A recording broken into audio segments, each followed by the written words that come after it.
been a long time. Thank you for the follow, Clover. I miss you. I don't know why I said we. But yeah, welcome back, Clover. And also, hi, Ramon. Welcome back too. You know, Clover, when I first start getting all my graphics and all the assets done for this new model, I was like, I'm gonna use Clover's the commission that Clover made for me as my banner art and everything. So you can see that art everywhere on Twitter, on YouTube, and on Twitch. So I hope you appreciate that. I'm brushing teeth. Is it super early for you? Because I know it's 8 AM for you guys. And I do apologize, but I am gonna be busy this weekend. So usually I try to stream weekend morning, so it's nighttime for you guys. Good morning and night. Good morning and night. Or evening. Well, we are starting off on a good note. Everybody is already rolling in. So I would like to summarize what happened. Is that last streams the previous 2 streams I've been playing Honkai Star Rail story, and it's been really fun. And so I got some, as with every other stream, I will set some ground rules, but we are here to finish the Honkai Star Rail story, and this is technically supposed to be a surprise stream because I technically didn't schedule this, but I was like, we're so close to finishing the story, so we had to do it. We had to finish it this week. So here we are. But yeah, ground rules. Like every single stream. I probably should just put it on my Twitch panel, but I say it out because I think that's the best way to communicate it. So first thing first, this is Honkai Star Rail story only stream. I don't want to hear about meta. I don't want to hear about team building. If you have something nice to say, you can. And I will also respect, if you have awesome achievements in Honkai Star Rail. I really admire that, but I don't want to hear any comments about my teams, anything about oh, I'm off meta or anything. Not today. Not for these streams. For in the future, I should say this too. In the future and from now on, all Honkai Star Rail streams are gonna be story only and not much else. Because I'm a story-oriented person. I like good stories, and so that's what's happening. So, and also no spoilers of the story. I'm streaming it, so obviously I wanna experience it for myself. What's another one? Oh, another ground rule. I do not interrupt voice actors talking mid-conversation, so when they're done, that's when I start talking. So if you are chatting and hoping for a response when they're talking, I'm sorry, I cannot respond right away. But I will respond right away when a voice actor stops. And I think I'll remember the ground rules as we stream. So yeah, so let's jump into it. And also, I see that you are using my 2 cutest emojis. Hey, I love it. Boba. I haven't had a boba for a while. I really want a boba, but I don't know. Maybe I might be eating too much. Alright, let me switch to gaming real quick. And as usual, I will switch this to off and we'll jump into it. So when we first jump into the game, it's gonna look a bit different from where we left off because I had to do some quests, basically some weekly missions earlier. I just wanted to get it over with, but I will make sure that we go back to where we should. Let's go to welcome to Arcadia. Cute UI, thank you. So the overlay, I have a list of credits on my Twitch panel, but it's in my About Me section. But the overlay is made by Spooky Sony, and you know they're a very talented graphic designer, and they made this like pre-made overlay in their shop that is so cute, and it matches my theme, so I gotta get it, right? We are now Silver Wolf, and we're looking for something. But first, I need to collect the money. And I will change to Kirene because she has a bow and arrow, and therefore she is long range. Alright, Furbo, what you got for me? Hey, little Furbo. Know if there's an Ashen Detective Agency nearby? Beats me. But if I find 10,000 credits on the ground, I might recall a spot. What is with these people and, you know, blatant blackmailing? 10,000 for directions? Fine. Job first. Oh, wow. Looks like 10,000 credits from my account just hopped to end up in yours for no reason. Now, spill. Whoa! Generous, miss. The place you're looking for is upstairs. That detective's renting my boss's space for his agency. But he's zonked out in the day, and his doors are locked at night. No clue how he earns any money. Maybe he's a vampire? So they're closed? Then how do I meet this Ashen Detective? Oh, we just... I hope you guys can hear the audio, because I can't. Maybe... Oh, I think I know why. It's because I have it on monitor off. Oh well. Oh, welcome in, Alicia! Or should I call you Grandpa on the stream? Oh, welcome in. Thank you for the follow. It's so nice. New follower, yes! And it's also one of my friends. And, you know, she's a very near and dear person to my heart. You know, she's always supported me on many things, and therefore I am really appreciative of her showing up. Let's go. I know, you know, it's been going good so far. Beats me. But if I find 50,000 credits on the ground, I might recall that too. Beat him up. Just beat him up. I'm sorry. My grandchild, I made an account to say your layout is so cute. Oh my god, thank you, Grandpa. Okay, now I go back to lurking. Again, I didn't make the layout. I just want to shout out to Spooky Sony for the overlay. It's like they're an amazing graphic designer, and also the chat boxes are made by, I believe, Milae Shop. She's also very talented. In my previous overlays, I also used her chat box as well in one of her shops, and you know, we have so many talented people in the world. You stinky Furbo, begging for a smack, scamming our guest! Yeah, you tell him. He's literally out here scamming me.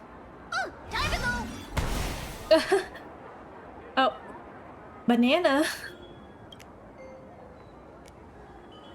Hi, I'm Narrator, receptionist at the Ashen Detective Agency. I'm the assistant of that Mr. Detective.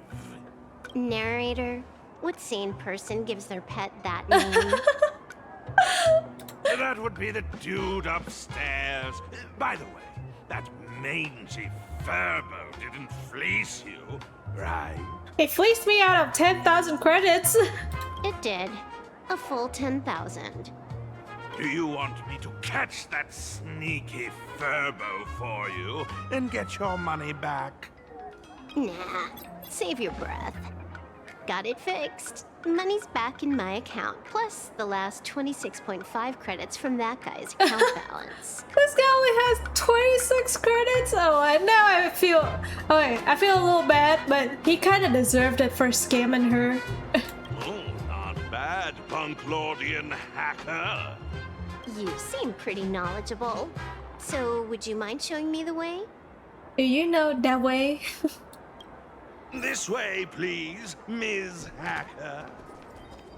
Sorry, but you will have to take a side path. The landlord of this magazine office fled to dodge his debts, and creditors have been storming in one after another. In the end, Mr. Detective sealed the front door entirely.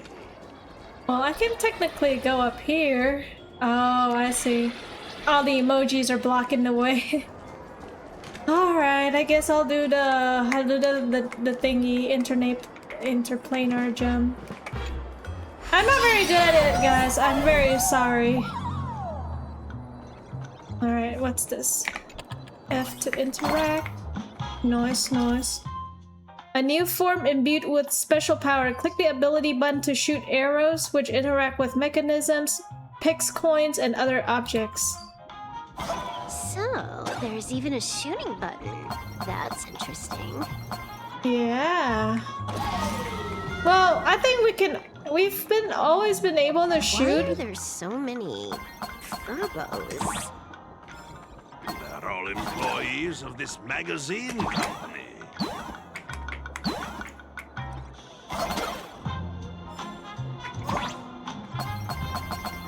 Woo. Oh, it's eyes. Okay, I see. Ooh. That's pretty fun. Okay, where do I go actually? Oh, maybe I am supposed to go that way. Yeah. Oh.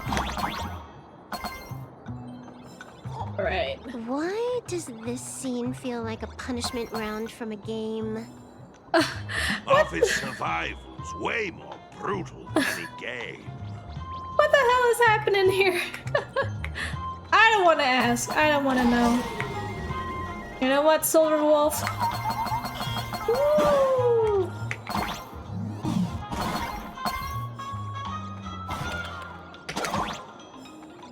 Okay, I need to somehow get in here.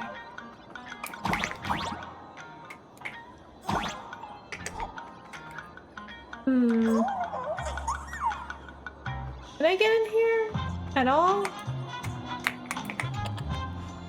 Oh, I see. Oh, I see. Okay, wait, hold on. Let me get out. Okay.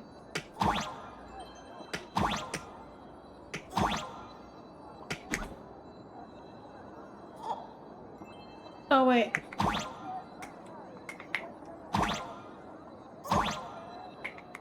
Oh, how do I?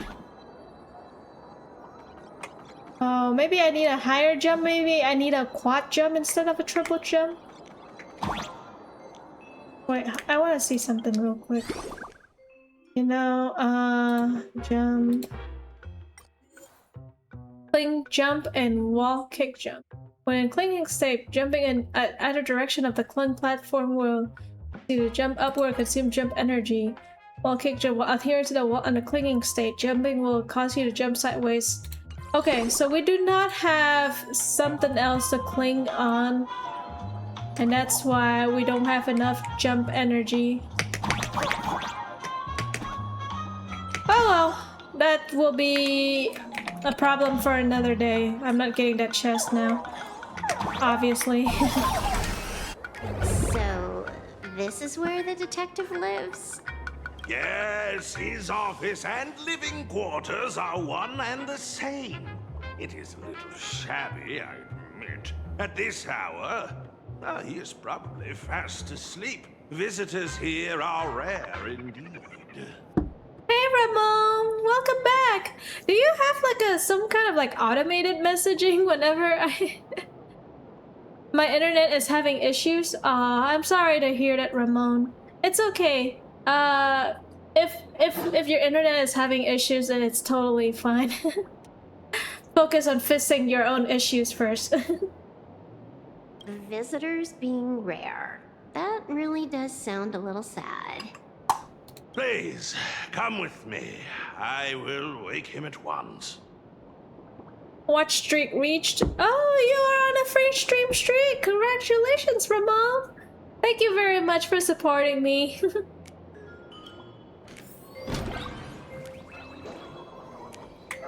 I like how this one has an emoji on it. Hey y'all. Let's get down to business. I can stroll around later. Fine then, Silver Wolf. You really don't want that chest, do you? I have an Let's HH get down alert. to business. I can stroll around later.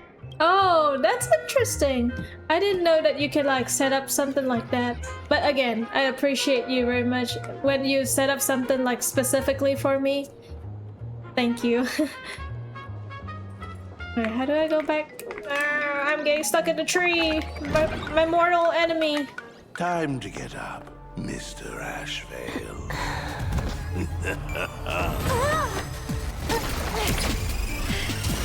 How many times do I have to say it? Just leave the delivery at the door. To disturb my sleep? It's Mr. Ashfield! Ashvale, this lady is not here for food delivery. Oh, then she must be here to kill me. Sadly, not that either. What do you mean, sadly? He wants to die? Do we have another Dazai? No, I don't have one. I'm just playing. Oh. Oh my god. You got me. Not here to deliver food and not here to kill me. How strange. Oh, then you must be a client. You are here to hire me for a case. Your order of guesses is a little heartbreaking. Yes, I am here to commission you. Something has been stolen. I want one. I want a monkey. A monkey who is named narrator and also technically a butler kind of character. That's pretty cool. Oh, what did you lose? A person, along with an ancient mask that should have been mine. Interesting. Are you here to join the Phantom Moon Games? At that moment, a cloud of suspicion rises in the detective's mind. Who exactly is this girl? I mean, his name is narrator. Might as well do the job, right? Mr. N, stop the voiceover when we're talking business. Sorry. Oh, stop! You pay me 900 credits an hour plus 2 bananas just for this, don't you? Yes, but at least throw me a few clues while you work. Between a detective and their assistant, at least one of them should know a thing or two about deduction, right? A name flashed through the otherwise empty mind of the detective. This unremarkable-looking girl was, in fact, one of the top 10 most wanted terrorists on the IPC's bounty list, a Stellaron hunter. He's still narrating. Kafka! Oh my god. Oh. Okay, that got me laughing way harder than I should because we as the player obviously know she's Silver Wolf. But seeing him blurt out Kafka after like that whole narration, just it's peak. Maybe I think Plain Arcadia might be peak. It's Silverwolf! She's Silverwolf! Mr. Ashvale, did you get your head caught in the fridge door or something? Well, it might, you know, he kind of just came out from a fridge, or it looks like he came out from a fridge. I feel like I need to wipe my personal data again. One of the Interastral Peace Corporation's most wanted fugitives with the highest bounties comes to commission a broke detective. Oh. I have seen plenty of stories like this. Oh, it is kind of a fridge. It looks like a freezer. So, the next thing would be me getting dragged into a massive conspiracy and forced to run for my life, right? Drop the paranoia. I came to you because I hacked into the Security Bureau's criminal record system. What I found was shocking. In all those bizarre police cases, you were hired again and again. The curious case of the Harmony Sect Communion, the mystery of the Ghost Bullet Worm Express, the serial ghost resurrection incident, the super non-serial locked room murders at Kooky House. You helped solve them all. Kooky House is a crazy name for a house. You may not be the most famous, but you're probably the most capable detective around here, right? Is nothing private anymore. Whatever. Tell me, how did you lose your mask? It's nothing private anymore, as one person just like needs to wipe her personal data and the other like, I don't know, like the joke wrote itself with these guys. Today was supposed to be our meeting with the Sinwish Syndicate. All right, now let's talk about the commission fee.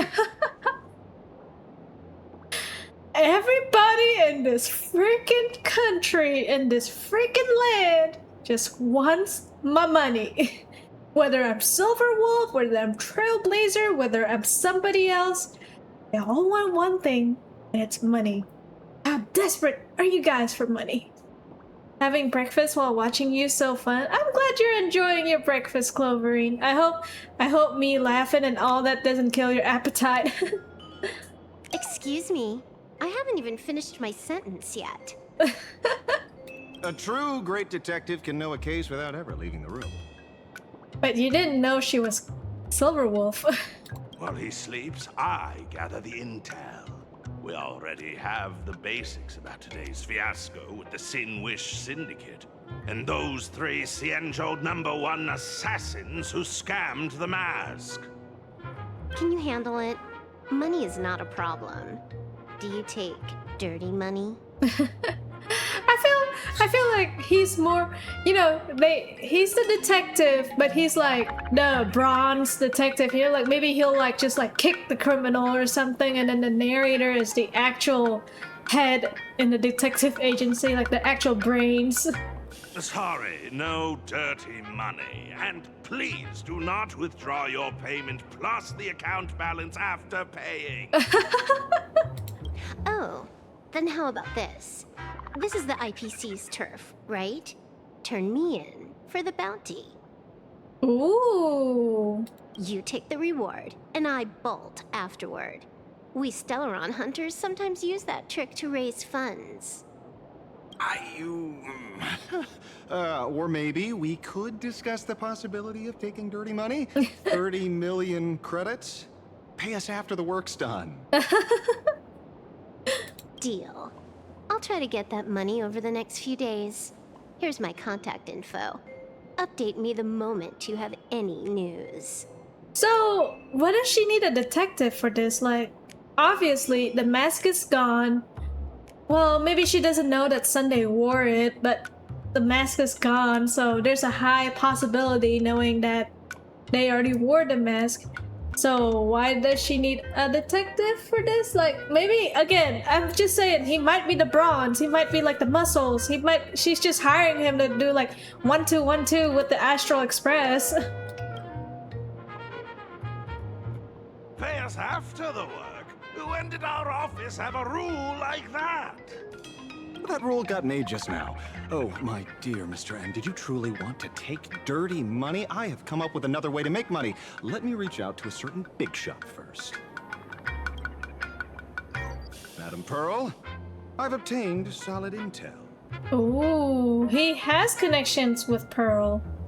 Mr. Ashvale, the chance of you initiating a call at this hour is under 5%. Let me guess. Perhaps you are finally ready to consider my offer. No, I found the trail of the Stellaron hunters. They are here in plain Arcadia, and they even plan to crash the Phantom Moon games. You know, because he said that, she's gonna believe Pearl is gonna believe Yao Guang because Yao Guang made the prediction of like, oh, the Stellaron hunters are here. But, oh, interesting. So everything is kind of like going where Yao Guang wanted. I can send you her coordinates quietly, without anyone noticing. You don't want to do that with Silverwolf. Quietly, without anyone noticing.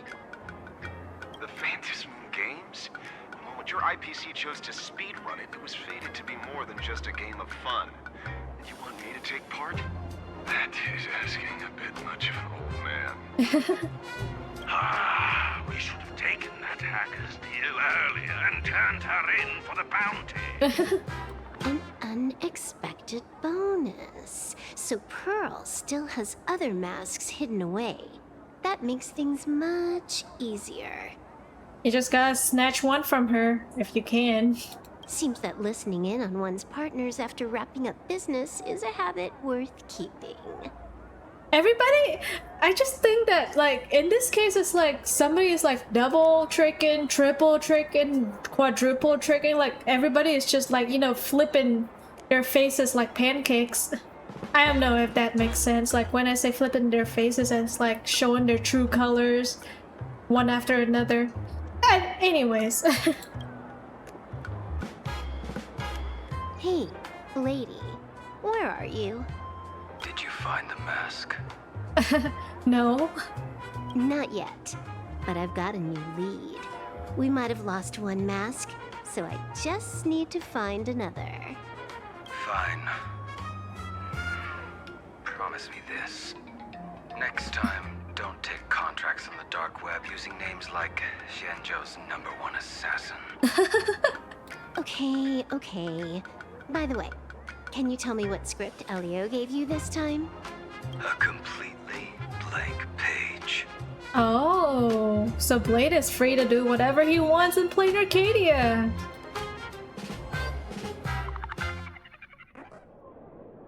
Meanwhile, Heloise, who escaped from school alone, actually called the Popo. So, what you're saying is that this Miss Sparxie, who was originally just a virtual avatar, has now crossed into reality and taken an entire school staff and students hostage. I feel like they're not gonna believe us, and maybe Sparxie already took over this guy.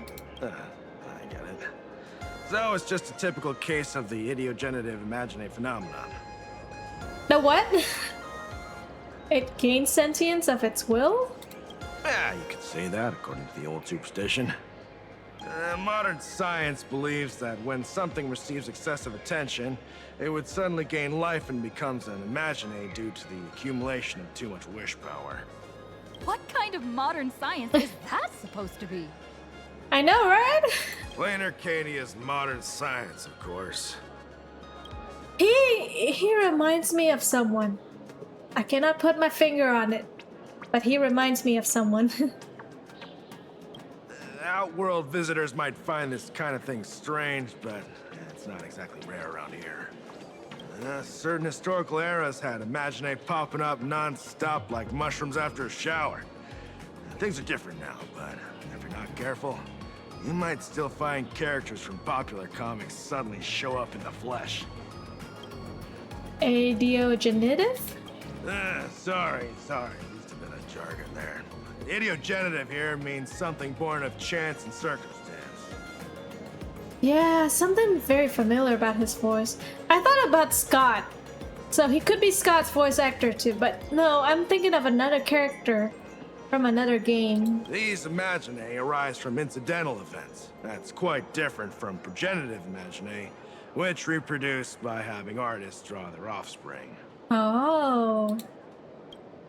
So when are you heading out? Heading out? Where to? Oh, you mean going to Graphia Academy to arrest this illegal imagine? Yeah? We can't. I just received notice from the Department of Aberration Defense. The first supplicant of these Phantasmoon games has revealed herself, and she's none other than Miss Sparxie, the one you mentioned. Put on a mask. Although you're honored guests of the Astral Express, you seem completely unfamiliar with the laws and customs of this world. During the Phantasmoon games, we do not traditionally interfere with supplicants' actions. That's their privilege. Dang it! In other words, since she's a supplicant, we security officers can't do anything unless she causes actual harm. Like taking over a whole school? Okay, look, she took an entire school hostage. You say she took a school hostage, but the intel I have says otherwise. Oh, right. The news broadcast is about to start. Here to watch? But we don't have time, dude. Hello everyone! Welcome to Full Wish TV's special news segment, Arcadian Morning Report. I'm your host, Poofy. Hi, everyone. I'm your host, Snowy. We've entered year 1999 of the Arcadian calendar. What an exciting time! Just one more year until the new millennium. Heck yeah. Over 500 years ago, a famous prophet made a prediction. In year 1999, a terrifying devil will descend from the sky. Will this prophecy come true? Can Plain Arcadia safely make it through this crucial year? So this is when our role being the protagonist swapped to being the antagonist to the whole land. Oh, it's the same old thing. Like every time we think we're going on vacation, we get chased down. You idiot! Are you cursing our viewers? They didn't tune in to hear your fear-mongering nonsense. Just read the news and stick to it. Yes! Incredibly, after just 15 years, the Phantom Moon is full again! And the time for the Phantom Moon Games is upon us once more! Surely a blessing from the Master Relation upon this Arcadia! Which supplicants will appear in these Phantom Moon Games? And what mind-blowing miracles will they bring to everyone? With permission from the Department of Aberration Defense, we'll be following and reporting on the Phantom Moon Games from start to finish. Start to finish. Just now, the first masked supplicant has appeared. Is it Sparxie? How intriguing! Who are they, and where did they come from? Let's take a look.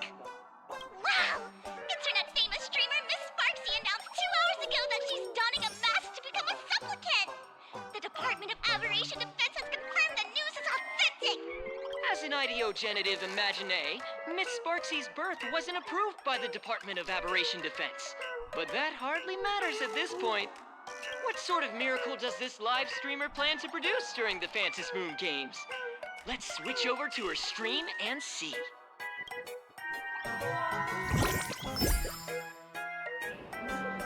I do like the transition. Feels exactly like, you know, watching TV. And we're back from the commercial break. A big thank you to Love Insurance for being the title sponsor of today's Sparkstacular Arcadian Adventures livestream. One person, 1,000 faces. 1,000 faces, one person. Who will Sparksicle become today? Ta-da!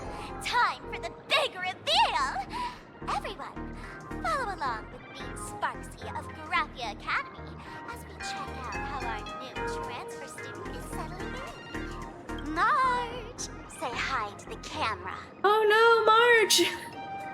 Sparxie, don't you dare mess with me. I, Marge, am not someone you can easily push around. I'll have you know I'm the disciple of General Jing Yuan of the Luofu and General Huayan of the Xu Ming. I've undergone rigorous Xianzhou sword training. Others might fear you, but I sure don't. I think she kinda over-exaggerated a bit there. It's not Jing Yuan, but Jing Yuan's student. It's not Huayan, but Huayan's granddaughter. My, Marge seems quite worked up. Is it because she's a bit nervous about her first live interview? All right then. Now, let me interview my colleague, Mr. Yang. No, Mr. Yang, no, don't make this any worse. Hello everyone, I'm Walt Yang, a history teacher at Graphia Academy. I'm honored to be selected as this year's most popular male teacher, and I will continue to strive to nurture even more outstanding talents. All right, that wraps up our interview for now. Let me give you all a sneak peek at what's coming up in our next live stream. Thank you all for your wholehearted support. Sparksicle will work hard to repay your kindness. In 3 hours, I'll be hosting a special live stream performance, Sparksicon, alongside our special guests, the legendary Nameless from the Astral Express, who have carved countless legends across the cosmos. Oh boy, are we guests or are we victims? Tell your friends, your family, even your enemies. Let's set aside all grudges and meet in the stream to witness the most dazzling sparks light up Plain Arcadia! Oh, buddy. It's not real. Now, see, Miss Sparxie was just doing a program with your friend. It's fine, really. It's not fine. By March. What kind of program is this? Oh, the Astral Express's reputation. Oh, the Sanjo General's honor. The Astral Express. So these are the nameless of the Astral Express? That's hilarious! I heard they're supposed to be great heroes who saved other worlds. Look at them now! Switching to comedy in a heartbeat. Okay. Okay. One moment here. Like, why do we have to make them exclusively mutual from each other? Like, I don't understand. I can save other worlds, and I can also be a comedian. Why can't I be both? While the other spectators in the plaza laugh joyfully, you can't shake off the chill creeping over you. Darn it. Soon the whole of Plain Arcadia will be saying Sparxie caught the Astral Express crew in one go and made us the butt of jokes. Our reputation would also turn into her trophy. Oh, right. Please keep this Phantasmoon Games emergency response guide safe. Some sections in it might come in handy. Alright. Phantasmoon Games Emergency Response Guide. During the Phantasmoon Games, numerous unpredictable aberrations and incidents will occur throughout Plain Arcadia due to factors such as miracles offered by supplicants, oversaturated wish power, and concentrated generation of aberrant disasters. All local residents and off-world visitors are advised to remain calm, stay tuned to the news report from the Department of Aberration Defense, steer clear of dangerous zones, and safely enjoy the Phantasmoon Games. Should you encounter any emergencies, please refer to the response guidelines, which can greatly improve your chances of survival. Number 1. If you find yourself caught in an anomaly triggered by a supplicant, immediately distance yourself and head toward home. During this time, do not respond to any voices coming from behind you or from your right. Number 2. Home is an enclosed or a semi-enclosed space suitable for human habitation, generally containing objects such as chairs, beds, wash basins, etc. If the home you are in does not meet the above definition, immediately read the following. There are no monkeys dancing on giant teeth, and no black lizards can be seen on the whale's belly. Remain still and wait for a safety notice from the Department of Aberration Defense. Number 3. Safety notices from the Department of Aberration Defense comes in several forms. Broadcasts, TV news, online streams, and so on.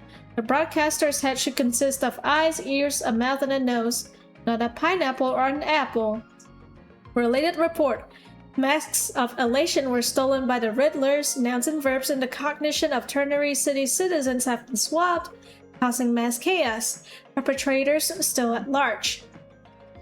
Number 15.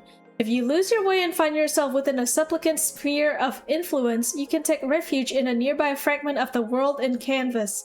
But please note, in the vast majority of cases, Canvas fragments won't talk, won't laugh, and have no teeth. Number 16. The safe zone at the edge of the world in Canvas retains close to reality's three-dimensional coordinate axis. You notice your body starting to become two-dimensional, immediately turn back the way you came. Number 30. Objects that fall from the sky en masse are usually rain. Rain is a collection of water, not candy, definitely not vintage flip phones.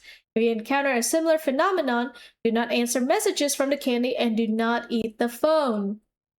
Number 31. A joke is a piece of information designed to induce laughter and does not possess the ability to move. If a joke claims it's heading to its friend the refrigerator's wedding to steal away its electric toothbrush bride, please board the nearest science fiction novel and get out of there. Related report. A maskful exploited the gift of the laughter to create infinite improbability phenomena in Rainbow City and was subsequently taken down in joint operation by the Tavern and the Department of Aberration Defense. Oh boy. We're almost done. Number 102. If you happen to get trapped inside a television, stand as close to the screen as possible to maximize your on-screen presence. When you hear children's songs being sung in chorus around you, whatever you do, do not sing along. Number 103. When attempting the above, make sure you're inside a TV, not trying to walk into it.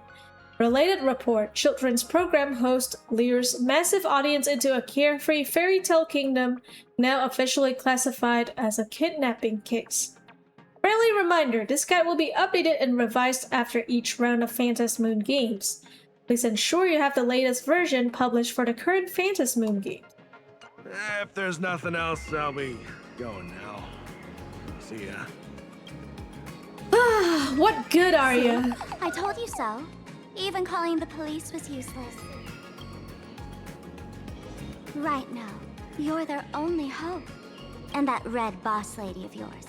She's here too. Are you all right? Did you get hurt when you ran away? You showed Himiko the strange mask that a young girl drew for you. So, March and Welt are both trapped in Graphia Academy now? And that girl called Sparxie took the mask too. I wasn't vigilant enough. I wasn't strong enough. I wasn't vigilant enough. No, it's not your fault.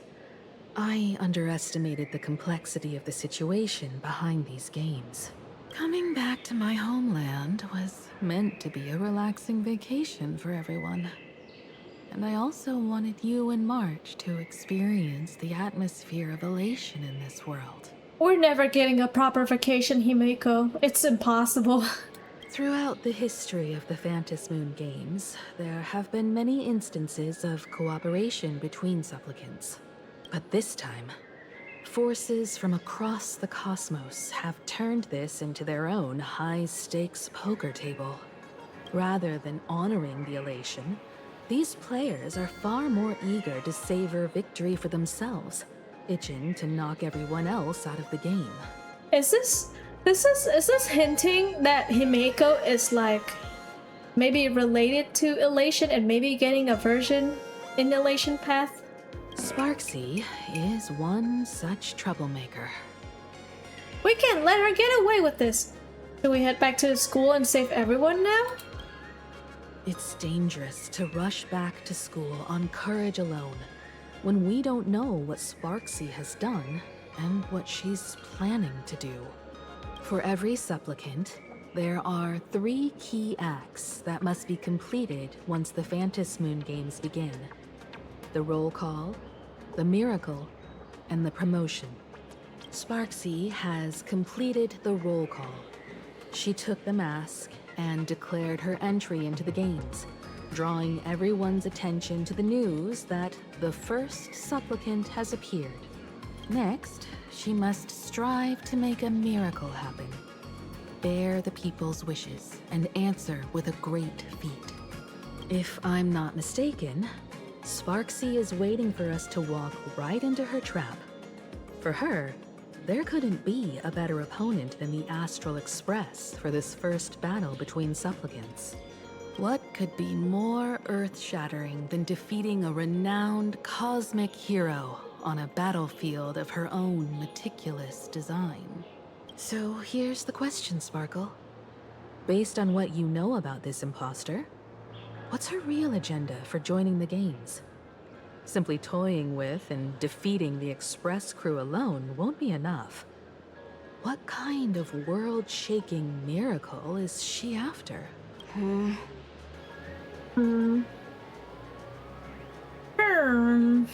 Sure, she's a fake. But she's still a fake of Miss Sparkle. Guessing won't get us far. If you ask me, we should check out the tavern. Might find some leads there. You mean your tavern? What kind of place is that? She has a tavern? I might have forgotten. The Masked Fool's headquarters. The World's End Tavern. That's right. How could we pull off something this insane without Miss Sparkle's prized collection I've been hoarding all these years? That imposter must have known this well. Before this operation, she definitely went to the tavern, using my name. Most fools can't tell the difference between me and that imposter. Or maybe they just don't care. But if we can find out who I talked to and which treasures I stole from my collection of items, we'll naturally figure out what that imposter is up to. That's a good plan, but I can't let you act alone. Can you take both of us into the tavern? Take this business card. The address of the tavern is printed on it. However, you'll have to find your own way to the tavern. That's been the rule since it was established, and there's nothing I can do about it. Since there's still time, I'll head out first. You two can come over when you're ready.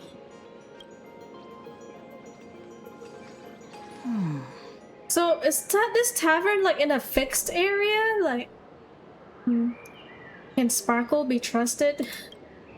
I'd say she needs us more than we need her. Relax. To step into the Elation's right, what you need the most is ease. Don't dance to your enemy's tune.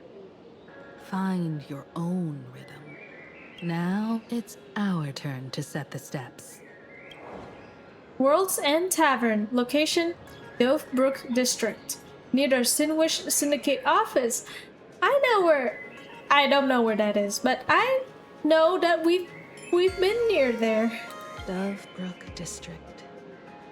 It's been a while since I've been home. Perfect timing. Don Hung and Sunday have made some new discoveries. I asked them to meet up with us later. Himiko's home is in Dovebrook District? The place where Himiko grew up? Don't get your hopes up too high. Looks like this vacation trip has gone right back to our usual trouble magnet mode. I'm telling you! Now this is the kind of vacation the Nameless just has to savor. Is that a trash can? Ah, dang it. Don't fall for it. Oh, I miss the trash cans.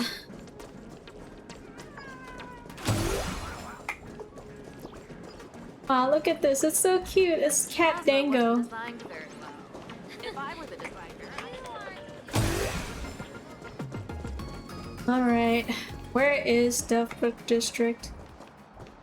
Oh, I'll take the walk. Why not? We have time, right? This time I'll walk on the walker side. I'll walk on the sidewalk and not go on in the middle of the streets. Where might those lovely stellar jades be hiding? Heck yeah. What if we cross the street now? We'd be like, boom. There's no cars, so we're not breaking any rules, right? Comics are on the 3rd floor. It's household appliances on 2nd floor alone. Alright, alright. If you find any treasures, please share them with me. Everything's on sale for only $5 Oh, Lord. A Furbo snapped a pic of me on the street without my consent just now. Fame isn't exactly good news for the Nameless. A Furbo.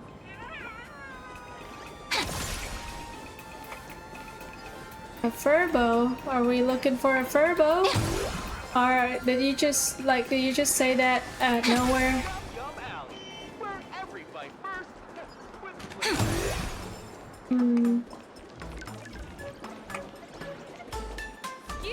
Unlimited free drinks for 100 credits. Wait, it says on.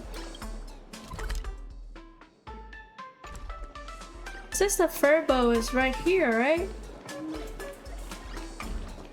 Yeah, it says that it's like around here somewhere. What did Furbo turn into? Isn't there supposed to be— wait, hold on. Let me go get this one. Nameless Wispy, star of handsomeness. Some people don't need to look, and some others wouldn't get it anyway. The real purpose of a menu is to make you think you actually have a choice. That's kind of deep. Yeah, where is the Furbo at? It's like, it says that it's over here. even the resellers have received their shipments, and I'm still nowhere to be found. Yeah, it's like, are we supposed to go in here? Oh, I don't have time for that. It's okay. Forget the Furbo. We got We're almost at Dovebrook District. here, chest.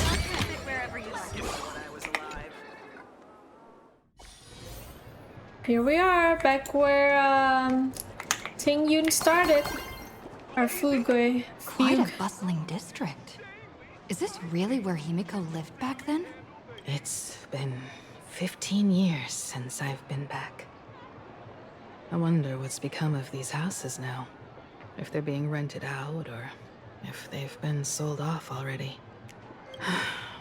Perhaps they've become like the Graffia family. Nothing but empty shells of their former glory. Let's go. Stay safe on the road. You want to tell me something, Himeko? You know, I'm all ears.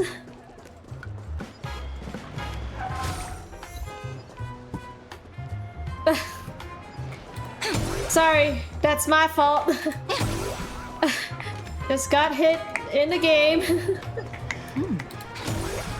This place seems to have changed a lot. Holy for bowling! Great Raccoon, you really came! There's a Furbo calling out to you. Why don't we go take a look? Oh, we can't attack this guy, but I don't want to attack them. He did nothing wrong. Rest assured, I haven't forgotten a single thing about the compensation. Really? This Furbo was actually waiting outside the magazine's office just to make amends?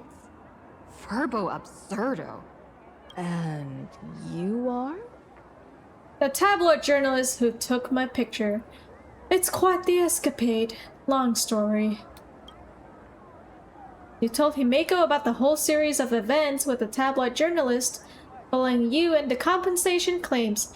Heh, looks like Destiny wanted you two to meet again. You maybe score you a nice fat paycheck while at it. Would you mind coming into our magazine office to talk?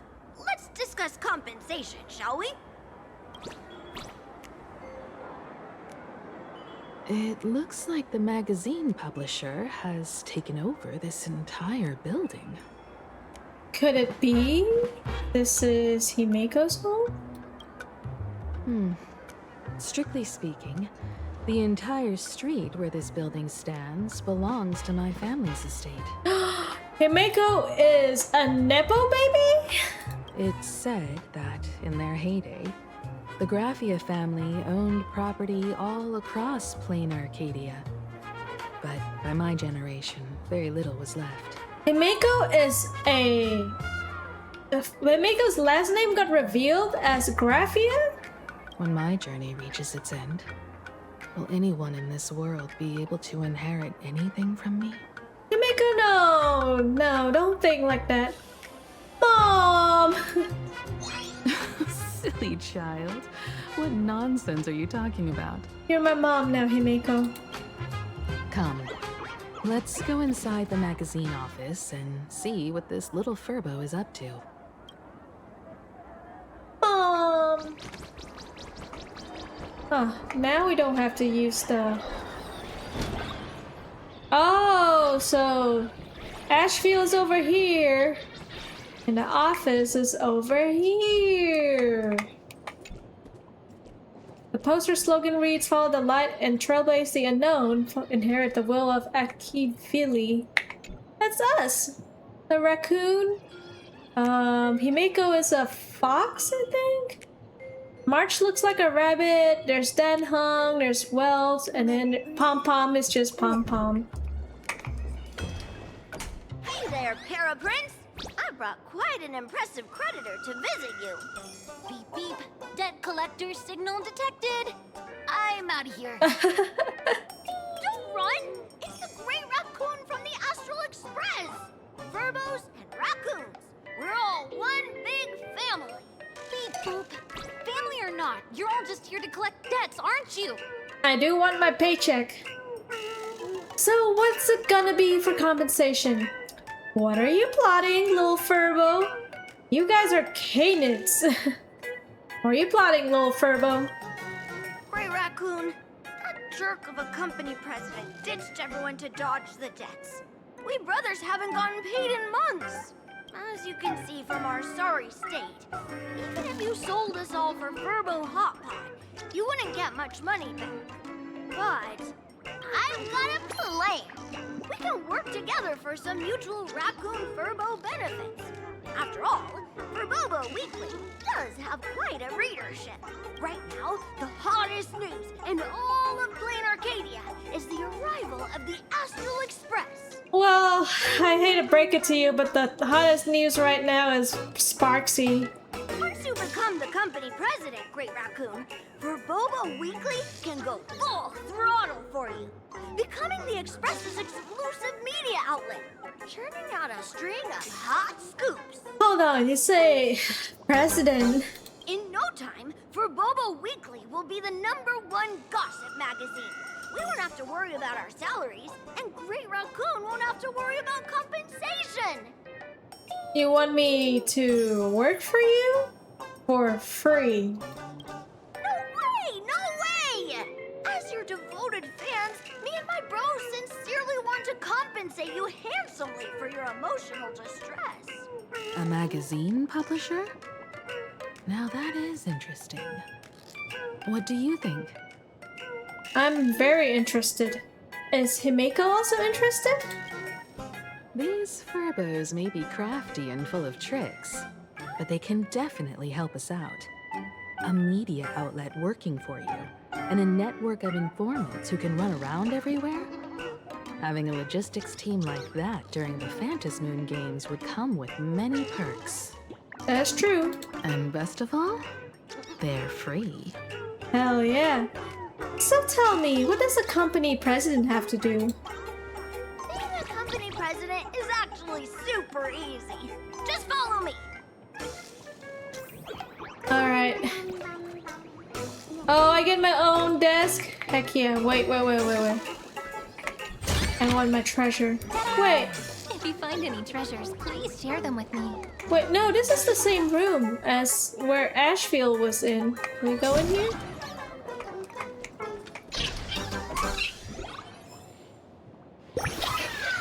Nameless Wispy, Star of Deviance. A Frieza like this is usually where the shocking twist is kept in mystery novels.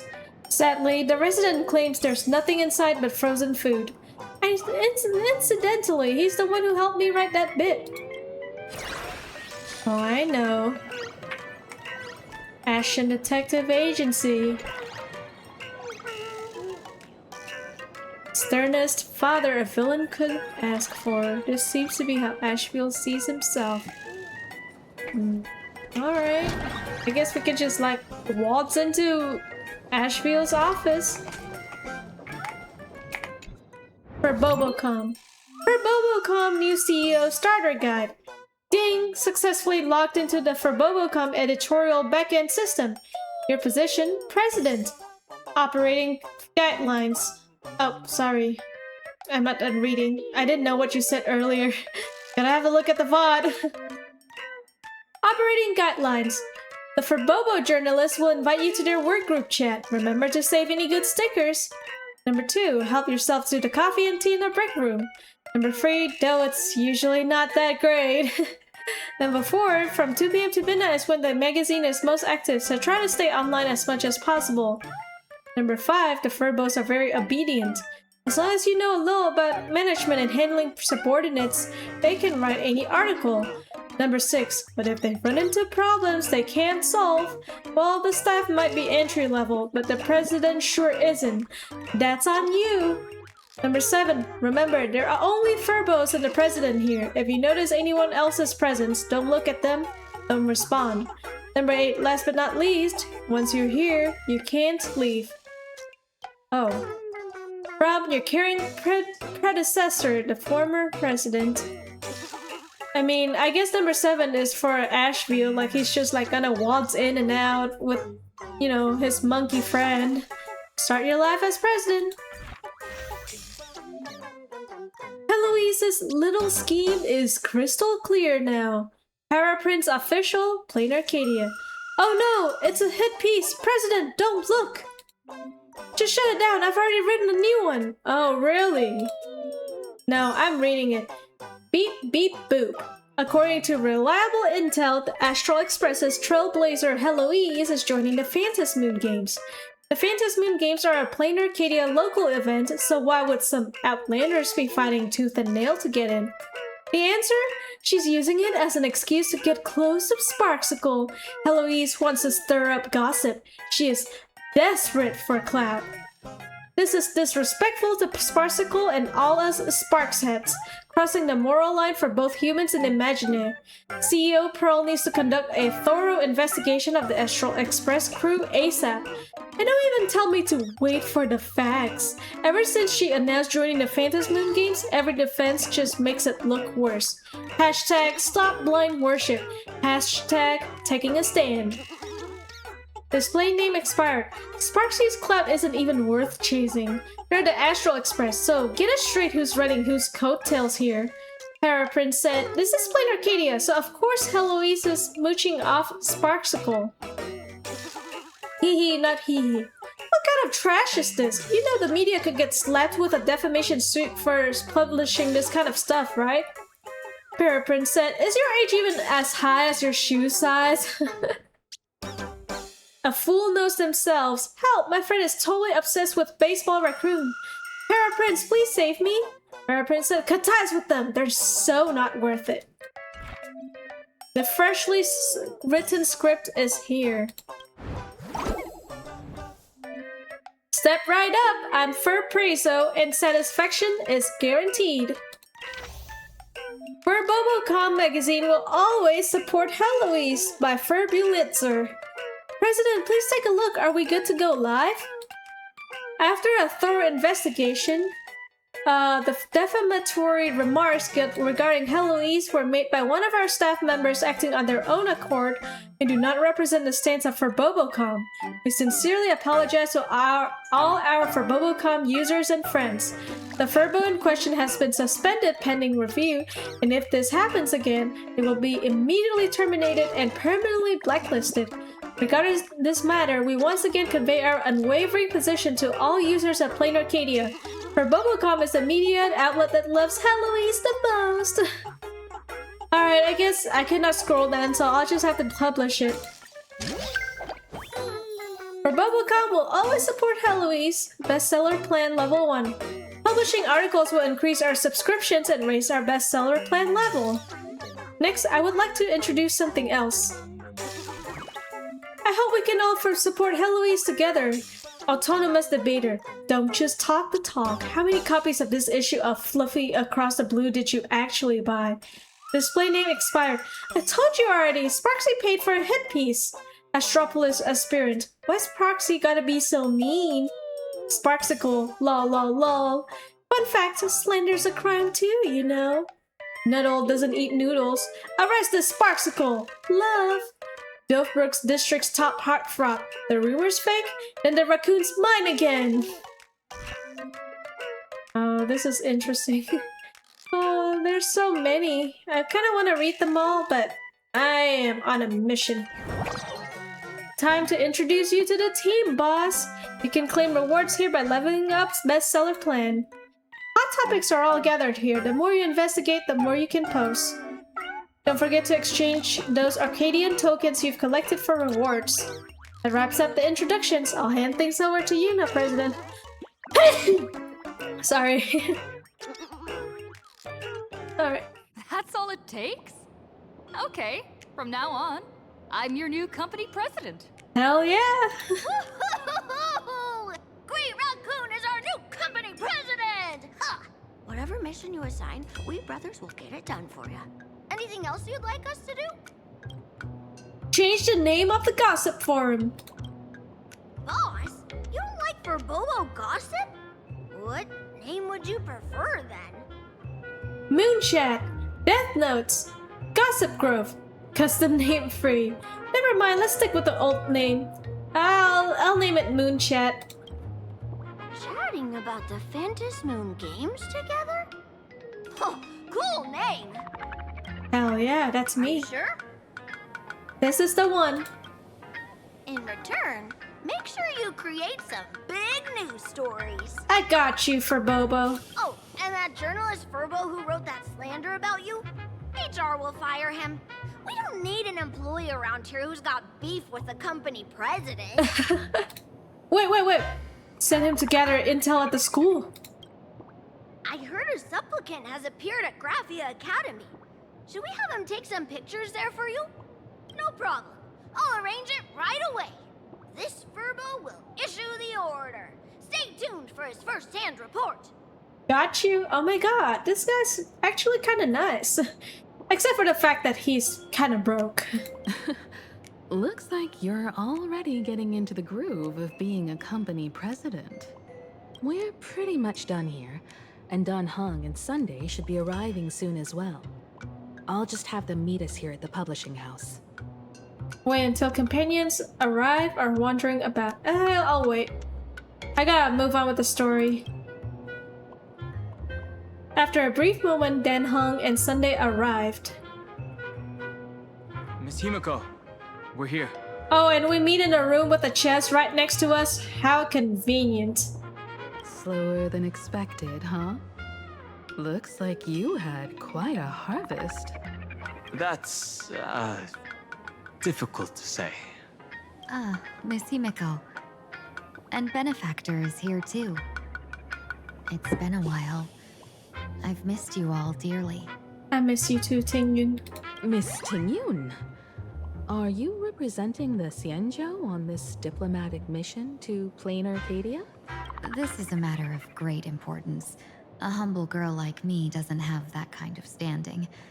I'm just tagging along with General Yao Guang of the Yuchui to help out with odd jobs. I happened to run into these two on the way. The seer strategist. What happened on this journey? Sorry, there was a bit of a hiccup. I accidentally put on a mask of elation. Now I'm a supplicant in the Phantom Moon Games. Well, that's quite unexpected. I know the Express has been seeking to join the Phantom Moon Games, and I've been quite curious about that. Sorry. Did I make things more complicated than they needed to be? Aw, he's so sincere about the apology. You're good, Sunday. You're good. No need to apologize, Sunday. You are a companion of the Trailblaze. No nameless would ever stop a companion from finding their own path. Many thanks. But wait, did you just say accidentally? It's a long story. I'm afraid we'll have to wait for General Yao Guang to explain it herself. She was with us just now, but somehow disappeared without a trace. Madame Yao is always like this. She probably disappeared suddenly to deal with something urgent. This seer strategist is just as elusive as the rumors say. Should we wait for her? No need. I wouldn't dare impose. The tides of fate shifted. I had to delay my steps to arrive at the proper time. I asked for your understanding. She literally just like teleports in here. Oh my. Counting me, we make exactly 6. Let me do some calculations. Your fortune in the coming days looks grim. You'd better watch out. No, Yao Guang, no, don't give him Mako a death flag. Wheel. Makes sense. You got what you wanted today. The fates spell danger. This matter is most likely connected to that blade. Ah, the little fox's misfortune has overflowed into good luck. She's blessed with constant good fortune, a true harbinger of prosperity. Huh. That's weird. I can't see yours. Well, I'm a bit of a mysterious guy. So, you're that trailblazer Fushuan mentioned. Your reputation precedes you, seer strategist. I'm Himiko, navigator of the Astral Express. Whatever's on your mind, you can discuss it with me.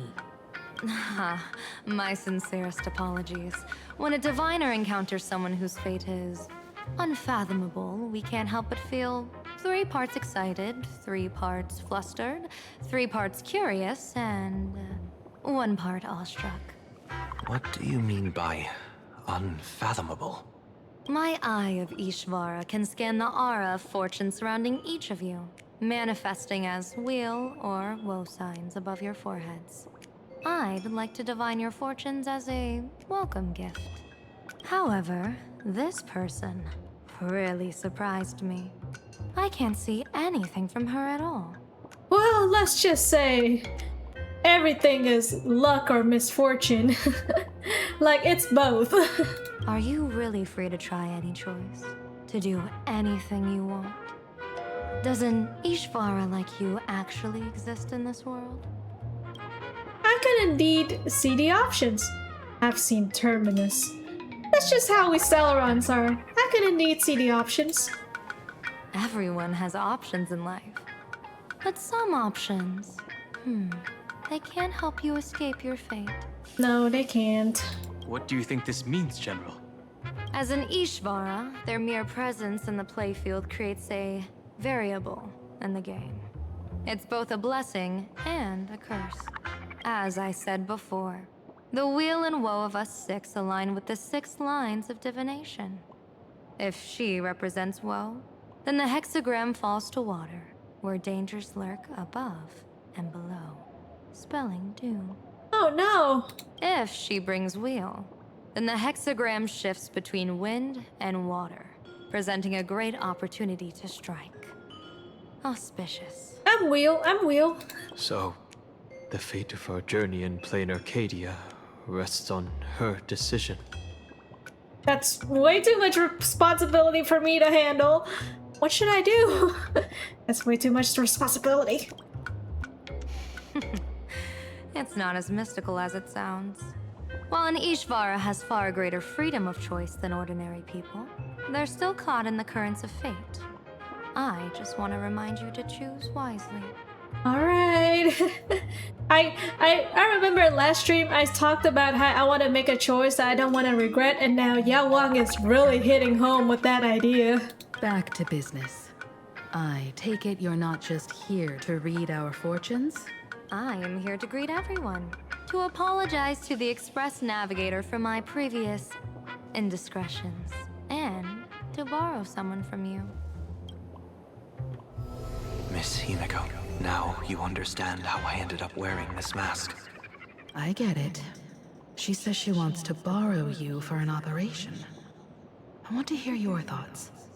If you're not comfortable refusing, I can speak up for you. Oh, you two. No need for whispers. I can hear you loud and clear. How did you... Well, since the General heard us, would you mind telling us your reasons for doing this? I'm collecting variables. During this journey, I'll be acting as unpredictably and irrationally as possible. Don't be surprised. Some Arbiter Generals excel in battle with their wit and valor. Others master the art of forging weapons, and some guard the netherworld with their lives.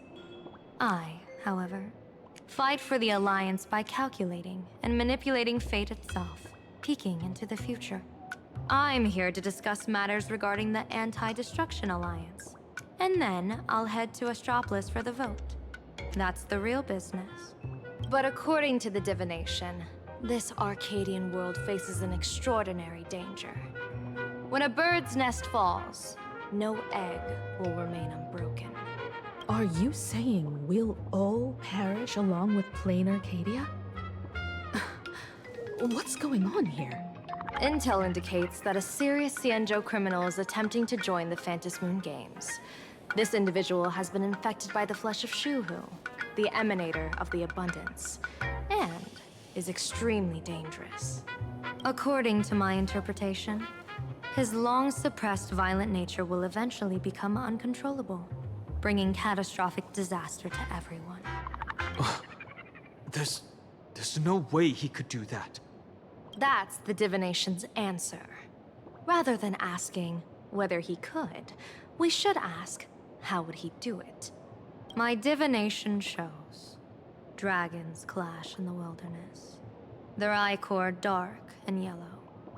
While the term dragon clash could simply mean fierce battle, could it be foreshadowing a great calamity from your conflict with Blade? Perhaps this prophecy has other interpretations, but with my limited intel right now, I have to prioritize Blade, this most volatile and dangerous factor. I've heard that different interpretations of prophecies can lead to completely opposite outcomes.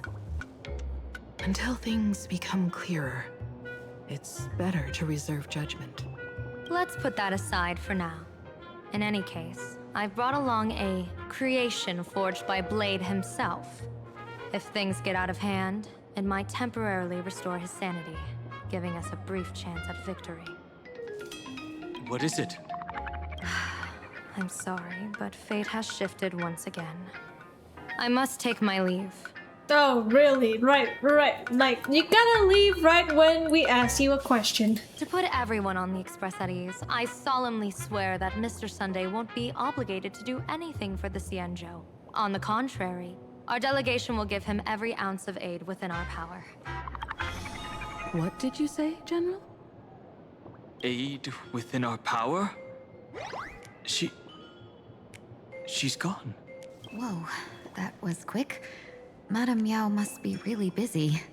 Has she vanished into thin air like this before? Yes. I don't know the details myself. With Madame Yao, it often happens and no one knows when she'll return. She doesn't do it on purpose. Allow me to apologize on her behalf. No worries. At least we know what the Cienjo is up to. Right now, 2 companions from the Express are still trapped somewhere. She and I must head to the tavern to uncover some clues. If Miss Himiko needs my help, please don't hesitate to ask. Are March and Mr. Yang in trouble?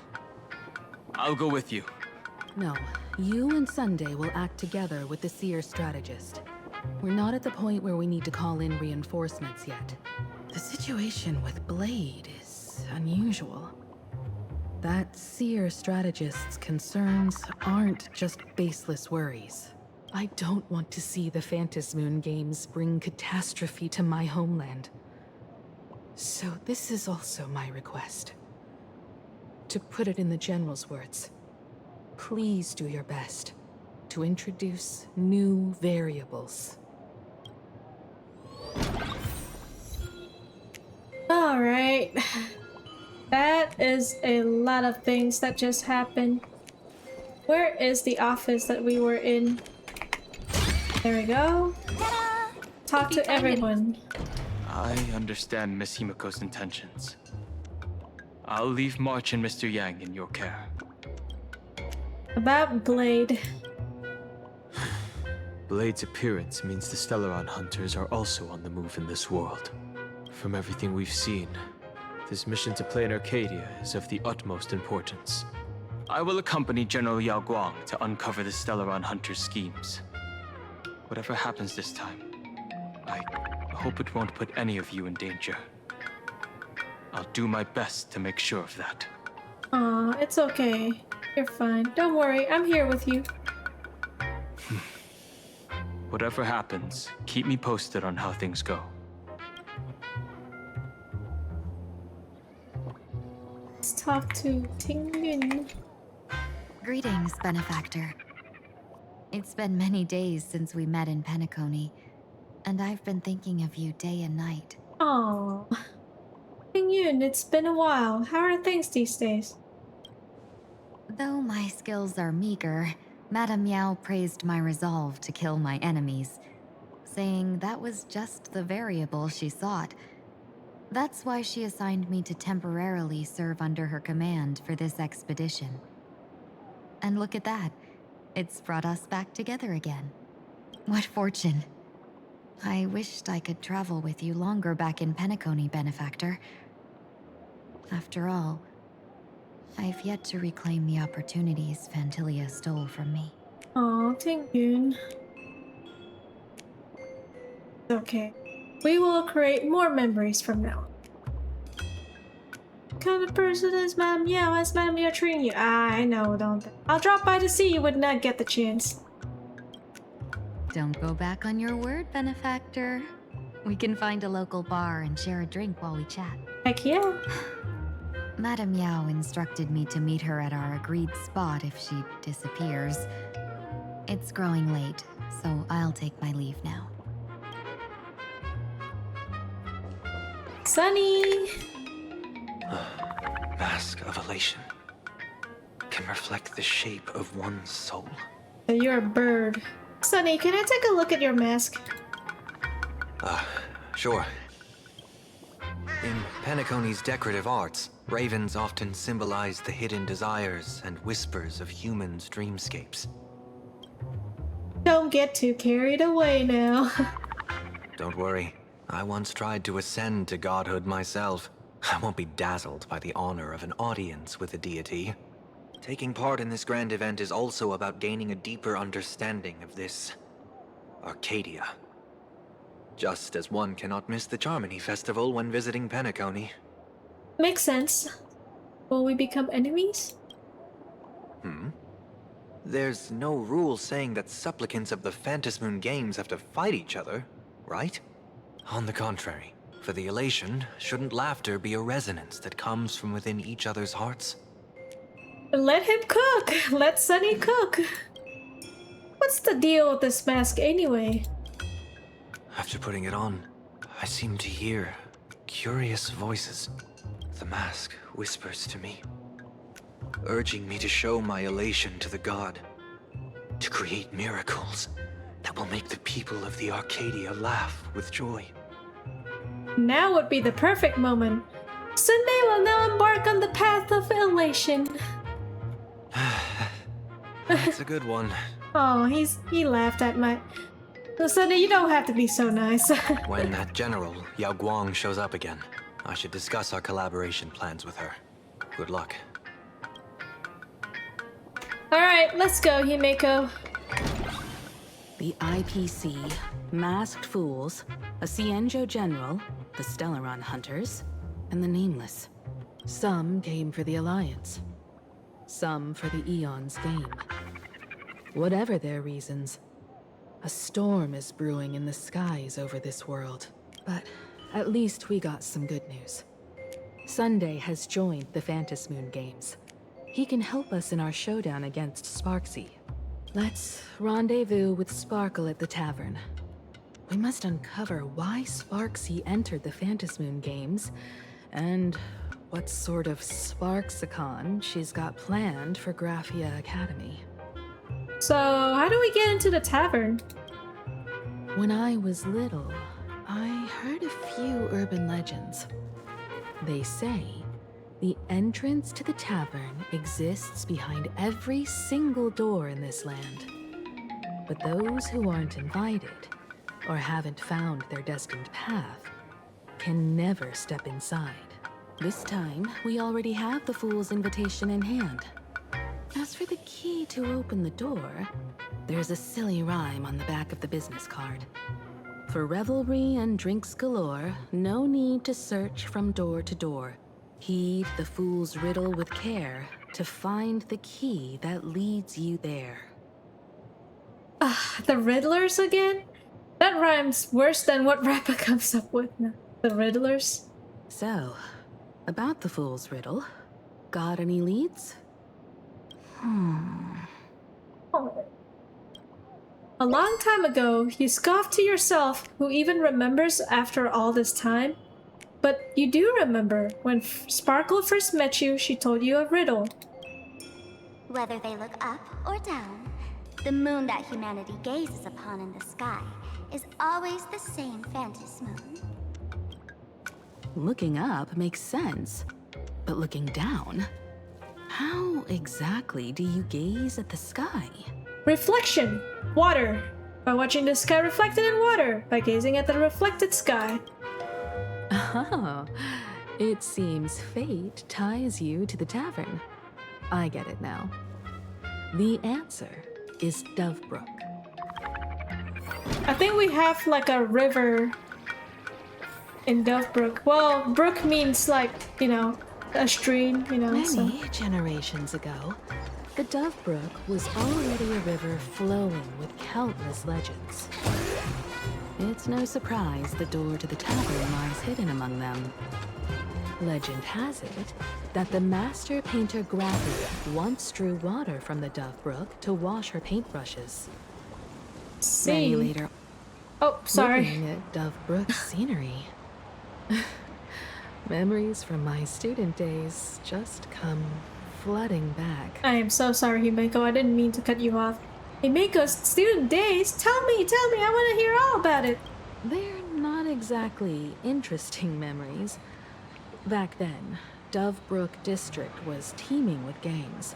There were hooligans running around everywhere, and some really loved messing with the students. I was taller than my peers, and happened to be training in martial arts. To stand up for my juniors, I would occasionally get into scraps with the thugs on the streets. The people who fell into the Dovebrook River would cover the surface like bean sprouts in noodle soup. It all feels like it was just yesterday. Himeko, Noodle Master! A thug falling into the water. What a scene. Sometimes the thugs fell in. Other times, I took the plunge myself. Back then, I was a bundle of restless energy. The teachers always said I was like a wind-up toy that never stopped banging its drums and cymbals, stirring up a commotion wherever I went. In the blink of an eye, 15 years have passed. Hard to believe someone as reckless and willful as me became the navigator of the Astral Express. Now's not the time to wax sentimental. We've reached the banks of the Dovebrook. So, where's the tavern entrance hidden? Jump into the water. Travel through the passage in the painting to other side of Dovebrook to have a look. Alright.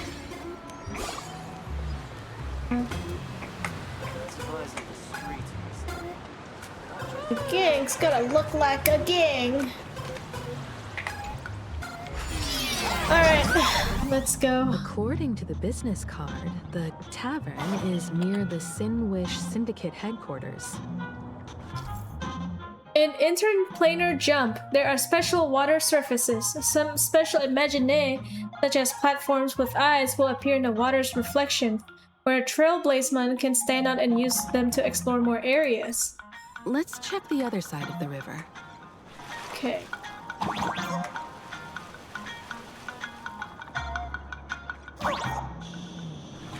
Uh-oh. Oh.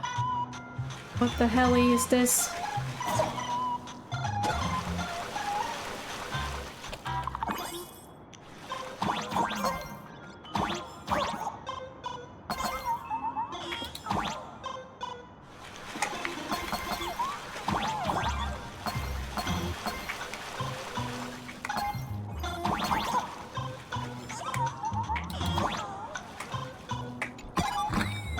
Well, I guess that was easier than I thought. Let me shoot this guy. And let's walk right over here. Hey folks! Have y'all heard the joke about the Dovebrook? Come on, tell us!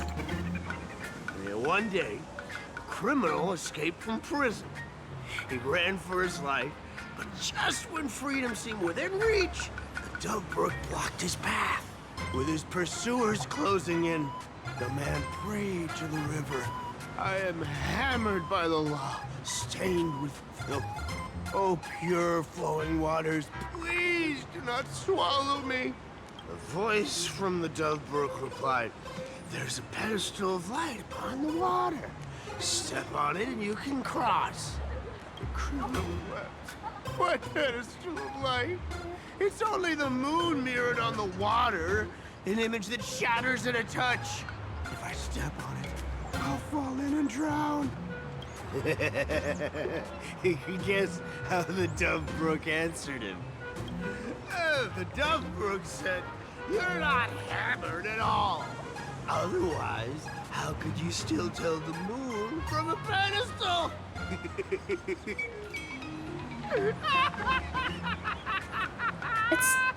It's not that funny. That's such a dry joke. It's fine. You don't have to buy me a drink as long as I can make you laugh. That joke sounds like a hint.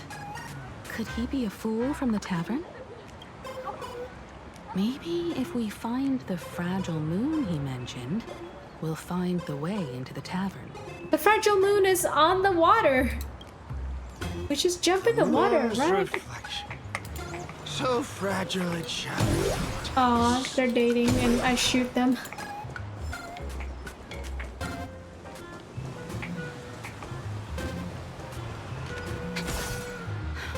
Sparkle's riddle says this. Whether looking up or down, they all see the same phantom moon when gazing at the sky. We've gazed at the sky already, so next... You go find where the phantom moon is. From this angle, the moon's reflection is right here. It does look strange in the water. If what the card says is true, and the fool's riddle is the key to entering the tavern, then this moon must be the door lock. Come on, let's take a closer look at this strange moon. Stepped into the reflection in the water. Hey Ninji! Thank you for checking in. You're on a free stream streak. Congratulations and thank you for supporting me. Keep going. Chase that moon's reflection.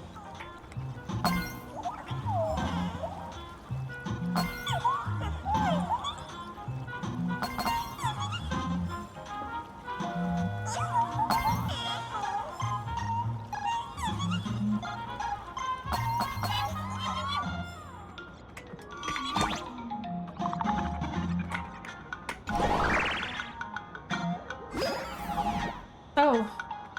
Looks like the fools are guarding the moon's shadow tight. Wait, Find hold the on. switch and blast through the obstruction. Shatter the moon lock, and we're one step closer to the tavern.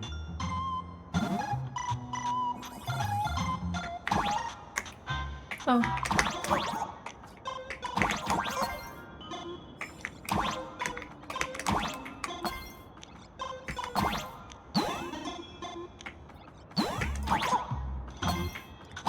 Let's try again. Oh, I'm not good with puzzles like this. Something's back there. Is that a key? I am not good with platformers, I will say. Oh, there's something behind here. Okay. The moon is about to break.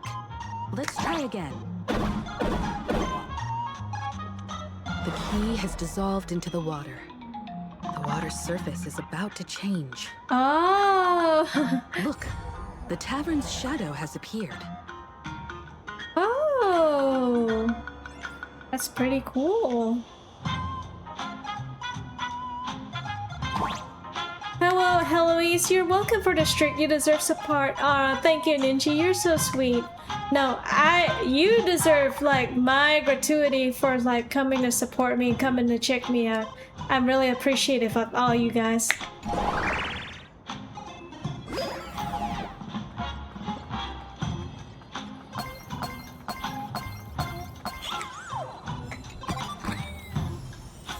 Ooh, magical girls ever dance battle skirt? Oh, that's so cute. I love magical girls.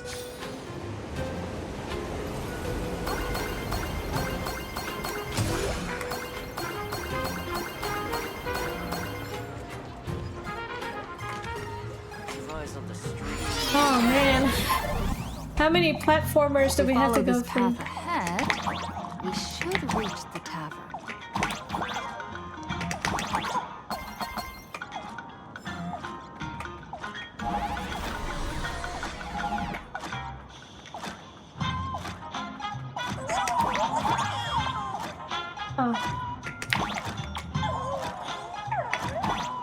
Oh, okay, let's...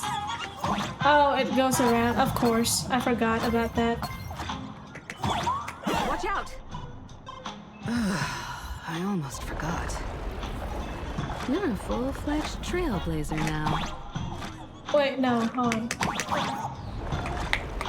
There we go.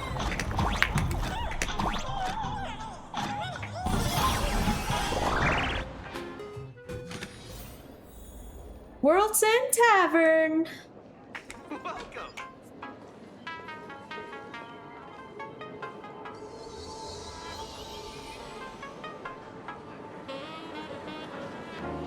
So this is the World's End Tavern. No, no, no. Allow me to correct you. If you think this is all there is to the tavern, you're sorely mistaken. Like a single grape on a great bunch, this is just the part where the tavern connects to this world. Sorry, but this looks like a regular lounge. The so-called plain Arcadia isn't really an Arcadia either, but who's complaining?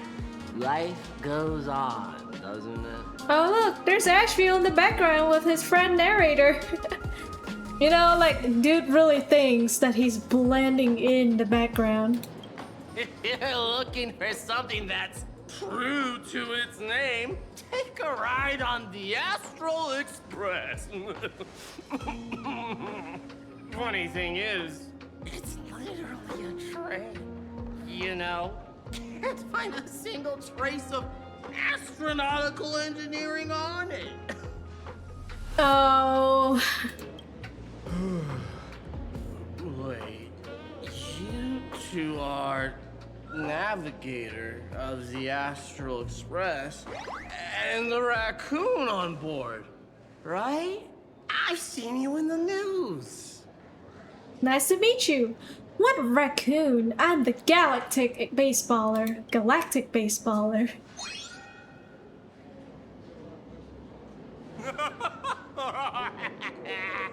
Friends, a big shot is here. A real knee slapper incoming. Really? From the Express? You're not so freaking way enthusiast, are you? Are they really from the Express? You're not some cosplay enthusiast, are you? Express folks come to the tavern too? Do they even have a sense of humor? He's drunk or something? I think they're more than just drunk.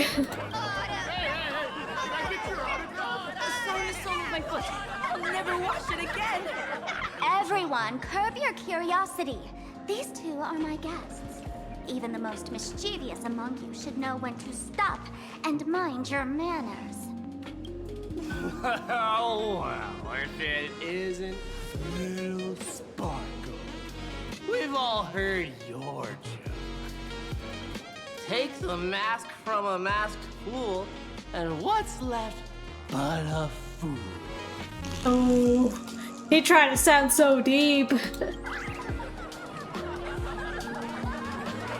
Oh my! Wouldn't a masked fool be better off without the fool? An empty mask sounds even better, no?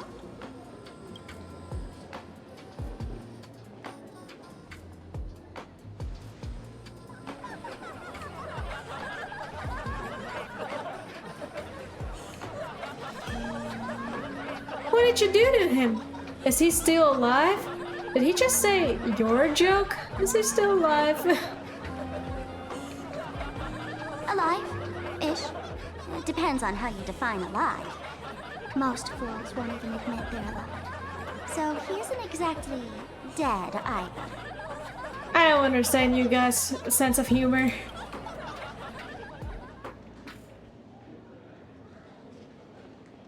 All right. Now I can finally entertain my guests without interruptions. You two, this way. Let's talk about the imposter. I see a chest. Did you see a chest? No, no, don't walk that way. Walk this way. Oh. The Wispy are furiously blocking your path. You need to find a way to dispel their leader. Ah, bummer. I'm not doing that right now. All right, you two.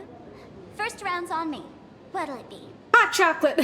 I'm underage. A glass of water, please. Give me the strongest and most hardcore drink you've got. No thanks. I'd like to stay sober. Let's cut to the chase. I'll take a glass of water, I guess. We're not here to drink. Time's ticking. Did you find anything on Sparxie? Don't pull a long face. You'll sour the vintage in the cask. While you were gone, diligent little Sparkle was gathering intel non-stop and didn't waste a single minute. Sparxie. She did come here disguised as me. I called Giovanni. You might not remember him. He's the poor sap who drew the short straw to manage the storage area recently. Old Gio told me that a week ago, I came here and took a few things. I remember Giovanni. He was the guy who made the game. Among them was a vial of mimetic virus. Oh no, not the banana thing again. A mimetic virus. No wonder she could take over Graphia Academy and distort Marge and Weld's cognition, making them believe they're a student and teacher. She wants to turn everyone into monkeys. She wants to turn everyone into fools.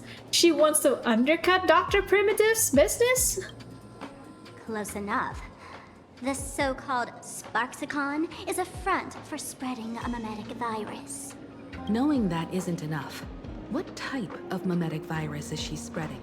What are the symptoms? We need more on her plans and actions before we can counter it. Thought of that already. So I visited a few friends and learned where the imposter's been haunting. To dig up details, we'll have to get hands-on. Lead the way, then. Let's move. Stay close. I'm still underage. I can't touch the terrible jokes. Oh. Oh, that's a door. Abandon all despair, ye who enter. If you want to pass, then amuse me. By the way, hate to ask, you aren't aha themselves, are you? That's right. I am aha. No, you're not aha. You got that smooth talker air, but you're not. If you were aha, a wave of your hand would cure my memory. You can't do that, can you? Isn't this the Tavern of the Elation? Don't you welcome the laughter, gracing you with their presence? You're wrong. It's not that they are unwelcome. See that?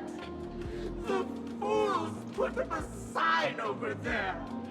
Aha! And morning actors stay clear from the door. Stay clear! Ridiculous as it sounds, it's true. After 666 invitations to AHA went unanswered, the younger fools voted to expel the laughter from the Pact of Elation. What? Oh, I get it. It's like students expelling a teacher from a classroom. The action is meaningless. The message is loud and clear, though. All right, Mr. Doorway. I assure you that none of us three is AHA, and none is a morning actor. Oh, it's Sparkle. Is it really Sparkle? It's not someone else pretending to be Sparkle. I can't tell, and I don't care. Listen up, gray-haired lass. If you want me to open, pay the toll with saying a joke. I've been waiting for the one joke that can cure my melancholy. I really wanted to make the joke that's like, oh, you are the joke. Now, amuse me. You let out the deep sigh. Looks like you'll have to show them what you're made of. A joke. You want a joke? No way. Be adorable and open the door now. It's just a door. What a lame joke collector. Maybe there's just some uninspired stand-up comedian hiding behind it, stealing inspiration from everyone who walks through. Door won't open? Well, that's not adorable. What are you going to do? Oh! I'm gonna break you open. Oh! Sorry, man. Gotta get a little hands-on. Didn't expect you to have the pull to get me into the tavern. As expected of a detective's assistant. Back when I still had a sense of humor, the fool gave me an invitation. You can thank him for that. You're really going to see the Stellaron Hunter case through? They can only pay you in dirty money, you know. What else can I do? The boys need the money. Credits aren't black or white, they're ones and zeros. All right. I reached out to Costide. He said that one of the 3 people who stole the mask looked familiar. He might have seen them in the news.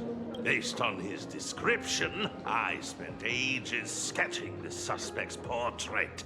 And I suspect it might be Don Hung, the Nameless from the Astral Express. Costide. You owe him another favor. No paying this one back, huh? Speaking of which, Don Hung. That's a Xianzhou name, isn't it? Where have I heard that name before? It sounds so familiar. So, which of these 3 is Don Hung? The one with gray hair? The redhead? Or that black-haired girl who looks like she's ready to stir up trouble at any moment? No, don't tell me yet. Let me guess. I know a bit of the Xianzhou language. The word Don can mean red. So Don Hung is the lady with red hair, right? Your deduction skills never fail to impress. Fine, I'll just give you the answer. None of these 3 is Don Hung. Do you even watch the news? TV, newspapers, the internet, it's all fake news. What do you expect me to look at? Fair. Let's get down to business. I couldn't find any trace of Don Hung's actions. It's like someone wiped them clean. Oh, Yao Guang helped. So I decided to try a different approach. Keep tabs on the other members of the Express crew. Maybe following their trail will lead to clues about the mask. Nice work, Mr. Ren. They're heading deeper into the tavern. Follow me. I see, gray hair. The tavern not inviting you sooner was their loss. Come on in. Is the drink in these barrels really brewed from jokes? Yep. You know your stuff, man. Just heard some rumors, that's all.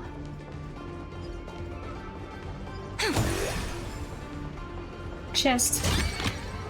Ta-da! If you find any treasures, please. Where's this? A disco stage. A dancing stage. Ta-da! Welcome to the dazzling lights of the Blisstar, the heart of the tavern, Plain Arcadia's dazzling dance floor. There are some tasteless masked fools who consider this place the secret to keeping the laughter going. If life's cruel, don't beg for fairness. Dance! Shake away that sadness until it's all well mixed with the joy in your body. Blisstar? That huge light orb up there. For a tavern, it's as essential as the faintest moon in the sky. If we get the chance, I can take you inside for a real eye-opener. Speaking of which, 2 months ago, some idiot, after downing hundreds of drinks, had the bright idea to knock it down with a super overlord spinning top. So, we had to reinforce the blue star with a steel frame around it, and seal it inside the world in canvas. Doesn't the drinksmith care about this nonsense? Can't Aha take care of this place? Aha! Take care! Weren't they banned from the tavern? And given the Laughter's personality, if they took care of it, they'd just egg someone on to blow the place sky high. This fool you're talking about. It wouldn't happen to be Sparxie, would it? If it were, I'd already be tied to that light orb as the scapegoat. Anyway, the next stop is the Golden Confessional. The eyewitness says Sparxie was there. The Golden Confessional? What kind of place is that? A place where you can let go of all your worries. Well, words won't do it justice. Let's go see it for yourself. All right.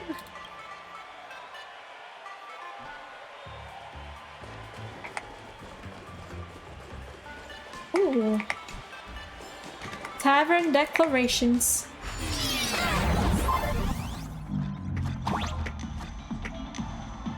Click the bottom right corner to enter the performance interface. Let me show you how to open a path. This is the Play mess. according to the sheet music, and the path will naturally open up. Sorry, I didn't know you were speaking. This is the Maskful's marvelous tool. Play a melody with it and something magical will happen. Try this. Up, up, down, down, left, left, right, right one.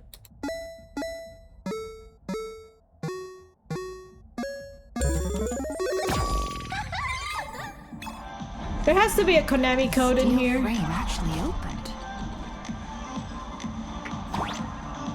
Yep. The wispy here actually changed color with the lights. Just another night at the tavern. Fun, right?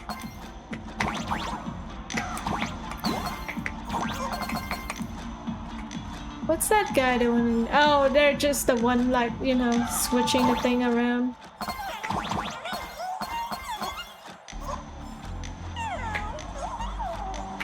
Wait.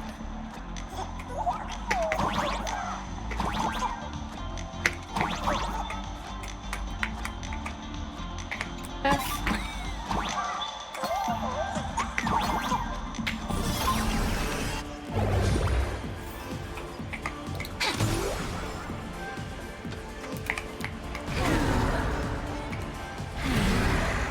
Whoa.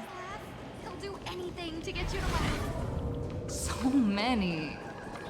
6? Why bring us here?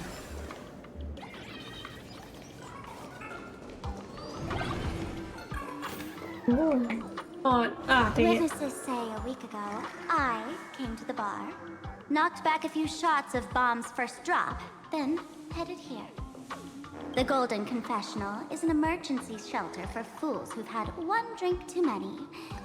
Here, we shed our excess baggage before marching light-footed into the next second. Wait, isn't this just a bathroom? A golden throne? Phew, it doesn't smell as bad as I imagined. Of course! This is just a place where everyone comes to let off some steam. Hey, it's my guy! Well, if it isn't my old friend. Sparkle said you'd be coming to the tavern. Old Sampo's heart is bursting with joy and a teensy bit of sorrow. How did Sparkle beat me to inviting my #1 bestie to the tavern for a drink? You call me #1 bestie, but you didn't invite me here? Dude. Sampo, it's you! I knew I'd find you here. It's you. Miss me, old friend? We did. Hello, Miss Himiko. Long time no see. Mr. Sampo, hello. What business brings you here this time? No business. Just here to repay an old favor. Ms. Fool here sent me a message asking for HELP. Someone's been parading around the tavern impersonating her. Well, now, this is some juicy news. Miss Sparkle's usually the one impersonating others, but look how the tables have turned. The trickster's getting a taste of her own medicine. Shush, Sampo. I brought you here to repay a favor, not to gossip about me. Oh, I've suffered the embarrassment of losing my mask myself. Thanks to Miss Sparkle's mercy, I didn't end up stranded, so here I am today, ready to help you out. No questions asked. All right then, let's get to work. Get to work? What are we doing? Naturally, we'll fish around in these thrones where humans dump their worries and find the worries that Miss Sparxie left behind. I don't know if I want to do that. You want us to unclog your toilet? Here? Dig up worries? Don't make this kind of jokes. I'm not joking.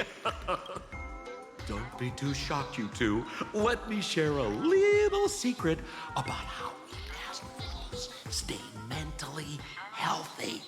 I don't want to know. No, don't share it. Drink a mood lifter like Bomb's First Drop, and all the harmful memoria in your body, you know, the pain, the worries, gets purged in one go. That's how fools pull pranks and have a blast without a shred of guilt.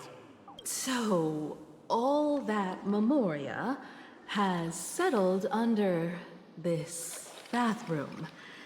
And you want to sift through it to find Sparxie's worries and catch her thoughts before she acts? If luck's on our side, maybe we'll even dig up the secret to beating her. Huh? What's wrong, ma'am? You don't look so hot. No one would look hot. I've got no objection to the task, but doing this barehanded, I refuse. Agreed. Oh, don't worry. When has old Sempo ever come unprepared? Sempo. Trust me, I won't let you get off that easy. I love Sampo. He's like, old Sampo. Emotional impact drill. What the heck? Oh, sorry. Wrong gadget. Oh, this one. Hey, have you heard of a dowsing rod? Well, forget it. I'll spare you the theory. Oh, I tuned the drill bit to resonate with Sparkle's temperament. It'll drill out memoria fountains with similar emotions. But fair warning, use it carefully. It's been a week since Sparxie was here. Keep your guard up in case something else comes bursting out. With so many toilets, where do we start? Well, if you ask me, leave it to luck. It's a toilet gambling? I don't want to... We don't have time for luck. My radar says that pompous imposter would pick the highest spot to vent. Exactly. The Golden Throne. Give it a try. Girl, pick a spot to drill and start mining that gold.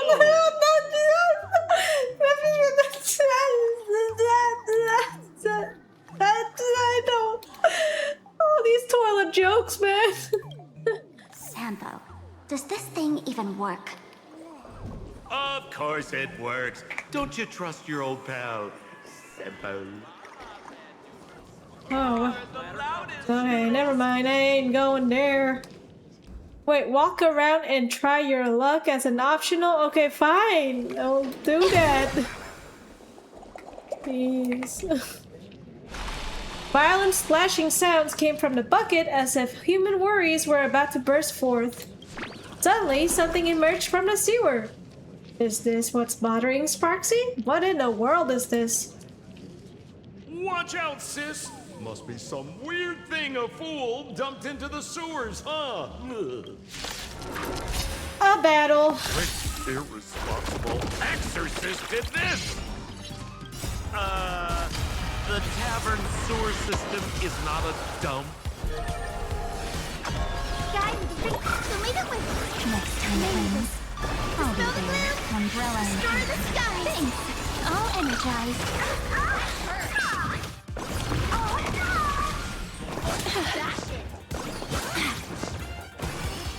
Meet again. Embrace a new life.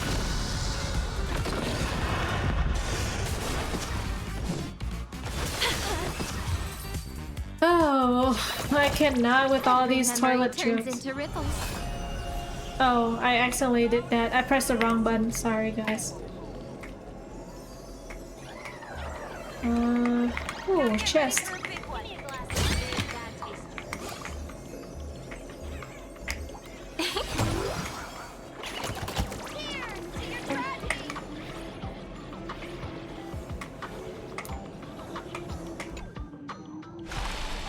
Violent splashing sounds came from the bucket, as if human worries were about to burst forth. Suddenly, something emerged from the sewer. Come forth, Sparxie's worries. What in the world is this? What? That doesn't seem like something she'd be worried about. After going through all this trouble to sneak in, thought I'd go down in a blaze of glory if I got caught. Melancholic worries? Is she a morning actor? What the heck is going on with this place? Have the masked fools really fallen this far? You are... Me? I'm a morning actor. Isn't it obvious? It is. Not in the least. What exactly makes you mourning? Can't you tell? I'm very sad right now. Let me tell you about my tragic mission. After the tavern issued a ban on mourning actors, I painstakingly snuck in here to reveal to them the truth that destiny is eternally sorrowful. You pulled it off? I failed. I smashed every obstacle during the infiltration, only for the outcome to smash me. Yesterday, I went on stage at the bar and revealed my true identity to everyone and told them a tragic tale, bracing myself for their harshest punishment and farthest exile. And they laughed at you. But these fools kept whistling from below. And some bought me several rounds. Someone even came up on stage to hug me, praising me as the unprecedented masked fool. This is utterly humiliating. Well, sis, I'm sorry about that. Collect that. Non-random treasure map. Hey. I like the sound of treasure map. You draw near the throne that is radiating an aura of supreme power. It's unquestionably made of solid gold. Every atom that makes it up came from the neutron star collisions and supernova bursts. Yet the masked fools forged these precious tears of the stars into vessels to hold human worries. Perhaps in their eyes, this was their way of playing a cosmic joke. You notice a problem. Compared to the towering throne, you're way too small to reach and dip the drill bit into the water. Sampo, how did you get up there just now? Oh, right! Silly me. Through that pipe on the side. Oh, buddy. Can I take this? Nameless Wispy, Star of Knowledge. Why do fools love toilet humor so much? Don't worry, they just indiscriminately laugh at everything they can't digest. Even if I had themselves showed up, they would get stuffed in here and flushed away too. That's deep. Pretty deep. Alright, let's go. Shooting ability upgraded. An item in interplanar gem that transformed the arrow shots and bow form into plungers for the duration of that interplanar jump run. Plungers can be attached to the side of certain platforms and will move along with them. Its original bow and arrow effect remains unchanged. Okay, okay. What's this? A plunger.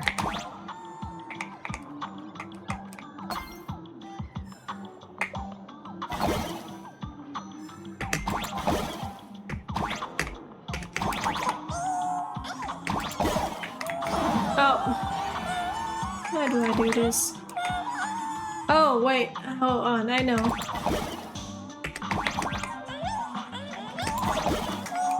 Wait.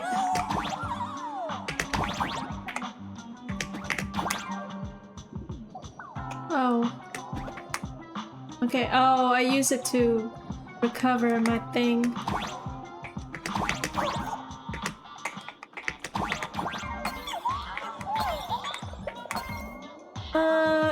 I don't want that badly.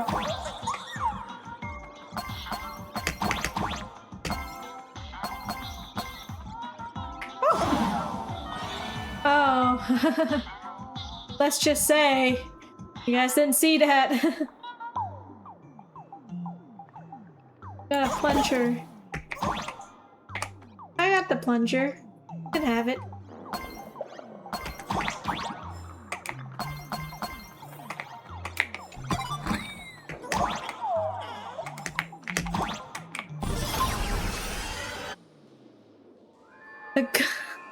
The golden throne emanates a dazzling aura of authority. You are genuinely afraid you might slip and fall right into it.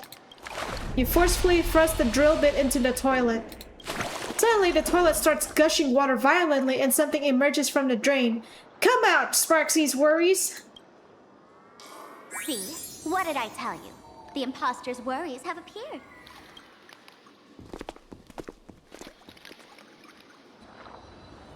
What a rare sight! Sparxicle used to always connect with everyone online. But now, for the first time, she's meeting her fans through the sewer network. Sorry, but we're your haters. Come clean now. What are you planning to do with that mimetic virus you stole? Use Sparxicon as a front? To turn everyone into mindless zombies or dancing monkeys? How could I ever harm my dearest, most beloved fans? You took an entire school of teachers and students hostage and turned them into your puppets to help you enter the Phantasmoon games. You're going to argue that you did it all for them? Of course I did. From the very first day I was created, I've been doing exactly what my creator asked of me. Listening to every fan's questions, empathizing with their pain and troubles. They feel insecure about being ordinary, cry when ignored by those they like, and strive to stand out because they desperately want others' approval. Sparxie hears every wish, and she answers. During these Phantasmoon games, I'll grant their wishes through the ceremony of the Master of Elation. With a mimetic virus? By brainwashing them? No. I'll give each of them a choice. The choice to become me. Because deep down, every one of them longs to become Sparxie. To wear this dazzling mask, capture the internet's attention, and bask in praise. You must have heard that saying. In the future, everyone gets their 15 minutes of fame. Now, that moment has come. Sparxicon will turn every spectator into me! For reals? She plans to use a mimetic virus to turn everyone into herself? I mean... Oh, the answer was right there in the riddle all along. You know, I gotta say, that's very Sparkle. As expected of my imposter, you're absolutely bonkers! Sis, is now the time to be tooting your own horn, just thinking about being turned into a copy of you? I can't even force a smile. This isn't elation. This is so elating. No, I want to be my own person. I don't want to be another Sparxie. And who gets to define elation? The laughter, the fools, the IPC, or every me seeking joy on the Arcadian internet. Contrary to popular belief, the masters of the Phantasmoon games were never us, the supplicants, but the spectators watching us. Sadly, the Inter-Astral Peace Network shows people other worlds in the cosmos. Once horizons widen, expectations climb. Nothing they hear or see feels fresh, interesting, or thrilling enough. And everyone fears that they're outdated, uninteresting, or unexciting in others' eyes. So the world's like a derailed train, racing toward thrills and madness. Nameless of the Astral Express. Am I wrong? Would a bundle of worries even recognize us? Are you really just a bundle of worries? Bingo! You got it. I'm a part of her. Wherever there's a screen, wherever my audience is, my eyes and ears will be there too. I want to see how far you in this outdated model can go. The harder you struggle, the more spectacular it'll be when I live stream the Astral Express cruise derailment at Sparxicon. I'm looking forward to your resistance, Nameless. Oh, chill out, sis. Oh, heads up, everyone! She's getting serious. Oh man, the other day I ran into this fan. They insisted on showing me some gallows humor, jokes they found online, saying they were absolutely hilarious. But all they did was show me a video of someone being killed by the Antimatter Legion, then burst out laughing. Come, let's all enjoy this gallows humor together! May this fit dispel the gloom, restore the sky! I shall remember this moment. Root here. Embrace a new life.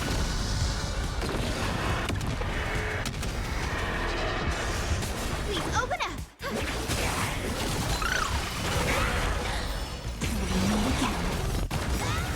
Don't worry, night falls. Good night. Flowers bloom for tomorrow. Have some fun. Rise and shine.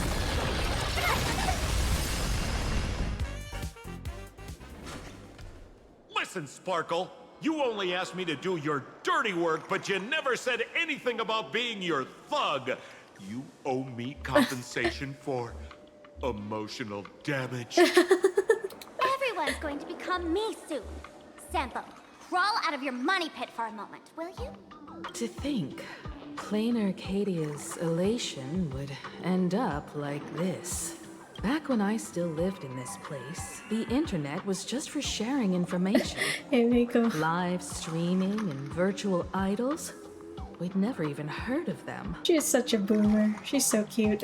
Coming back now feels like stepping into a foreign land. Like returning home.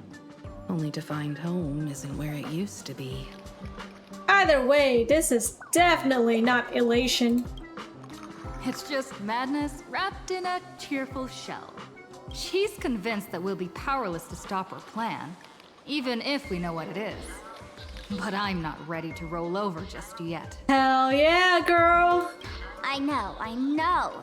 Even I don't want to turn into that phony's lookalike. Though, we're not that different.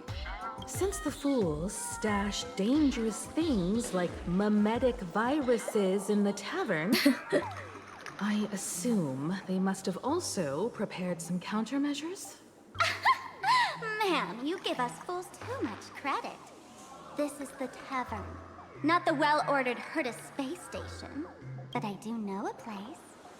With some luck, we might find a mimetic virus cleanup expert. What's her name? Rappa? All right. Now that you folks have a lead and no shortage of fighting spirit, old Sempo's calling it a day. Sempo! You aren't coming with us? The Astral Express always has a way of handling crises, doesn't it?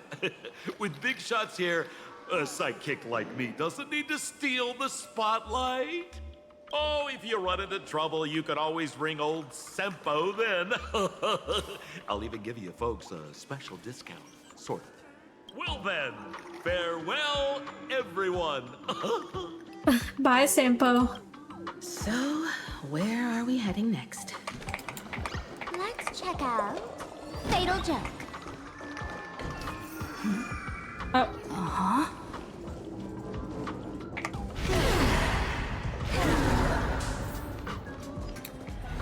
This place feels more like a maze than a tavern. Well, it is a space-time maze, after all. A space-time maze. Not my favorite. Alright.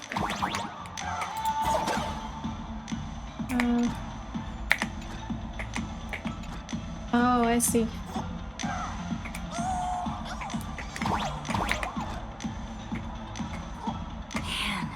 I really wish we had one of these light orbs on the express.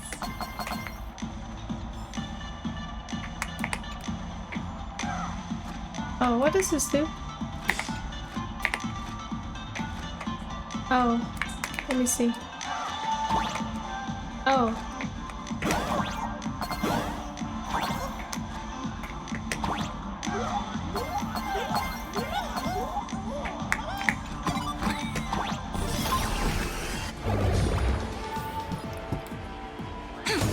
Can I shoot over there?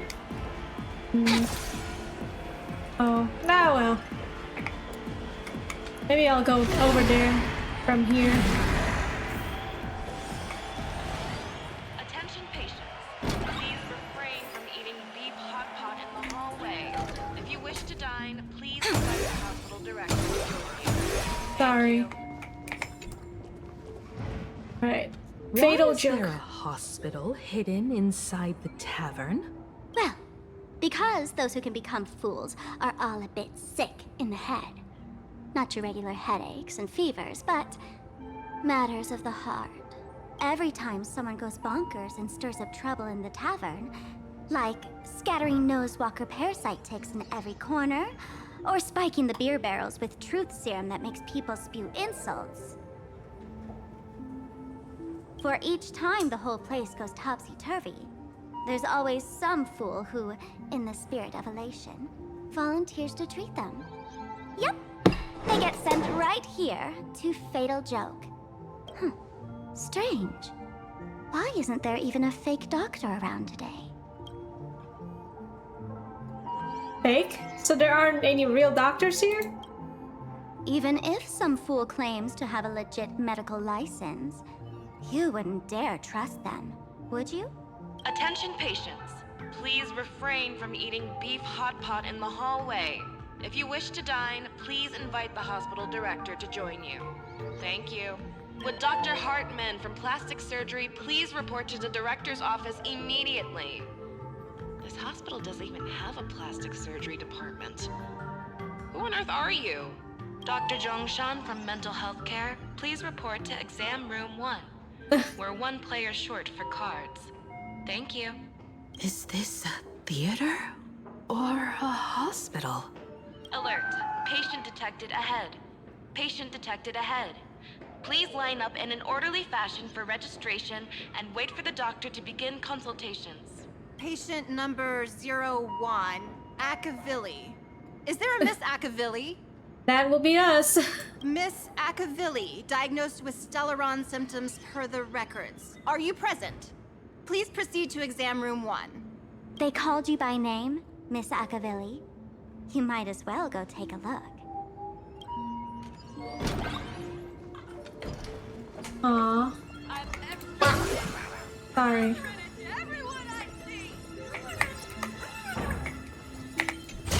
I'm sorry. I just have an urge to, you know, shoot everything. Would Dr. Hartman from Plastic Surgery please report to the director's office immediately? You're finally back, Akavilli. I've reviewed your clinical records. Your Stellaron symptoms are stable. Continued observation will suffice. Who are you? Oh, Zhongshan, it's you? Wait, who's Zhongshan? I'm your presiding physician. Good news for you. You don't need to rush into treatment just yet. Though, I can't say the same for Miss Sparkle over there. Patient number 02, Miss Sparkle, please come in. Hello there, Miss Sparkle. You're one of the few who didn't mistake me for that imposter, Doctor. But just a reminder, yours truly isn't sick. I'm perfectly healthy.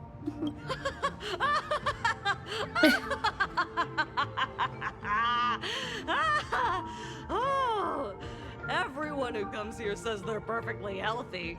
I've seen so many patients, and you're among the most severe. I could already make an initial diagnosis at first glance. Your ailment is loss of self.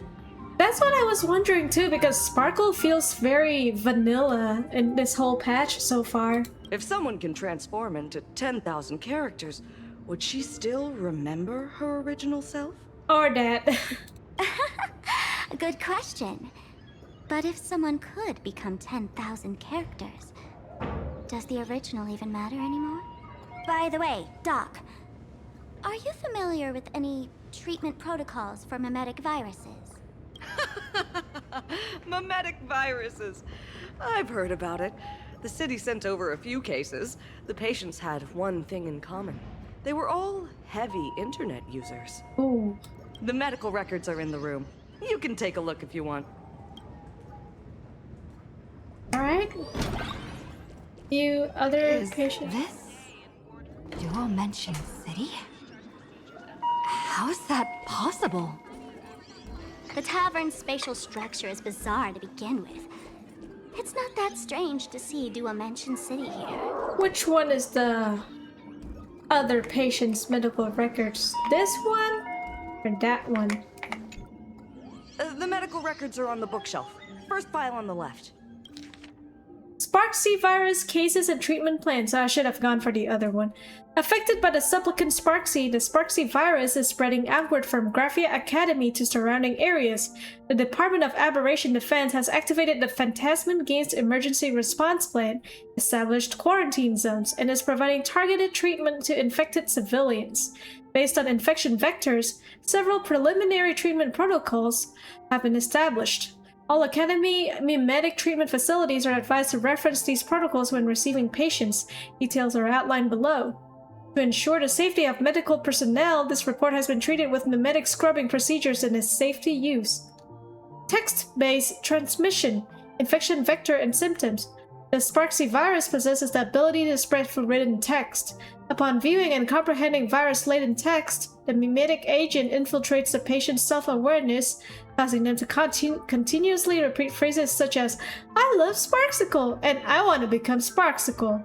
The condition worsens with each repetition, gradually transforming their self-awareness into that of Sparksicle. It should be noted that patients infected via text are highly likely to have been exposed to compound infection from both auditory and visual mimetic vectors. Soundproofing measures must be strictly implemented during treatment. Treatment plan. Immediately isolate the patient to prevent secondary exposure to the mimetic virus. All treatment equipment must be disconnected from the network after mimetic decontamination. And following standard prescription procedures for textual memes, inject the patient with massive amounts of redundant, harmless information to dilute and override the Sparxie virus in this patient's cognition. Text frequency should maintain between 22 to 26 characters per second, each treatment session controlled within half system hours. Audio transmission. Infection method and symptoms. The least harmful variant with distinct face differentiation. In Phase 1, after hearing specific trigger words, Sparksicle invades the auditory system, replacing all information the patient hears with Sparksicle. In Phase 2, all sounds produced by the patient are replaced with Sparksicle, and they become contagious. The transmission method at this phase is extremely covert. For example, patients will hide Sparksicle within fragmented speech using patterns like, "Hey, what should we have for dinner tonight? How about spaghetti and meatballs with sickle sauce?" Please exercise extreme caution. Treatment plan. Expose the patient to high-noise environments. This will continually disrupt the normal functioning of their auditory organs. No need to worry about damage to the patient. We've imported advanced medical equipment from the Intrarastral Peace Corporation. There won't be any permanent residual damage. Then the correction device will be used to control the patient's vocal organs and force them to read the Intellitron basic emotion test and explain the rules until the patient is free from the mimetic influence. Visual transmission, infection pathways and symptoms. High-risk infection type. When the patient is exposed to patterns containing the Sparxie virus on the network, their cognition will rapidly become infected.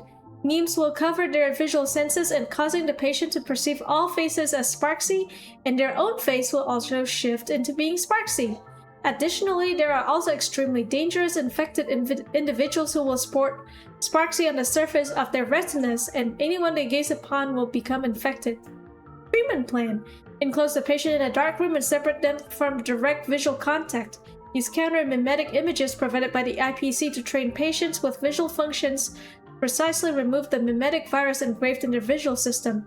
Currently, the Sparxie virus continues to spread with potential for mimetic mutation. If any unusual situations are discovered, report them immediately to the Department of Aberration Defense. Do not attempt to handle it on your own. Are there already victims in the city? To eliminate the mimetic virus, helping Patient Zero face reality is a crucial phase of the treatment.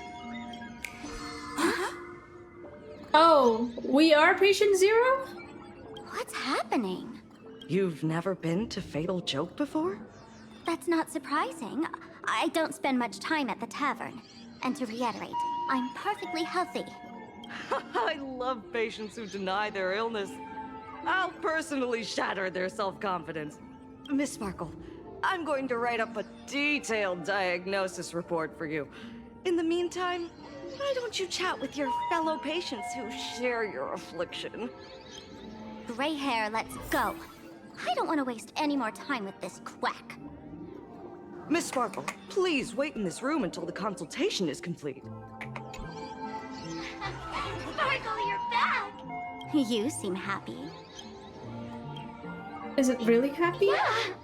I'm keeping my spirits high, just like she asked. Sparkle, Sparkle! You're the one who told me that a smiling mask will never have bad luck, aren't you? This world doesn't want to see too much sadness, cruelty, rage, or pain.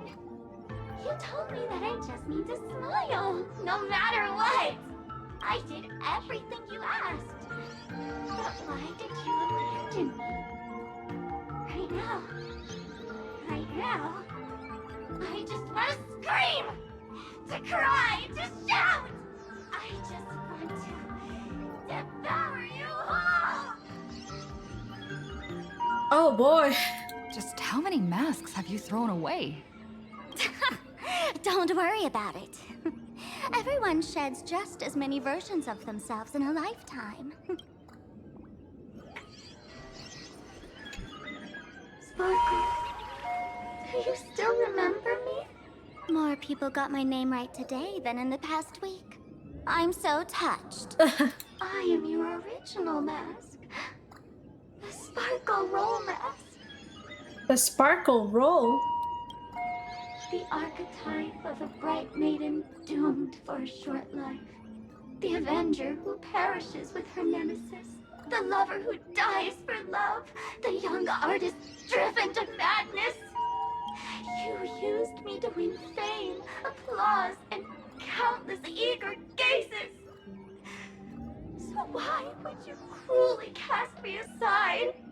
Please, wear me once more. Aww. The worst thing an actor should do is be tied down to one type of role. Do yourself a favor and stay down. The diagnosis results are in, Miss Sparkle. Hey there. Are you also troubled by the same illness as me? What illness do you have? I once suffered from a disease called Fool. What kind of disease is Fool? A masked fool named Sparkle grew out of me, slowly becoming one with me.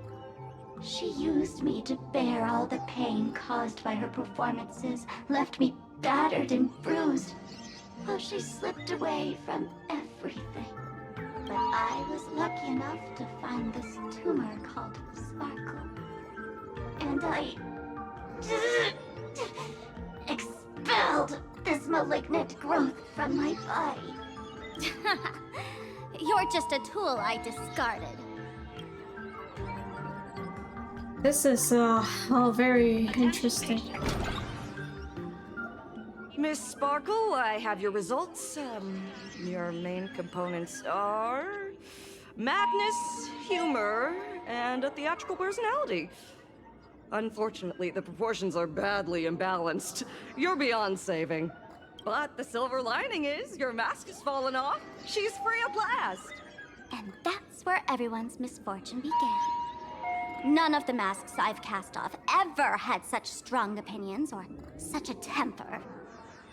She's not just your virtual persona. Is Sparxie also one of your fool's masks? She no longer needs to be corroded by your cancer of rationality. Now she can do anything that you wanted to do but didn't dare to do. Ha! As if there's anything Miss Sparkle wouldn't dare to do. For example, you don't dare wear any one mask for too long. Ooh. Like a butterfly shedding old skin, you keep discarding every mask just so you won't be defined or bound by them. You're afraid to stop, to be stuck in some stereotype. You're afraid that one day you won't be elating enough. That's why you drew Miss Sparxie and became her online. As a dazzling mask, everyone confides in her. Everyone wants to be her. Everyone feeds her their clever ideas. You thought this would inject new life into your elation. But sadly, once the mask is on you, you become its accessory. People care only about the image the mask paints. No one cares about the you beneath. And that is why she came to life. Human recognition and desire will flow through the internet, providing nourishment for her to bloom. She'll become a bewitching flower, conforming to everyone's wishes, letting them wear her, become her, and blossom across all of plain Arcadia. What a beautiful sight. Doctor, do you have a way to stop her? Stop? You mean treat? Yes? Sure. Cremate Sparkle. That's the best treatment I can prescribe. What? And here I thought you had something clever. After all, there's only one radical cure for all suffering. Make oneself disappear, right? Miss Sparkle, don't think I'm joking around with you. I only misbehave outside the tavern. But here, I am a doctor, without quotation marks. My treatment is real and effective. Generally, when a fool vanishes, their mask loses its power and becomes a dead thing. You're two sides of the same coin, after all. But as for Sparxie, I can't say for sure. During SparxieCon, she'll be worn by millions of ordinary people in plain Arcadia, feeding her with sustenance and strength. Your window of opportunity is therefore fleeting. Go on, lie down on that bed and say goodbye to your friends. Press that button and the nurse will come wheel you away. There's a door in the tavern that absolutely positively leads to a still-burning star in Siduni Rama. The nurse will send you there, and that'll be the end of it. I don't know what to say. And if I say no? Then I'll have to be impolite. Oh. Miss Sparkle, nameless, the choice is yours. As for me, by the laughter above, I've got to catch the next ship out of this dump. Hey! What's going on? Why am I pinned here? The mask of the masked fool represents what you wish to become. You use it to focus your power, but the mask will gradually bind you as well. That's why you've been avoiding Sparxie all this time. She didn't just steal a vial of mimetic virus. She stole your strength. Oh. No wonder the fool at the bar joked, when a masked fool loses their mask, what remains is just a fool. Yes. Every fool has at least one such mask. Not mere decoration, but a part of our destiny crafted by our own hands. It might be a morning actor mask you took a liking to and stole from them. It might be a head accessory you personally sketched in a moment of inspiration. Or it might be something that one day fell from the sky and latched onto your face. To become a fool, one must experience at least one such instance of destiny. The moment of masking one's face. Through the mask's eye holes, we gain a different perspective. Finally seeing how the universe is simply churning with endless jokes, and the absurd nature of our existence as living beings. The mask is who we want to be. And now, this imposter is more me than I am. Do it! Press the button. Call the nurse and cremate Miss Sparkle. At least then, the imposter will lose her power for a little while. You should be able to take her down easily, right? You're not actually going to press it, right?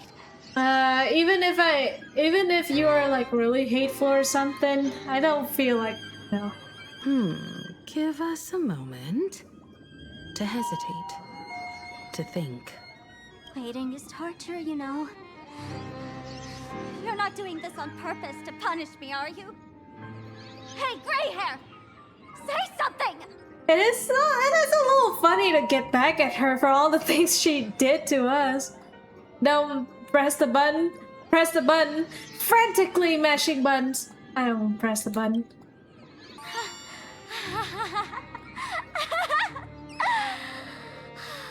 I knew it. Gray hair. You're still that same warm-hearted gray hair I know.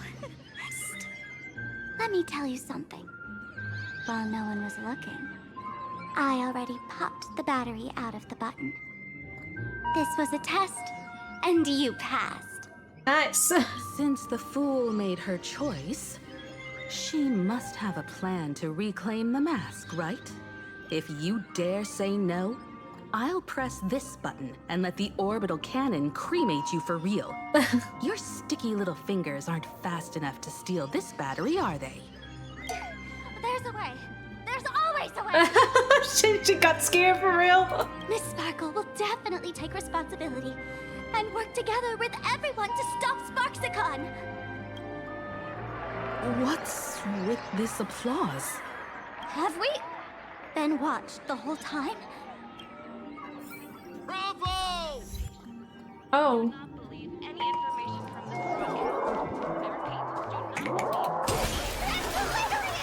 Oh. Oh. So the audience watched our every move in that treatment? Is this a hospital or a theater? Oh, look, there's our girl. That's life for you. While there's life, there's judgment. In every unseen corner, countless judging eyes are watching, diagnosing, and writing their own prescriptions. I must admit, Fatal Joke is a fascinating place. Real shame I didn't come check it out earlier. Ignore the spectators. They're just here for laughs. They won't help and couldn't if they tried. You said you had a way to stop Sparxie. Let's hear it. What's the plan? I've got a few anti-sparkle weapons in my collection. What's that? Why would you go against yourself? I've always had this premonition that one day Miss Sparkle would become an unstoppable terror in this universe. Someone has to find a way to stop me before that day comes. On a trip, I met a girl who shared my tastes. She had quite the knack to be a fool. In our battle of wits, she nearly turned me into sparkle paste using the local tumbleweed specialty. She also had a massive mech with beam cannons up the wazoo, ready to blast away any time. I quietly replicated those powerful goodies from my travels. With these anti-sparkle weapons, that imposter won't know what hit her. I gotta say, I'm quite the visionary. You two, let's head to the storage area next. I've already contacted Giovanni. He's doing an inventory check of the lost items there. Okay, but why is she here? Can I talk to her? Yunli, I believe that's her name. Eloise, it really is you! I heard the Astral Express made its way to Plato Arcadia, and I was planning to find you in March 7 to hang out. Didn't expect to run into you here in the tavern. Yunli, what are you doing here? Isn't it obvious? I came along with Madame Ya's Yuchui delegation. Master always says that 10,000 miles of travel beats 10,000 swings of the sword. So I figured since I'm here, I might as well see a few new places and experience something fresh. You know, the special fur dishes here in Plain Arcadia are amazing. I've tried Dreamless coffee and meatball these past few days, and they're just as good as Xianzhou's berry pheasant skewers. The folks at the Golden Confessional are all hilarious. They're so polite, and they talk so smoothly. Special fur dishes. So polite. Oops, slip of the tongue. Heh. Furio Sonabo. Looks like you've caught me, boss. Guess I'll have to reveal my true name, Furio Sonabo. I took a vacation to have some fun, even cast a transformation spell to make it more interesting, but you went and interrupted me, boss. Since you've interrupted my act, you'll just have to be part of the show.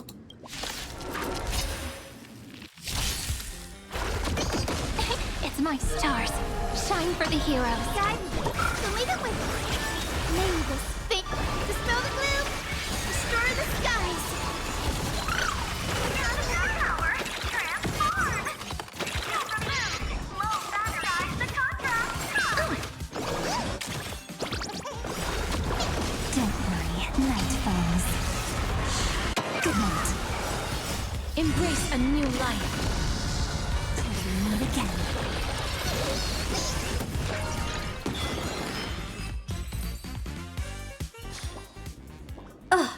Boss, how heartless. Even my dad never hit me. Wait, that's not right. I was drawn on an assembly line, so I don't have a dad. I must find somewhere to ponder these nonsensical questions. Bye if you want me back at the magazine. Wait until my vacation's over. Yeah, I was like, what the hell is Yunli here? Well, now that we know. Gotta go. It's also getting quite late, and I'm not sure if I can finish this. Beep boop! Frontline reporter bringing fresh intel. This is bad news. Something weird is happening to all the students in the school. This Furbo thinks I'm getting infected too. I can't breathe. Everyone's just becoming Sparxie. Anything unusual? Have you seen a student with pink hair? Have you seen a male teacher wearing... You've seen a student with pink hair. Human students have way too many hair colors. I can't tell which one you're looking for, but this Furbo will keep trying. Something's not right. They're taking down the wave mural from the school. Beep beep, detecting movement heading towards this Furbo's position. And remember my contributions to the club president talk later. Oh, it's not going good. Intel from the school? The undercover journalist didn't find the hostages. The undercover journalist discovered something unusual. The Furbo journalists couldn't find March or Mr. Yang, but they did spot Sparxie taking down the wave mural in the school courtyard. Oh? That's noteworthy. Looks like Sparxie is busy making preparations too. But why do all this? Never mind her for now. Let's check out the Fool's storage area.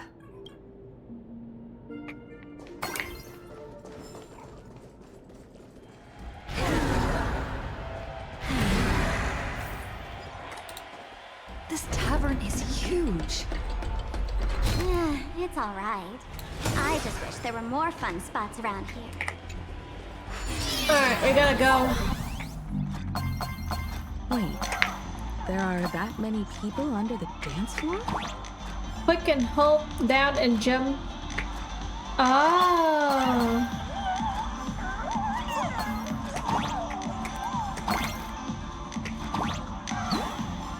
I see.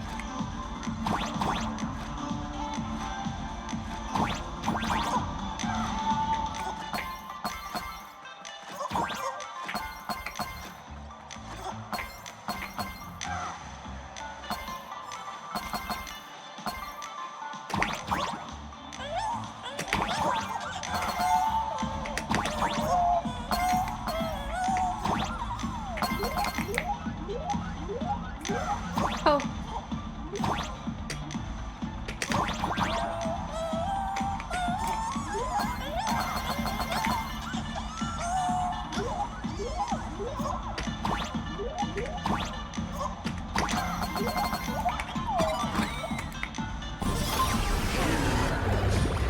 Alright, I did well, I guess.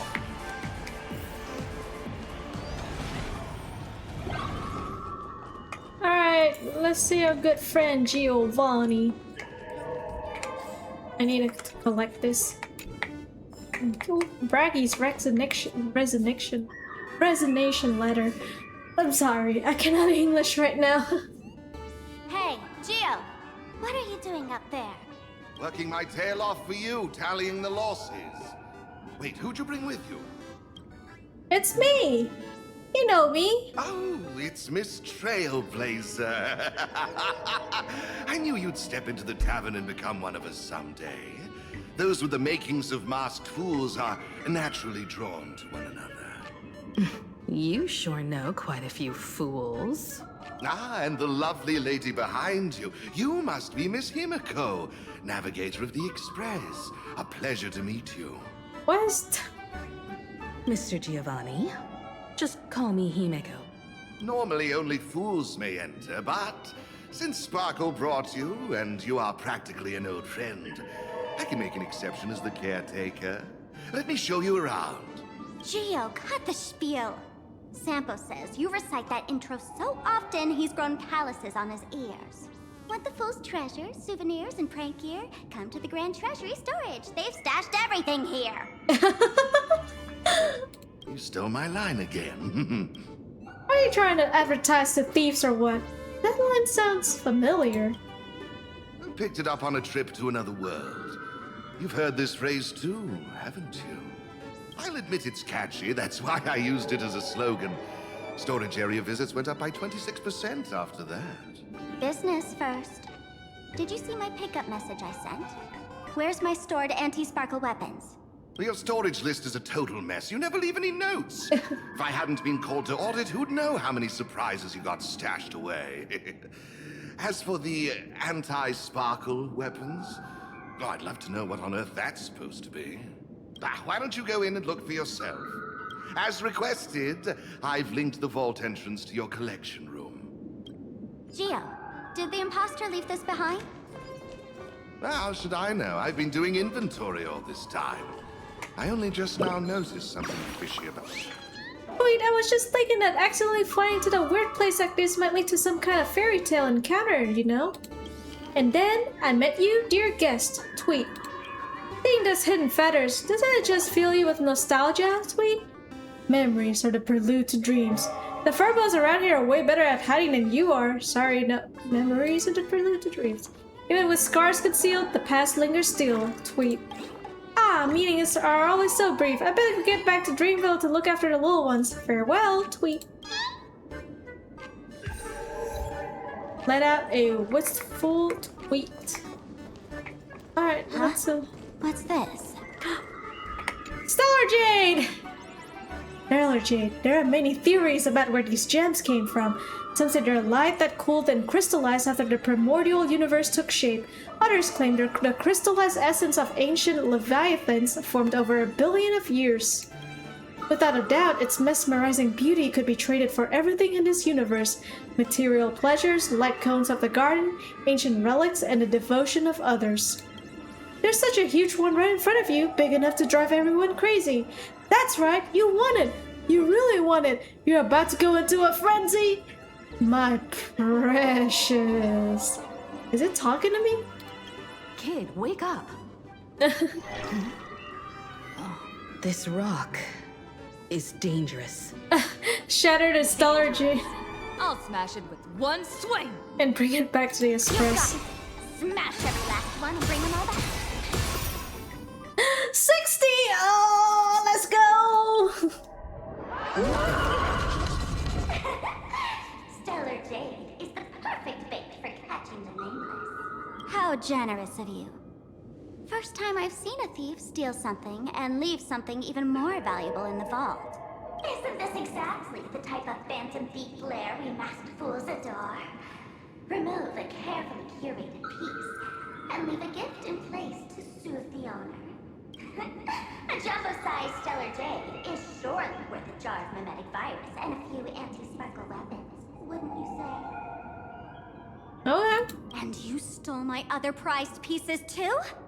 That worthless junk? Consider it a complimentary vault cleaning. Before Sparks convenience, I'd like a little warm-up entertainment. Old model and the nameless. You should be able to break out of this room, right? Don't disappoint me now! Oh, man! Game over!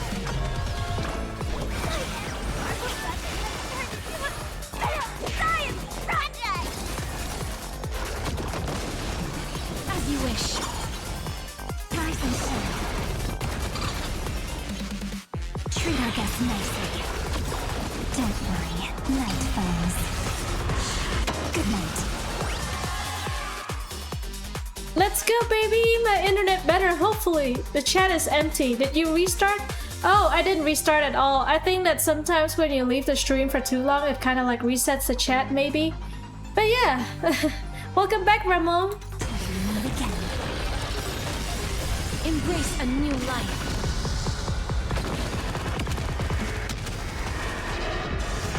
Together we stars. Shine for the heroes. Future is so leave it with me. Name this. Dispel the gloom. Destroy the sky. Thanks.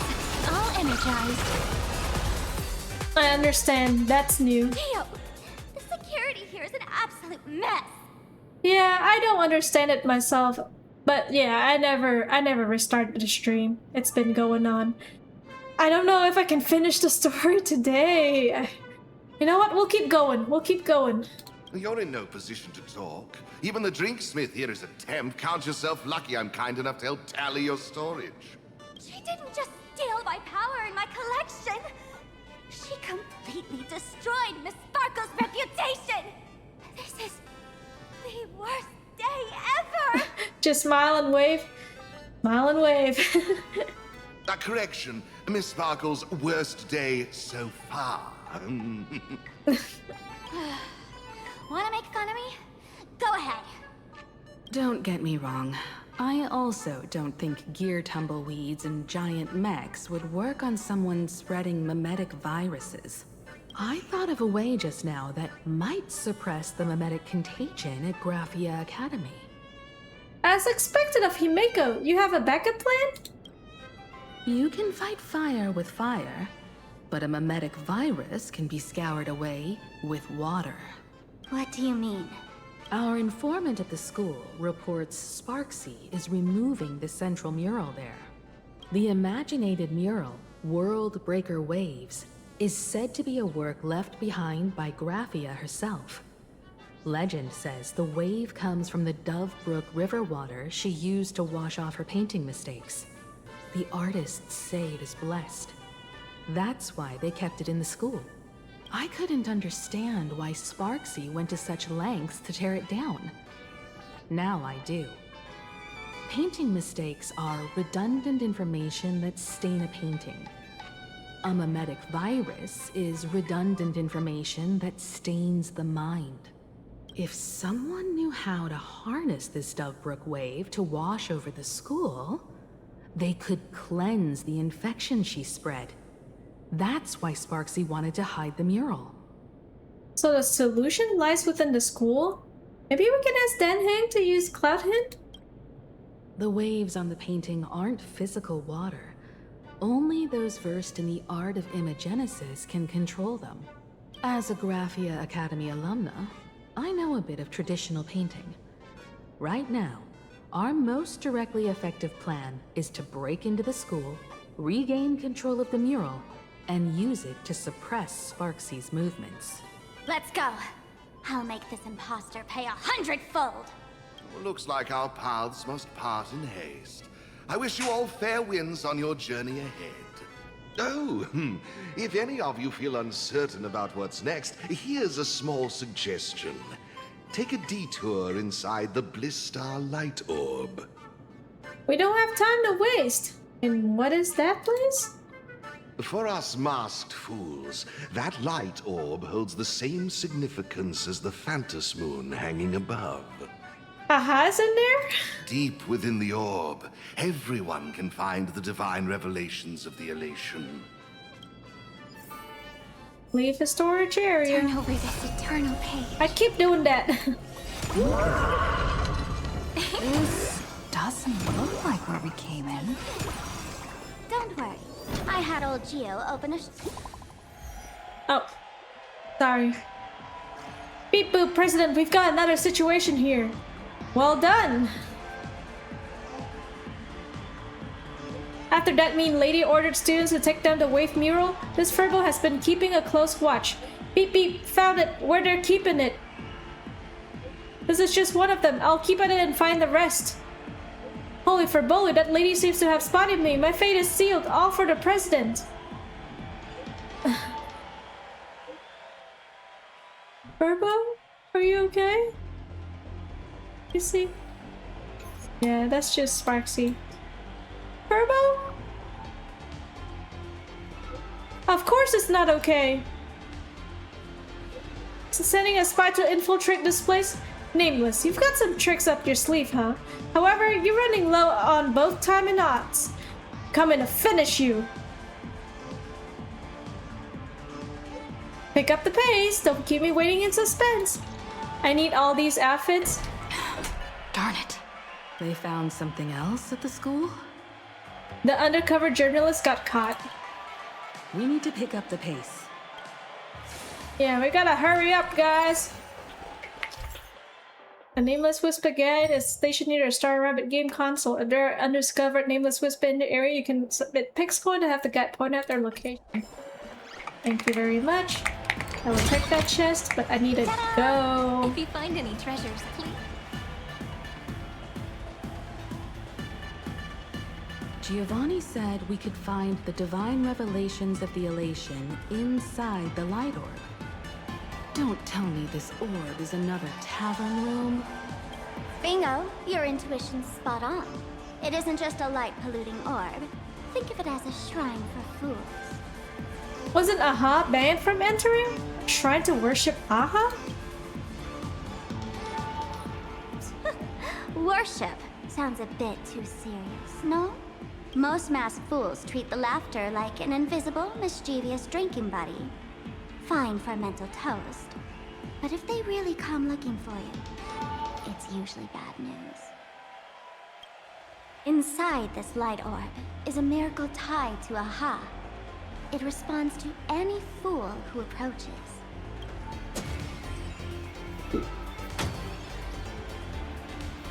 Let me show you something mind-blowing. Here we go. Open sesame!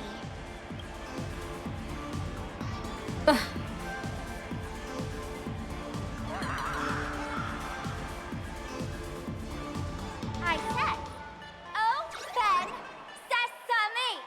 Open sesame! Sesame? Open? Hooray! So in their eyes, I don't even count as a masked fool anymore! What a wonderful surprise! The imposter stole my identity too!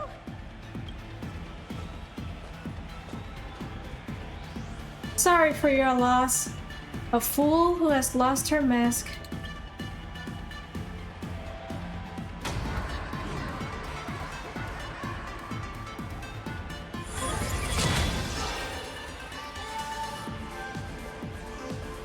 The good news is, at least one of us is still a masked fool.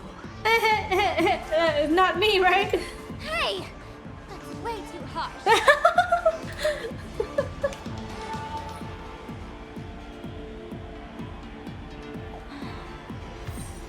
hate to admit it, but gray hair, it's opened for you.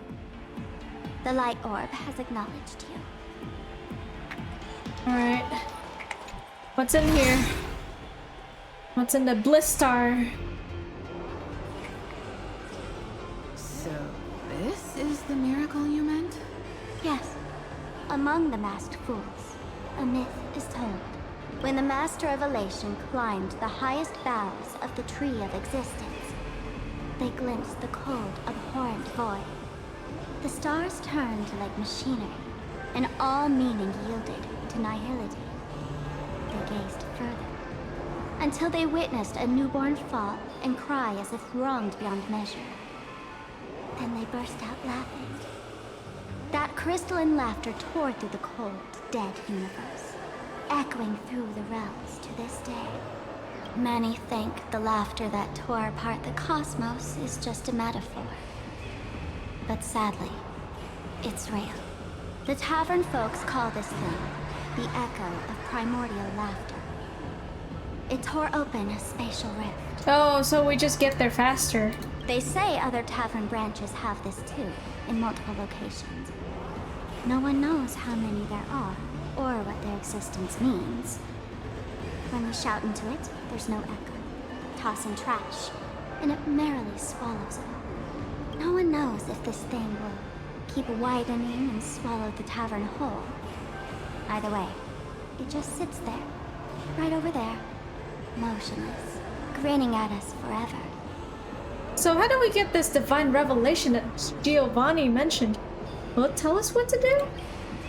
Just stick your hand in there. It's said, at a turning point of destiny, a fool need only reach into the rift and grasp something. The tavern folks call it the laughter's gift. No one knows what this thing will bring to those who seek it, fortune or otherwise. But one thing's for sure. Your destiny's bound to get much more chaotic. Hey, gray hair. Wanna give it a try? Might as well. Reach your hand in there. With trembling unease, you reach into the gaping fissure. Just pretend like it's the mouth of that Amphorian Verax Leo you kept telling yourself. Billy, have mercy. In Billy's name, please don't hurt me. My hand doesn't taste good. Your hand seems to plunge into a soft, swirling fluid, and a bizarre monkey screech echoes in your ears, reminding you of an ominous story about wish-making, and you sense that you've touched something. Not the monkey's paw! Got it? Or let me feel around.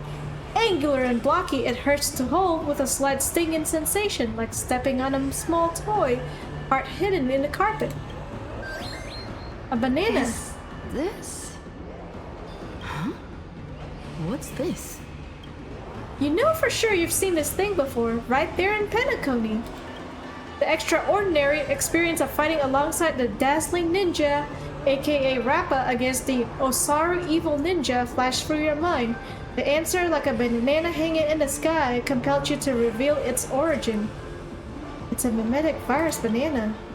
Laughter above, they really answered! But what's their deal giving you another mimetic virus? To fight virus with virus, to grant temporary immunity. Now I get it. Audiences infected with the Sparxie virus naturally won't be able to resist Sparxie. We'd end up like that soon after breaking into the school.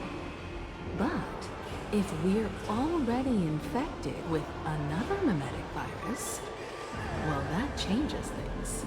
And this banana serves exactly that purpose. To buy us some time to resist. The Elation really has a twisted sense of humor, huh? All right, let's move.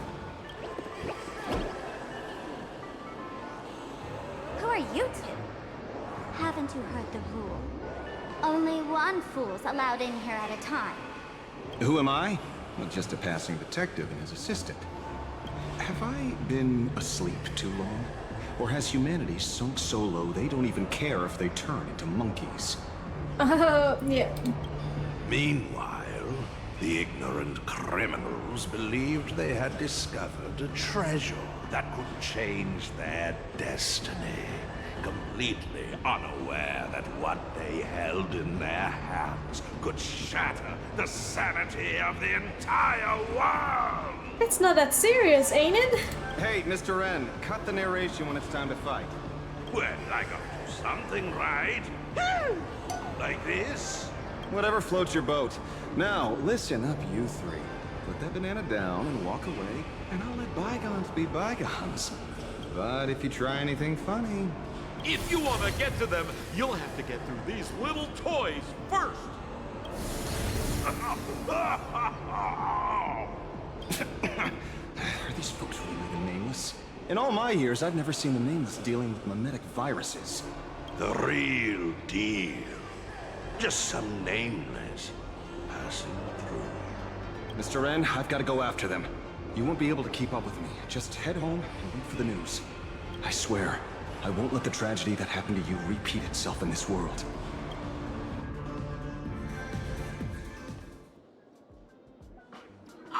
Over here! This way! Run faster! You don't want to get caught by that guy back there, do you? Yo, sis! Just how many troublemakers did you people manage to tick off when you landed? So who was that just now? Didn't you leave already? When push comes to shove, Sampo's the one we can count on. Good old Sampo came through with top-notch service, saving your lives in the nick of time. Thank you, Mr. Sampo. Now that we're all set, it's time to head to Graffy Academy for the rescue mission. Mr. Sampo, do you know which door in the tavern can get us back to the city the quickest? You don't even need to ask. When it comes to knowing all the secret passages and shortcuts in this tavern, you won't find anyone who can match old Sampo. Sampo. Then lead the way.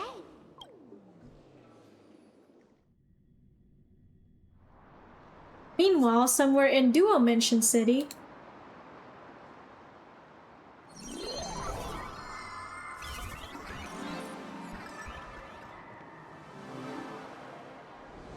Sunday. Or not Sunday. Evil Sunday. Or Mr. Oak or whoever.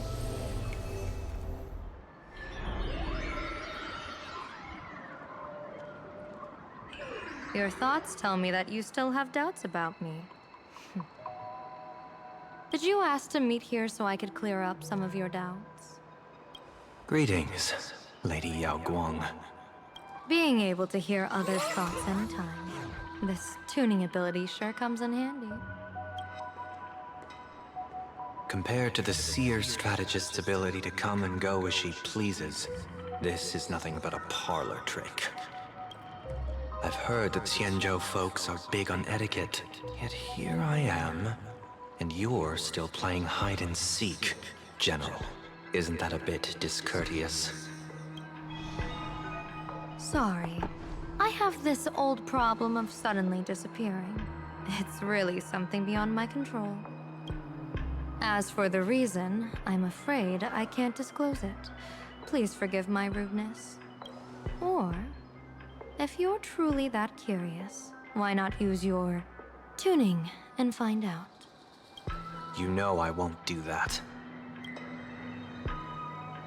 Besides, I couldn't even if I wanted to right now. Couldn't?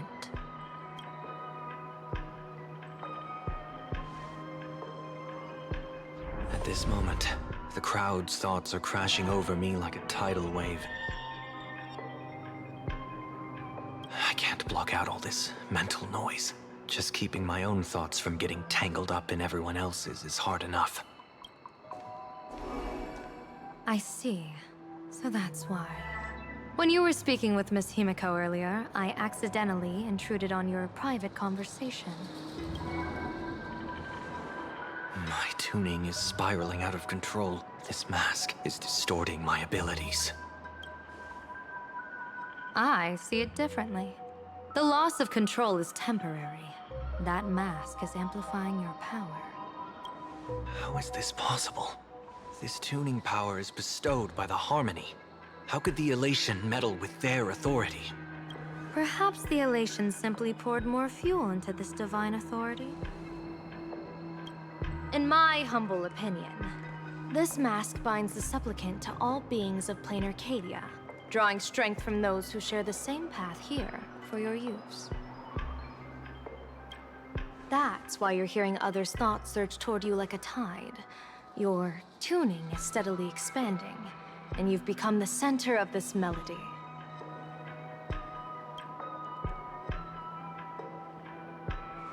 You sure gave me quite the gift, General. But why would such a precious gift be placed on my face? I need an honest answer. You want to know the reason? Didn't I explain it already? Your reasons about me make sense, but what I really want is your answer about yourself. General of the Yuchue, who sees into the future. Why not wear the mask yourself and personally step into the fray with its power?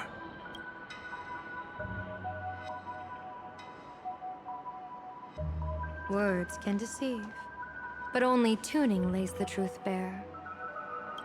Mr. Sunday, why not use your enhanced tuning to feel the weight of that answer for yourself? Well then, pardon my intrusion, Lady Yao Guang.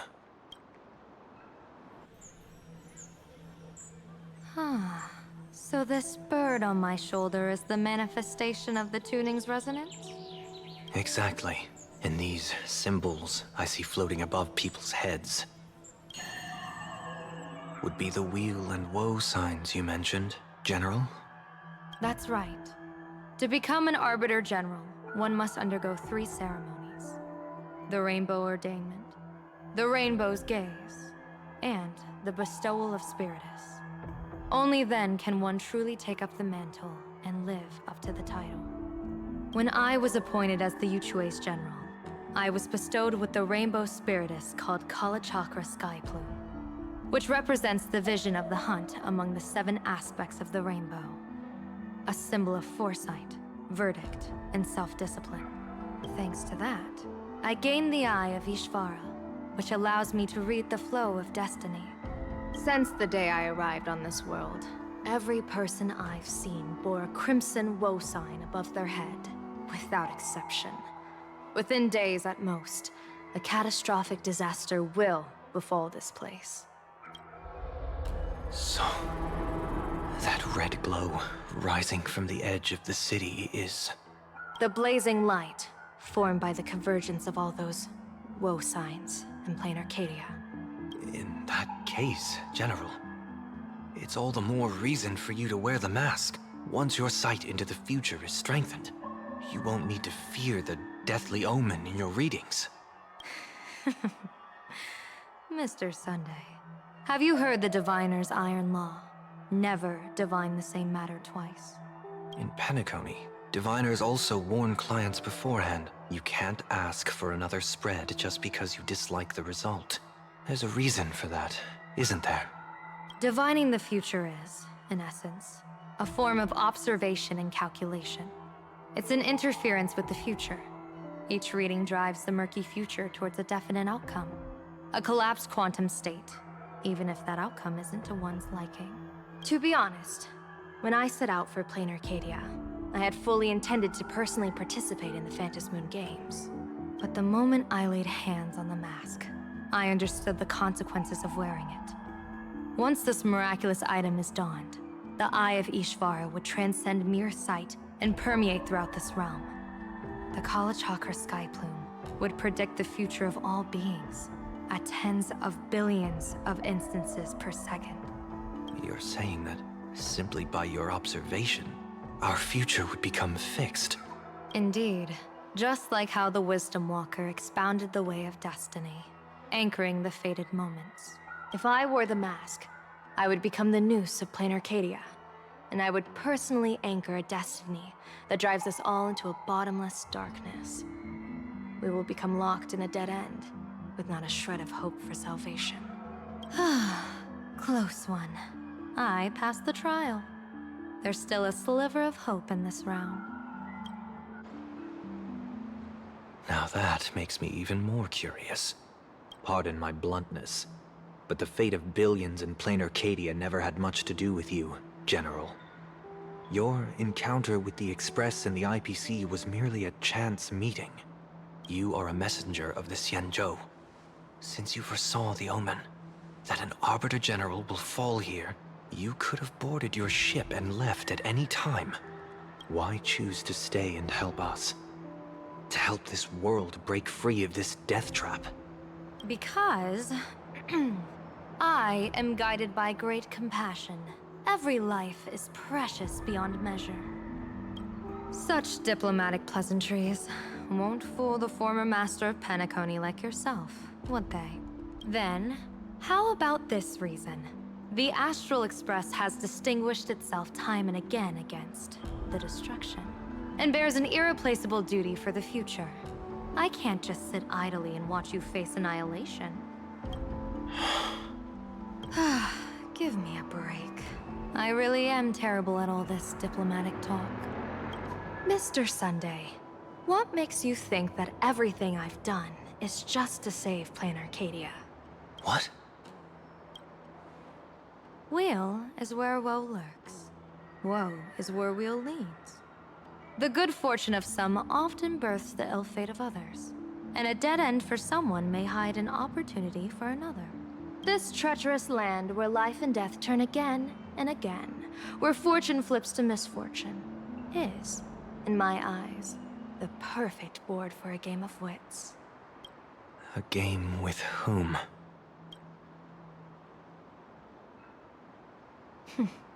With the gods. Mr. Sunday, have you heard of the Battle of the Fonghu 30 years ago? I've heard rumors of that war, but not the details. General, are you suggesting plain Arcadia is now facing dangers just as perilous as the Xianzhou Fanghu was back then? You got that right. 30 years ago, the Abundance Axis broke our lines and invaded the Fanghu homeland. The abominations awakened a living demonic star, intending to sink the Xianzhou Fanghu. With no other options, the Alliance staked everything on my Junior Soar's plan. To operate the astronomical observation device, the Cloud Peer Telescope, to signal the Rainbow for aid, using their Lux Arrow to strike down the Demon Star. Whoever operated the Cloud Peer Telescope would not return. It was to be a one-way trip. So, you're Junior Soar. You guessed wrong. The one who offered his life was my master, who taught me divination. It was Master Jingtian, then the Yuchui's Master Diviner, and the only high official authorized to operate that device. He accepted his fate and ventured to the Fanghu, going with him into certain death were Yueyu, the previous Yaoqing general who guarded the Cloud Peer Telescope, and the Verdant Knights under her command. So many twists and turns. Yeah, I was like, I thought we're on plain Arcadia, but now we're learning about the Xianzhou. We're learning about different facets, or like the mask or personalities of a person. Like I'm getting a little overwhelmed, but I'm enjoying this. I was responsible for assessing the entire plan's feasibility and mending its gaps. I activated the Decalite reflection barrier, calculating and casting lots again and again. I watched as the starlight, representing countless possibilities, flickered within the reflections, faint, wavering, until the vast shadow of a pondering god swallowed them whole. And they vanished into the abyssal dark at the edges of the universe. And in that moment, I understood that I had cemented my master and countless soldiers into an inescapable doom. When the Lux Arrow fell, they would perish along with the enemy and that demonic star. All reduced to ashes. You sacrificed so many comrades just to ensure the enemy's fall. To Penaconians, that must seem incredibly cruel, right? As someone born in an era of peace, I have no right to judge. Perhaps the founders of Penacony could understand the necessity. cruel or not, it was my duty. And so I had to witness and remember their sacrifice. When I saw the Lux Arrow descend, I realized the Xianzhou Alliance had actually directed an Eon's actions. This realization illuminated the mission of my remaining years. In this cold, merciless cosmos, when you're trapped in despair, an Eon's intervention is often the only hope. We are not ants, helpless beneath the celestial spheres as we simply watch the stars turn. Instead, their trails were forged by us, who offered up a portion of our insignificant destiny. Even beings as mighty as the Eons can be pulled by our will. Is this what you want to do in plain Arcadia? Indeed. I will seize those starlights of possibility I once buried with my own hands. Just like the Battle of the Fong Hu 30 years ago. An Arbiter General will fall, and an Eon will descend. I will forge the destined death into wagers and game pieces, and invite the god who delights in meddling with destiny to sit at my table. This time, I will invite them into my calculations, to draw a great wheel for the cosmos' future. Mr. Sunday, surely you can understand this mad idea of mine, having once reached the divine throne of order yourself.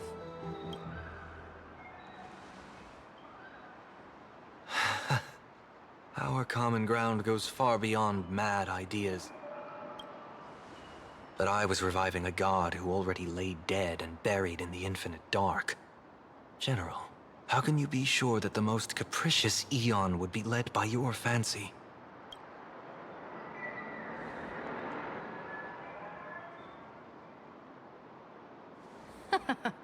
Have you heard this myth about the elation? They say Aha once climbed to the highest bough of the Tree of Existence. Gazing out, they saw stars turning coldly, like machines. And the meaning of everything yielded to nihility. Only the cry of a newborn made them burst into laughter. Mr. Sunday, answer me. Why did Aha laugh?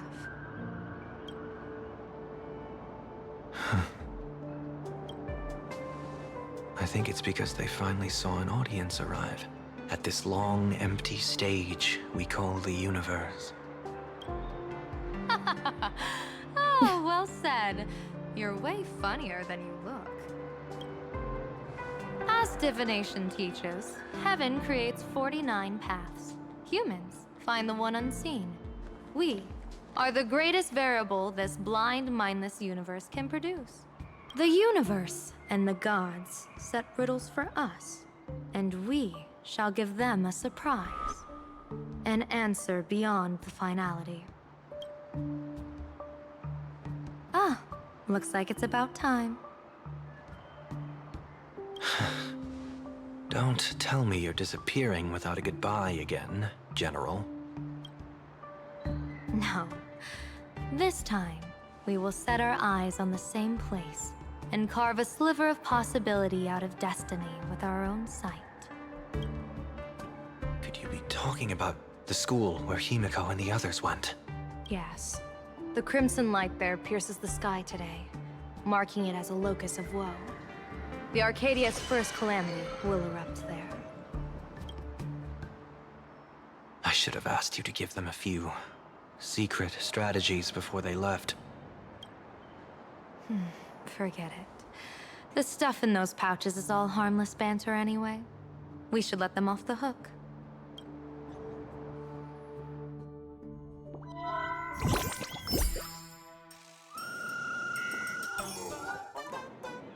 Hello, everyone. Welcome back to Full Wish TV's special news segment, Arcadian Morning Report. I'm your host, Poofy. Hi, everyone. I'm your host, Snowy. It's been 3 hours since our first supplicant, Miss Sparxie, announced her entry into the Phantom Moon Games. The performance she announced to all her fans, SparxieCon, is also about to begin. Who is everyone's hairstylist? They all have amazing hair. I know, right? Like, I honestly think that Honkai Star Rail has like a lot of like cute designs that I'm really into. And you know, like their clothes, their style, their hairs, like everything is pretty good. How curious! Plain Arcadia's day-night cycle was completely scrambled in ancient times. Graphia Academy's location just happens to be bathed in light. So, in broad daylight, what kind of fireworks show does Miss Sparxie have in store for us? I'm really digging the designs. Yeah, I think there's that's also part of like why I enjoy Honkai Star Rail so much, is that their designs pull me in. Like, you know, I like how they look. Who knows? Maybe she'll blow the school sky high in a blaze of fireworks. After all, at the Phantasm Moon Games 15 years ago, Graphia Academy also. Senior, you can't joke about that. Dear viewers, our apologies. Let's move on to news about other supplicants. According to the Department of Aberration Defense's staff, during a routine inspection of the Phantasm Moon courtyard, 2 additional mask shapes manifested on the altar. In other words, 2 more supplicants have appeared. So it is me and Sunday. Although none of them have publicly announced entry into the games yet, the altar's masks mean someone, somewhere has quietly donned the masks of elation. As for the 2 masks, Department of Aberration Defense staff describe one as a raccoon and the other as some kind of bird. So much drama, but when are we getting a game centered around the people selling the clothes and cutting hair?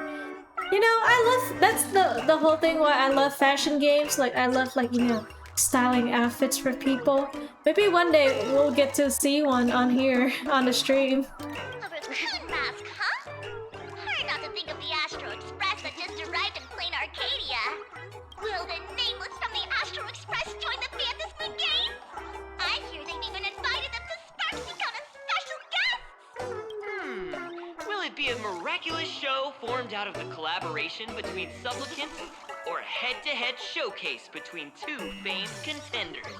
Countless streamers are already live, broadcasting the scene at the venue. Let's cut to the feed now.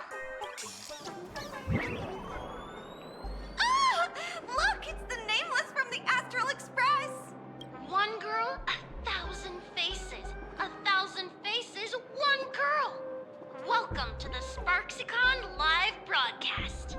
Dear lovely fans, please be patient. SparxieCon is about to begin. This horror stream is about to end. Time for you all to log off.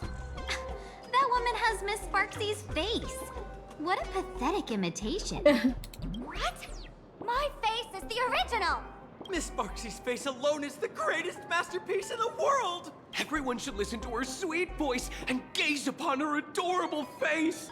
I shall become Miss Sparxie! We offer everything to Miss Sparxie. Sparxico! Sparxico! Sparxico! My eyes! I've seen something cursed. The mimetic virus spread among people is way worse than we imagined. There are walking Sparxie shrooms growing on the ground. I bet we'll all end up with Sparxie, or rather Sparkle faces, before we can get very far. Check out the mimetic banana. Are we really using that? If we don't take down that imposter before the virus hits, we'll all be monkeys in the jungle. Become a fake of a fake or a carefree monkey. Your call. On second thought, being assimilated by an imposter doesn't sound that bad. Enough talk. Eyes on the banana. Ow! Ma'am, a little warning before you stab someone with a banana, please? Come on, banana. Come on, banana. Remember the plan we made at the tavern? Yes,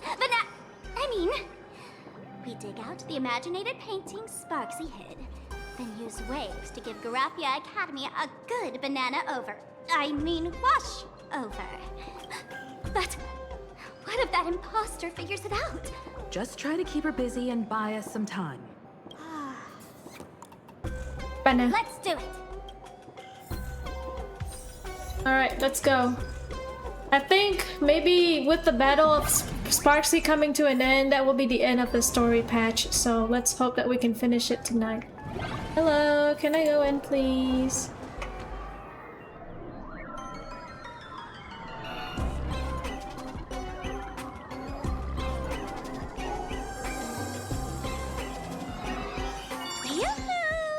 Welcome, dear guests. I've been waiting so long, my phone's about to die. Drop the act, my dear Mask. I shouldn't have called you an imposter. That was harsh of me. Come back to Mama's arms. It's not too late. If the Astral Express crew gets involved, they won't be pulling any punches. I need more. You'll get more because the next patch is starting next week, I think. Of course I get it. Surrendering now would ruin the stage you so carefully set. Total buzzkill, right?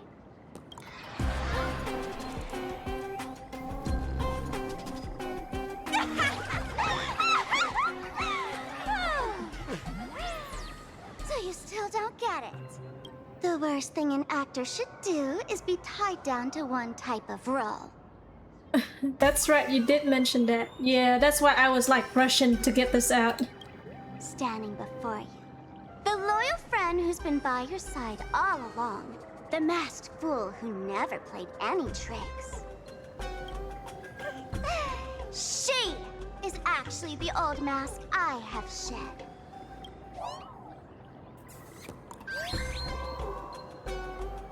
What did you just say? You are the real Sparkle?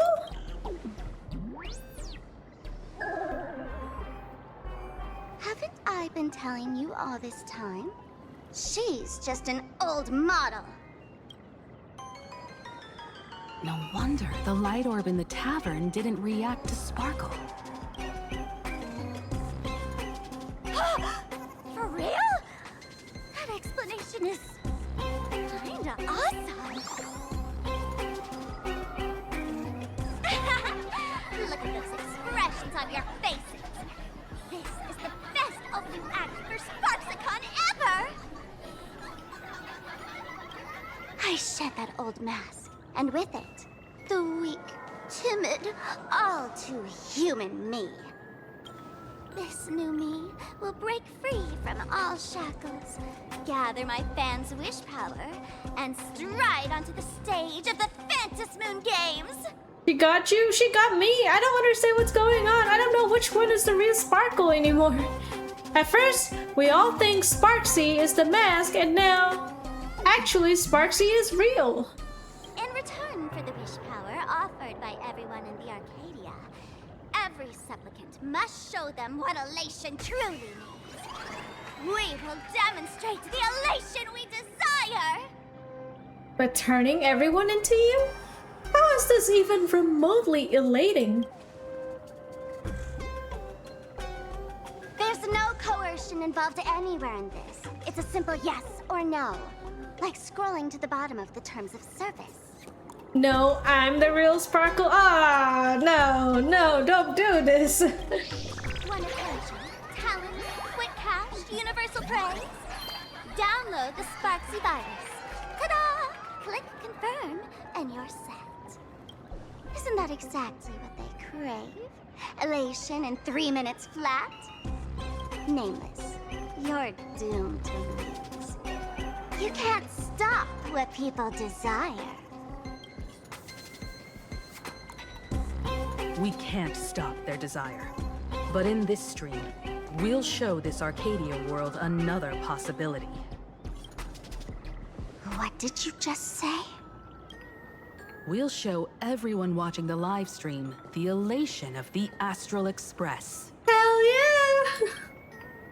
I'm not a guest. I'm a supplicant.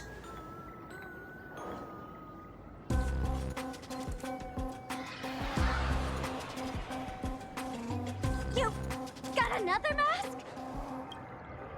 Before Sparxicon begins, the hero of the Express will defeat the villain who tried to spread the virus. And soon, the world will watch it happen live. in their hearts, they'll long for the Trailblaze too. You were never the only option for the audience, Sparxie.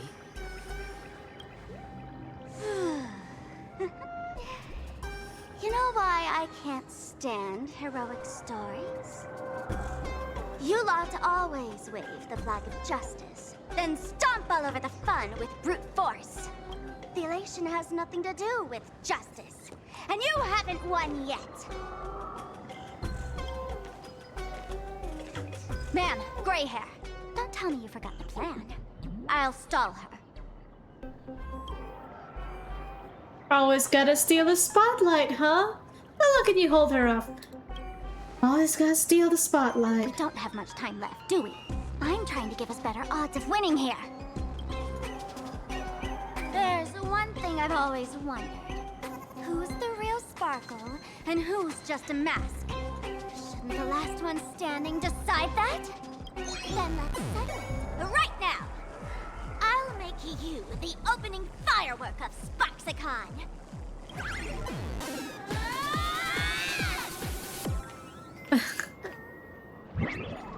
Unbelievable! A girl who looks exactly like Miss Sparxie just rushed in and started throwing punches! Could she be a high-grade lookalike rival? Looks like when it comes to top-tier V-Streamer wars, the fanciest fights are fought the old-fashioned way. That's funny. I mean, they're just throwing hands. They got hands, I say. Hey, friends! Over here! Look this way! March! Is that March's voice? Over here! Mr. Yang and I are in the art classroom! While Sparkle keeps her busy, let's regroup with March first.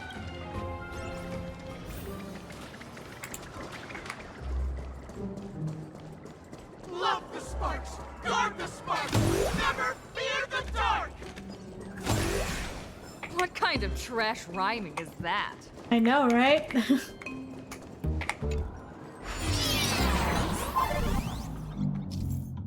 Modules enclosed by aesthetic window can swap positions in the window control mode. Interact with the starter to enter window control mode. Hold and drag the fave to swap the window position. Click the return button to exit window control. Alright, where is the window control mode?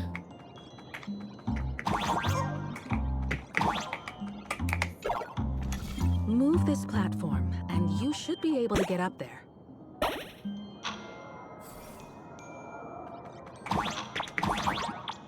Wait.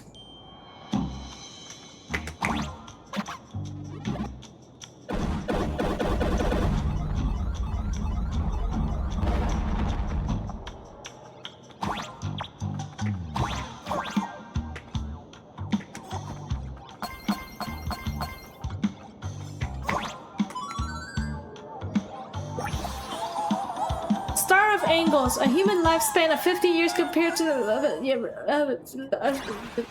sure.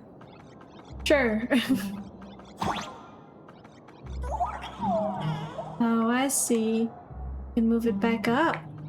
Hold on, let me try something real quick.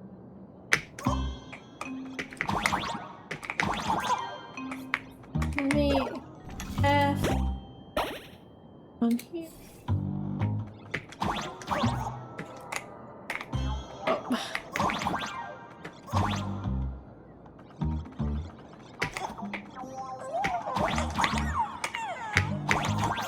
There we go. I swear I can read. Dude, that thing was going too fast, okay? It's not my fault.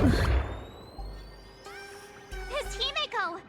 Oh, you're finally here! March, I brought backup!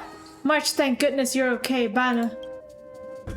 March, I'm just so happy you're safe, Bana. After she escaped the school, I figured she'd bring you back. So while Sparxie was away, I found a classroom to hide in. The students around here have been acting weirder and weirder. Good thing my heart is pure and untouched, so her tricks don't work on me. Hold up. Were you two just talking with some weird verbal tick? No. We choose to fight poison with banana. Is Mr. Yang okay?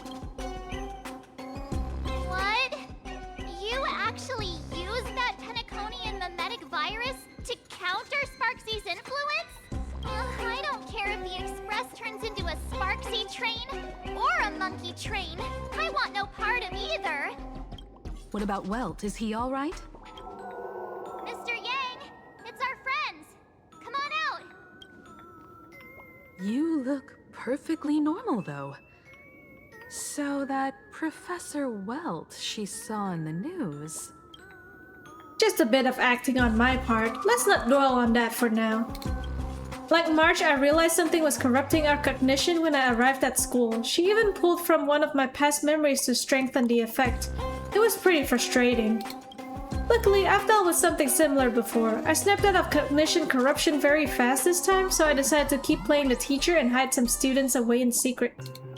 So any ideas on how to dispel Sparxie's influence? You told March and Welt about the intel you obtained at the tavern and your action plan. No wonder these students took down the wave mural from the central courtyard. Sparxie had them break it into 3 parts: the waves, the wooden boat, and the moon. I don't know where they hid the waves and the moon, but I managed to retrieve the wooden boat that was stored in the archive room from the students. As expected from Teacher Yang. We might have a lead on the other 2 painting pieces. Have you seen... Furbo, Nana? You mean... a furbo? We sent a local reporter into the school, but his luck turned sour, Nana. Sparxie caught him red-handed. Before he was taken away, he managed to take a photo of the library. I want to check it out with her. What about me and Mr. Yang? Now that we have a lead, no way we'll just sit here doing nothing. March and I will go track down that Furbo reporter. We might even find out where the last piece of the painting was hidden. That's the plan. Let us know right away if you find any leads. Himiko, where's the library? I know the way. I just hope they haven't renovated the academy in the past 15 years.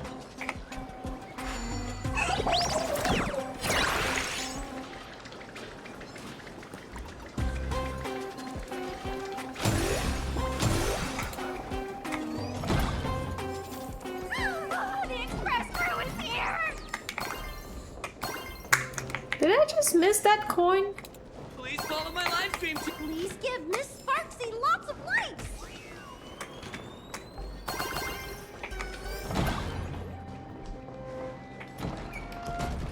Are they fighting? Oh, not the point. The library's just up ahead. Finally, I can get away from all these live stream obsessed students.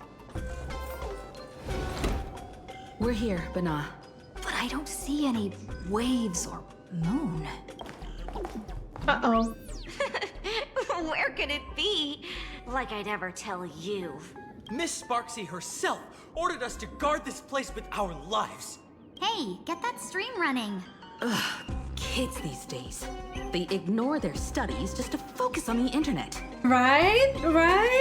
As an alum of Graphia Academy, it's my duty, as tradition dictates, to give you all a proper extracurricular lesson. Hey, juniors, ready to roll?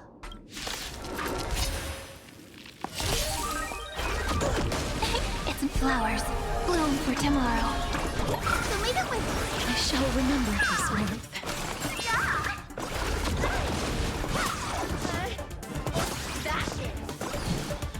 Wilt here. Low battery. Time for some your time to shine. Don't worry, night foes. Good night.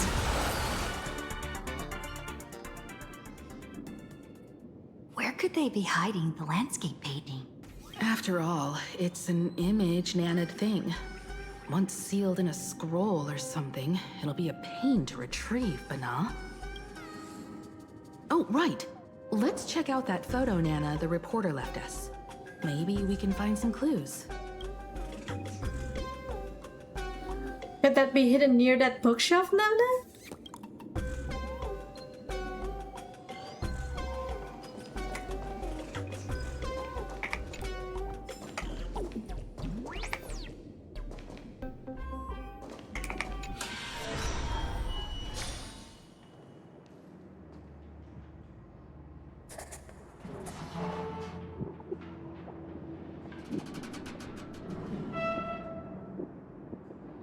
we now? This place looks just like any other classroom. But something's off. Let's look around.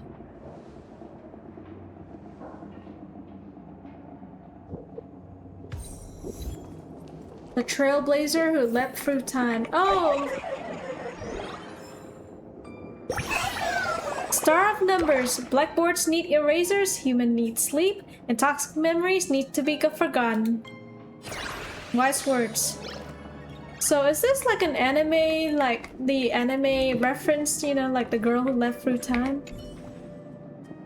Someone carelessly tossed a comic magazine on the table. July 20th, 1984, issue 29, introducing the brand new series Super Leafwalkers. Man, that's such an old school comic.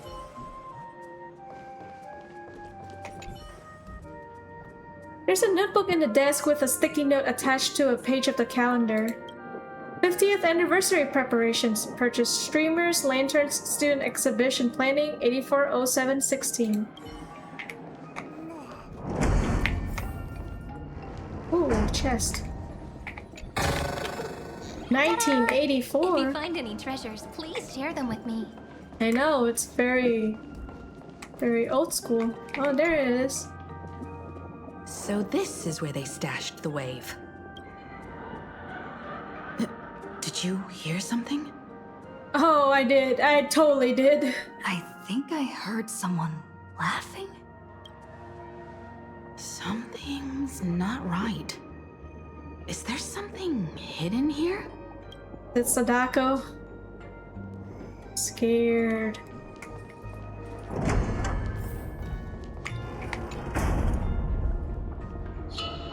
Chalk marks gleam fresh on one side of the blackboard as if written just today. Arcadian calendar, July 22nd, 1984. On duty, Bell, Fulwish. July 22nd, 1984? Belle? Could this classroom be? Himeko, are you okay? Senior, you're back! You're back! Sorry.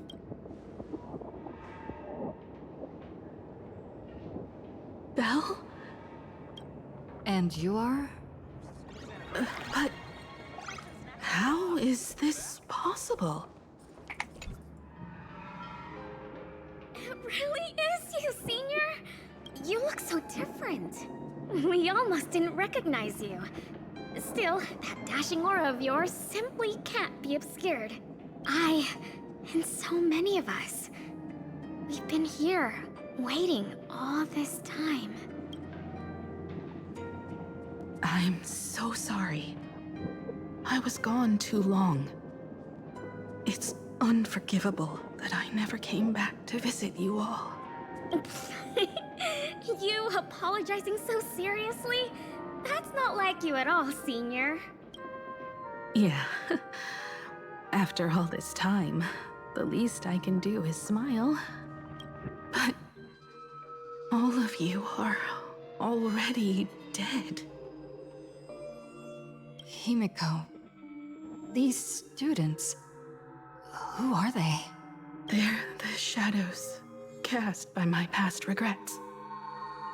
Young lives buried here by a tragic accident. What? Oh no, Senior, he's here! That thing is coming! Wait, what did you just say? Everyone, hide!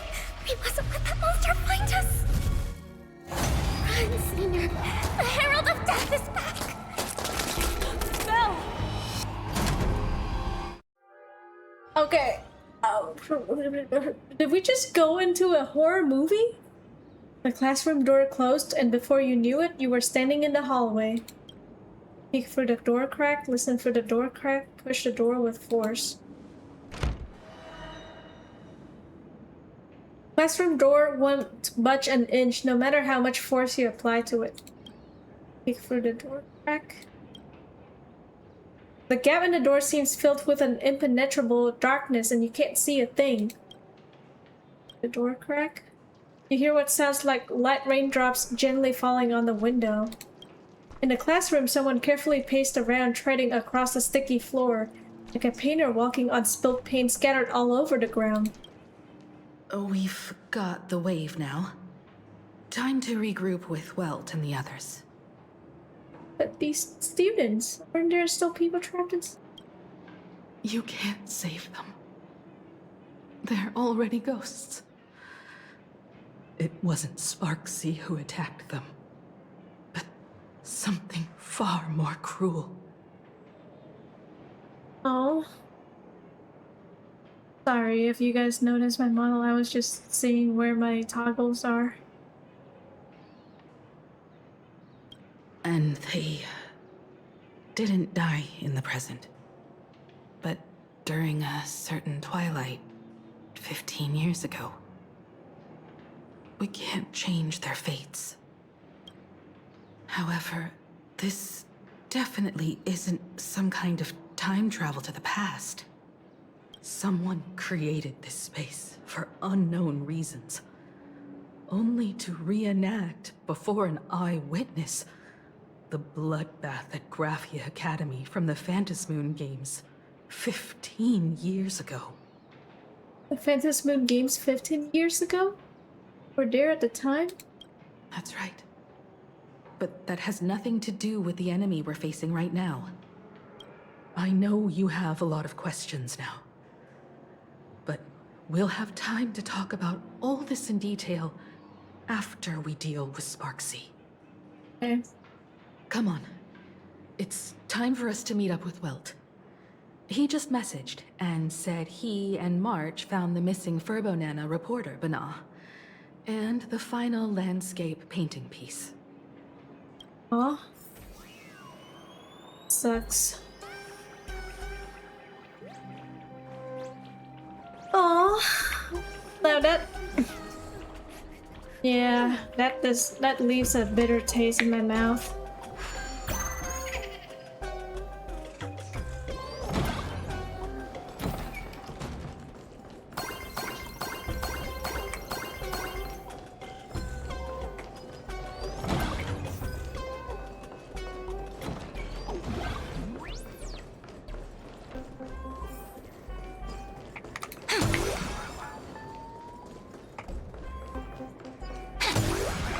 No peeping. Peeping Tom.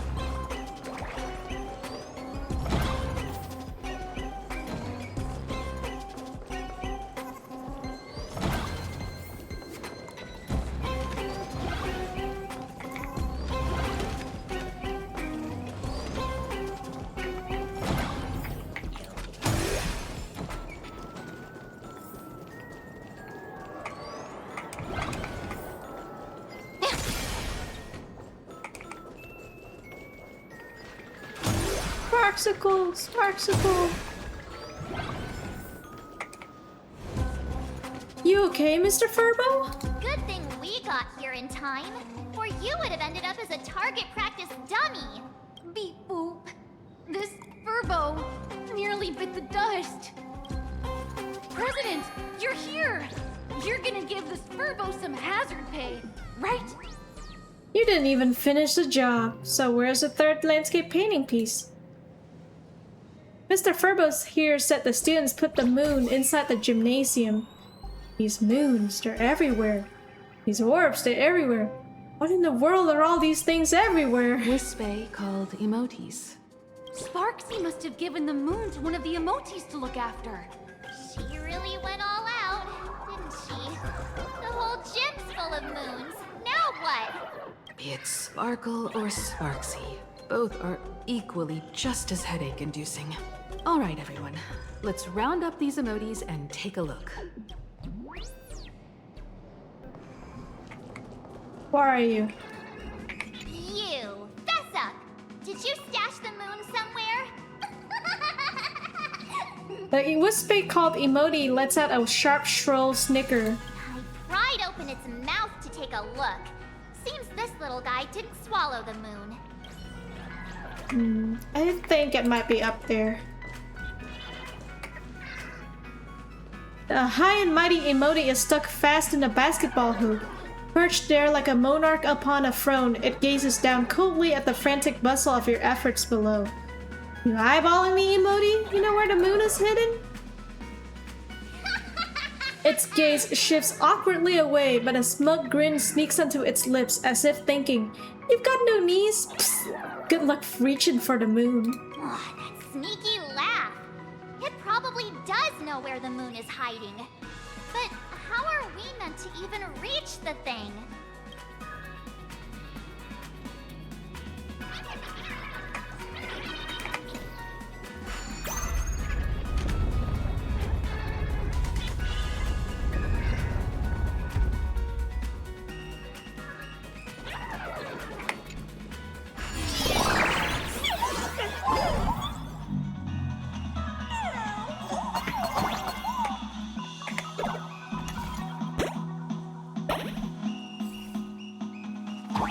The gym. I've missed this. There was a time when I really envied those classmates who could sprint across the field. Oh, sorry, Himeko. I keep doing it. If winter never came with an eternal fall, but sure.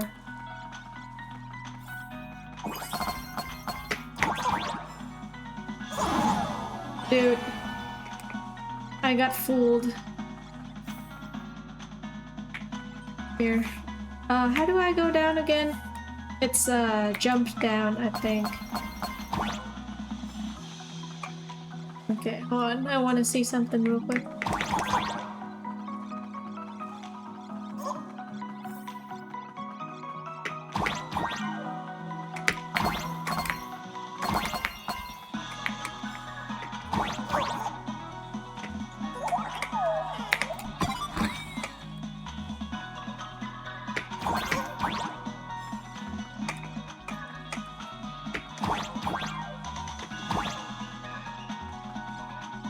I do like the music in this game though, it's very cool. Very fun.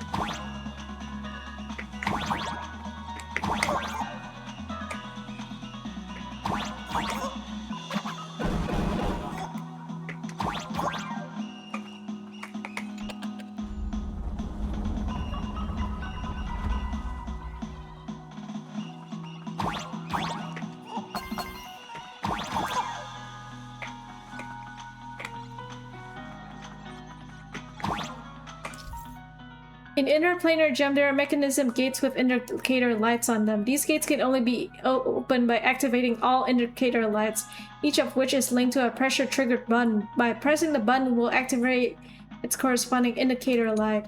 Pressure trigger buttons come in two colors. The blue ones will not pop back up after being activated, while the purple ones will automatically pop back up after being activated. Wait, so jump down.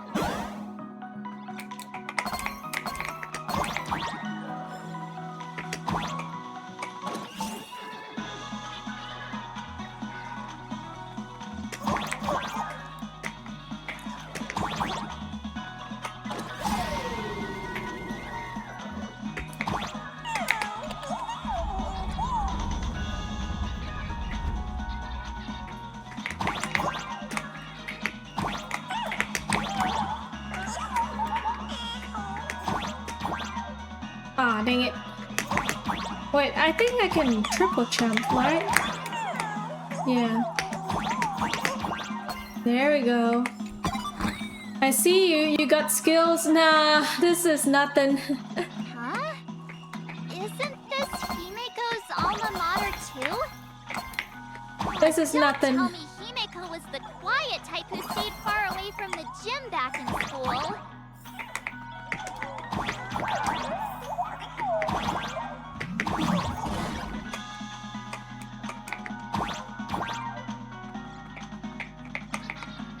Where are we going?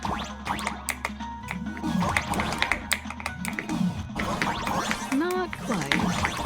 I'd already graduated by the time I started feeling this way.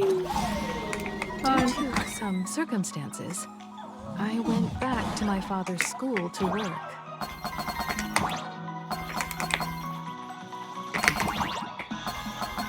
Oh, this is so much fun.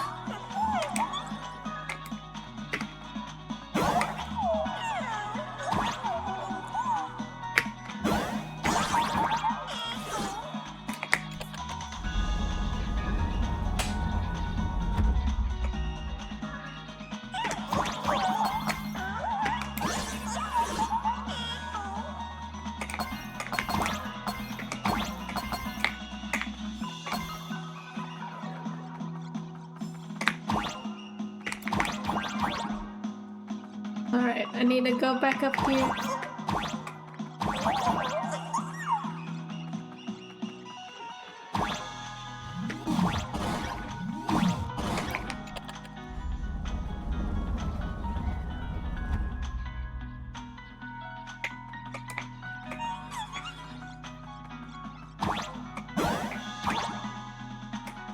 How do I get up there? Ah, dang it.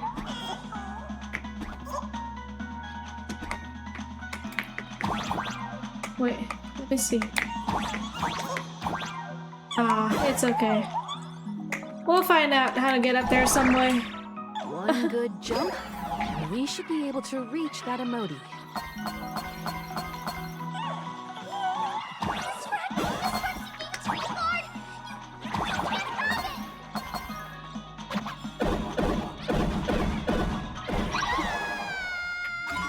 Bye!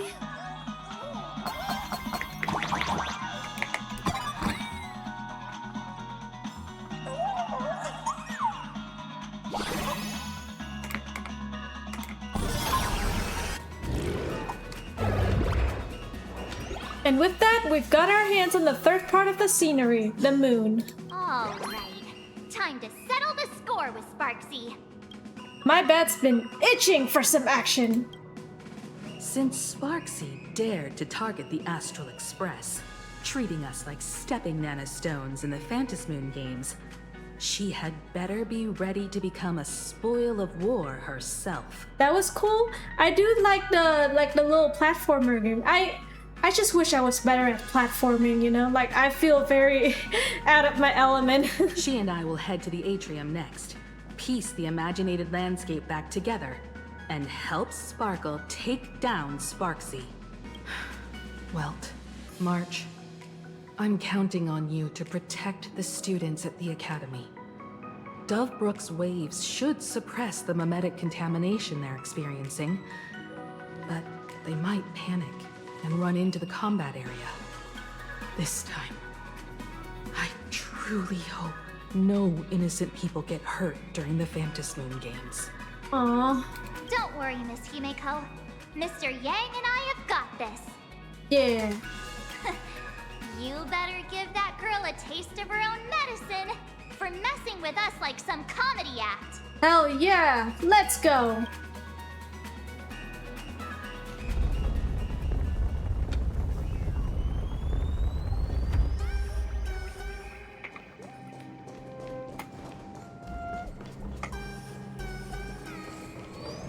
What does everyone think? Well then, let's cheer for Miss Sparxie! Who will emerge victorious? Miss Sparxie or the Astral Express? Sparkle and Sparxie are gone. And the students too? If you think you've got this in the bag, you're in for a rude awakening. Sparxicon hasn't even started! Time for your Sparxicon grand finale! Because I, the nameless of the Astral Express, will challenge you as a fellow supplicant and crush your elation. Challenge me? I'd love to fight you. Hurry up and put the scenery pieces together.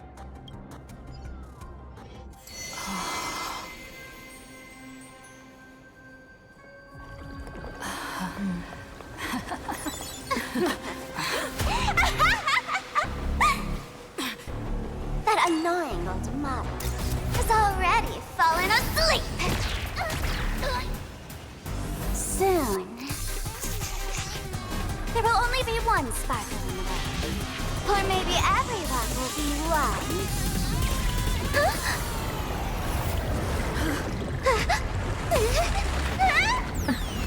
Don't attack during my transformation!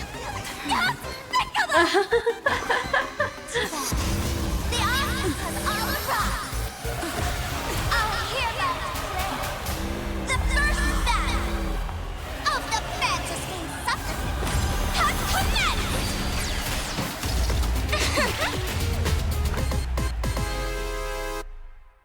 Oh, that's a cool screen.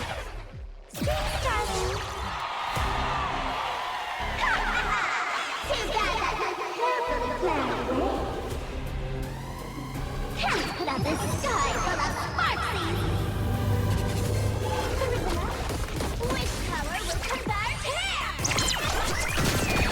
Just a small prelude. Stars, shine for the heroes. It's okay. We'll whoop her ass. I'll be there, umbrella in hand. Next time it rains, I'll be there, umbrella in hand. Rise and shine. Embrace a new life.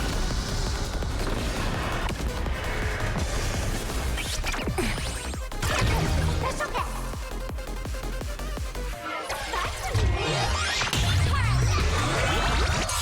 Where the heck did she drag me to? Stop messing around. Treat our guests nicely. Don't worry. Night phones. Good night.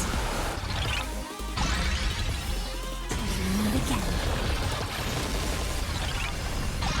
Together Nice. we flowers bloom for tomorrow. So leave it with Thanks. All energized.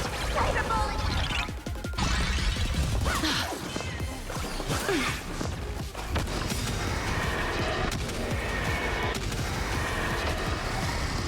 Still hanging on?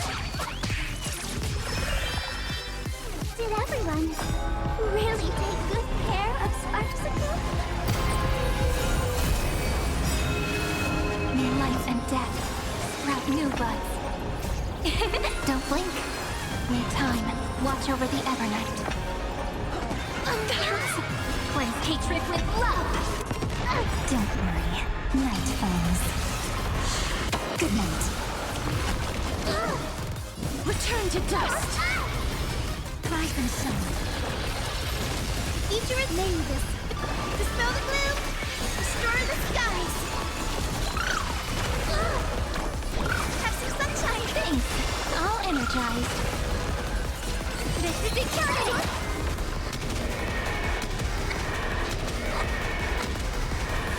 May death protect us.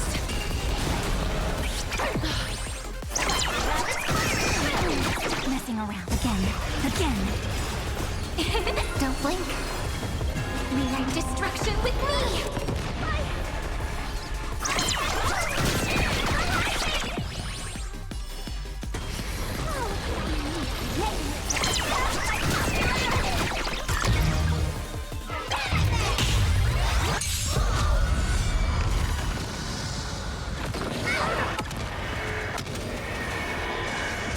Life is not darkness with me. So leave it with Next time it rains, I'll be there, umbrella in hand. dispel the gloom. Destroy the skies.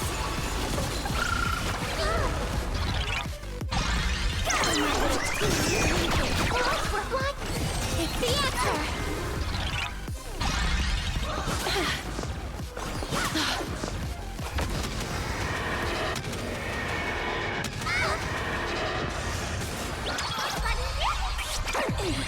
Guys, rainbow, have some sunshine. Thanks.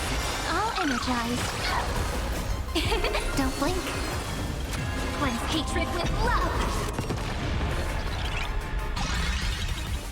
Have some fun. Rise and shine. Not everyone wants to be you. Oh. I'll show them my elation. Oh, that was cold.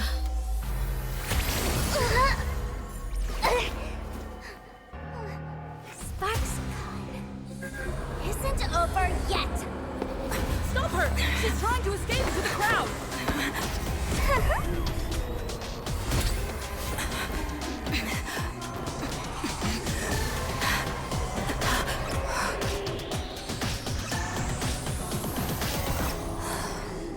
No need to panic, you two. Sunday will share my vision with you. Let my eye of Ishvara see through it all. Weal and woe, clear as day.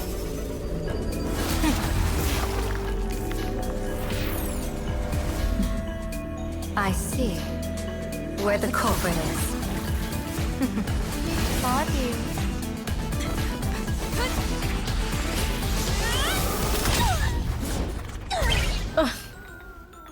That's cold.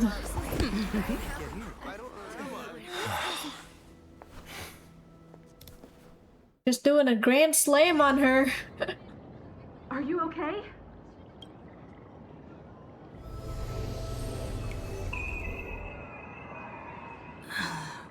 Where did everyone go?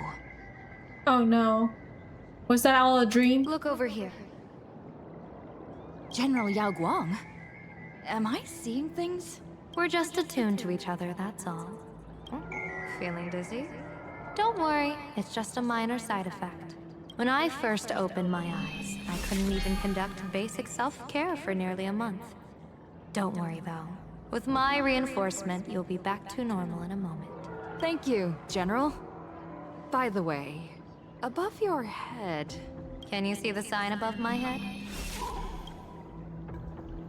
So, whether it brings weal or woe, whether it changes or not, please keep this secret safe from me. Don't let me know, and don't let anyone else, okay? Okay. What's in it for me? Can't Sunday see your sign? I'm afraid not. As an observer, your gaze reaches far deeper than his. What are you afraid of? In that fleeting moment, your eyes gained insight into my destiny. For those who wish to defy their own destiny, the best approach is to avoid gazing too long into fate, especially not letting powerful observers do so. Now that you know the reason, surely you'll do me this small favor and keep this secret? I mean, I never had anything to refuse her for. Thanks. And of course, be careful not to let it slip. Or else, I'll tell everyone all about your true identity. You're a former Stellaron hunter, aren't you? Sure. Like, I didn't even have any memories of that. Oh, just imagine the chain reaction that would cause. I don't even want to think about it. Doesn't this feel like the opening scene of a comedy? Two people who barely know each other, yet they're keeping each other's destiny a secret. I guess you could say we're now partners in fate. I guess. No surprise there.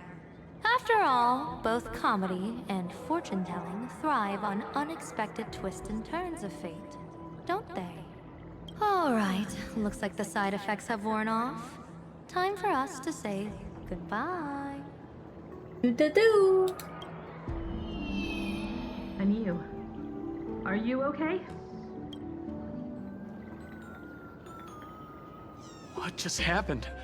I was so confused. I couldn't see a thing. All I remember is Sparxie and the Nameless got into a fight. I saw everything. The Nameless from the Express smashed Sparxie right into the wall with one The Grand Slam. That strength was unreal. That was such an epic fight, as expected from a cosmic hero. That was seriously awesome.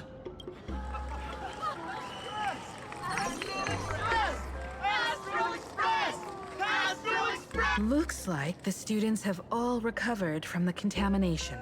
Did they recover?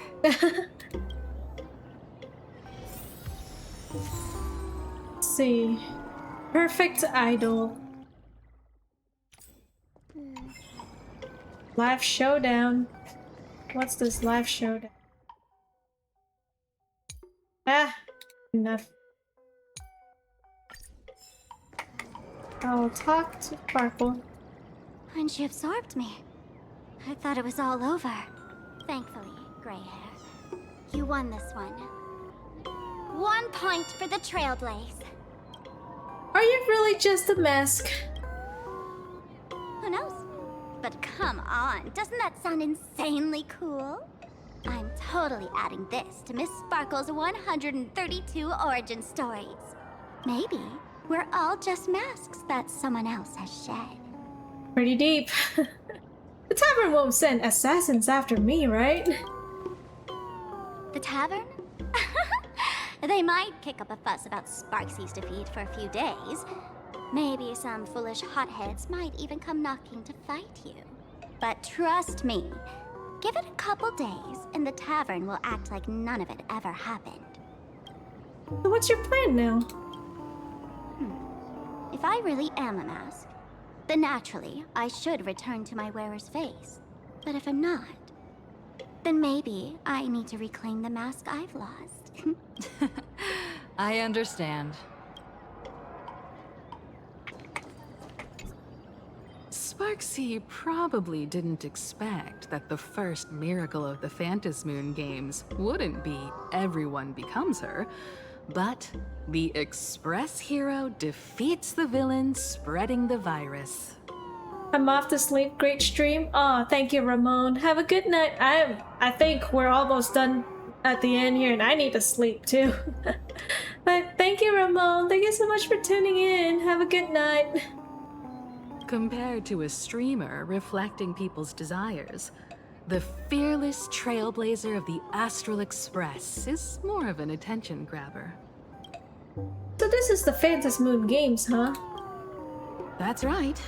Sometimes the supplicants work together, sometimes they clash. It's like a coin toss. No telling which side will land until the moment it hits the ground. At least this time, I hope it doesn't end in bloodshed. What do I get if I win? You're one step closer to an audience with Aha. Right now, all of Plain Arcadia is watching you, and all of their attention's flooding over you. And the mask you wear. Make the most of that attention.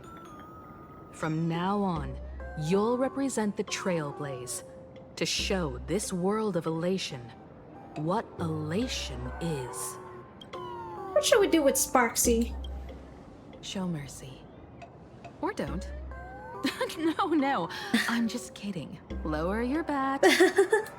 The audience in this Arcadia doesn't go easy on losers at the games. She'll lose her wish power soon enough, and the Sparxie virus will fizzle out. You can hand her over to the Department of Aberration Defense for imprisonment, or set her free. As a supplicant who's become the focus of all, I'm sure you've already made your decision, right? Well, my decision is to return her back to Sparkle and let them, handle it.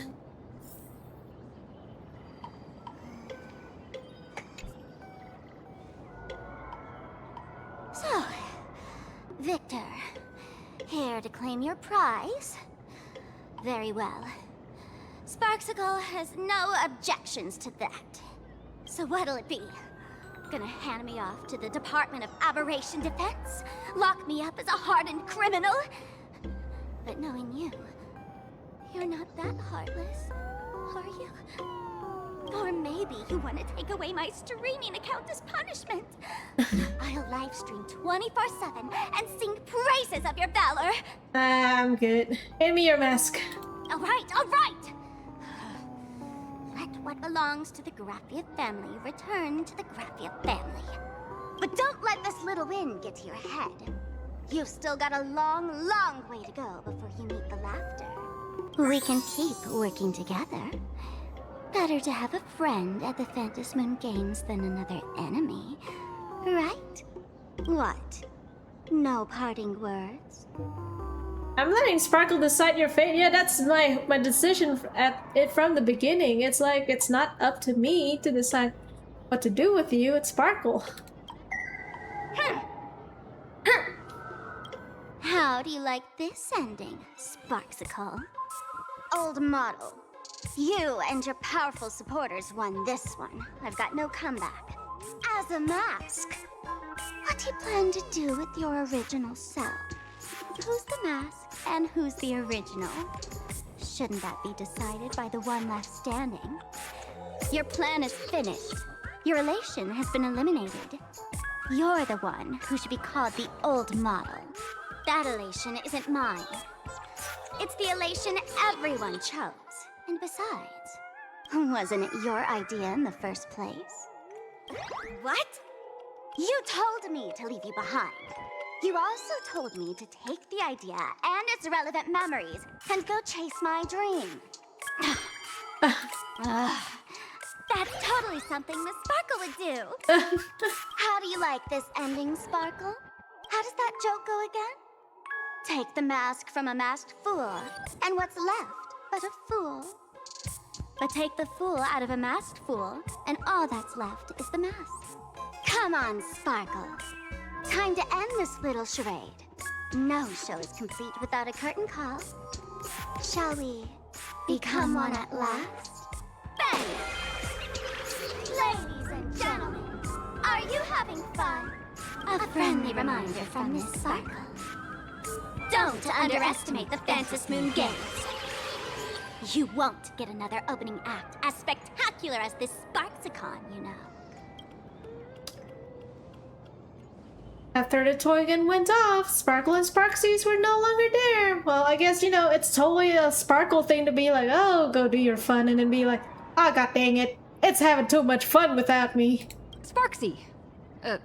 No. Sparkle? Which one is which?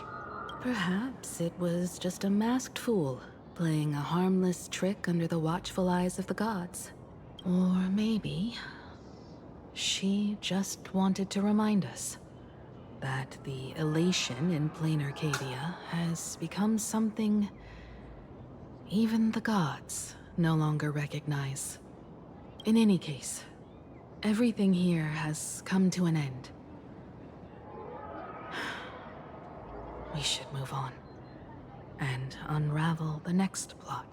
Your past and telling Ashfield that the mimetic banana is, you know, like, you know, no harm done. But also, did we get cured from the mimetic banana already? Mana. Oh, technically, yeah, because, you know, when the wave washes over, it clears the mimetic virus from everyone, including us. That creepy classroom? Indeed. I want to investigate and find out who exactly created that place and why. Let me know when you're ready to head out. I am not. Give me a moment. I mean, this is like the final part, right? Let me double check. It's assless. Yeah. I mean, I don't know if I want to keep going. Like, I don't know if this is like the end, you know? Ah, frick it. We're already here, right? Let's go. I'm really curious about that classroom frozen in time from 15 years ago. We gotta help Himeko. We cannot leave her behind. Just let me know when you're ready to head out. Let's go. You retrace your steps back to that eerie twilight classroom. This place. It's like nothing ever happened. The ghosts are gone. What exactly happened back then?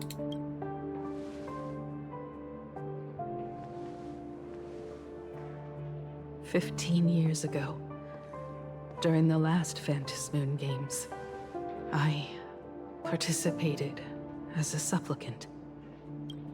I once believed that all it took for a supplicant to win was to show the people a magnificent miracle. And then I'd have an audience with the Eon of Elation.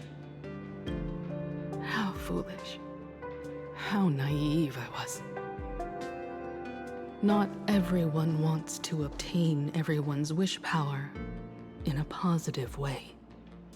On July 22nd, year 1984 of the Arcadian calendar, a supplicant harboring immense malice stepped into Graphia Academy.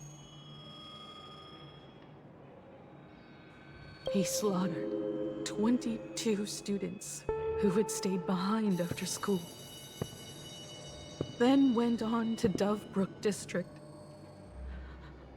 where 146 innocent civilians were either killed or wounded.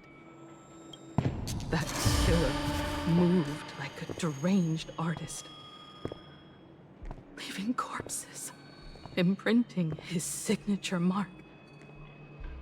The Bloody Bloom. The media dubbed him the Herald of Death.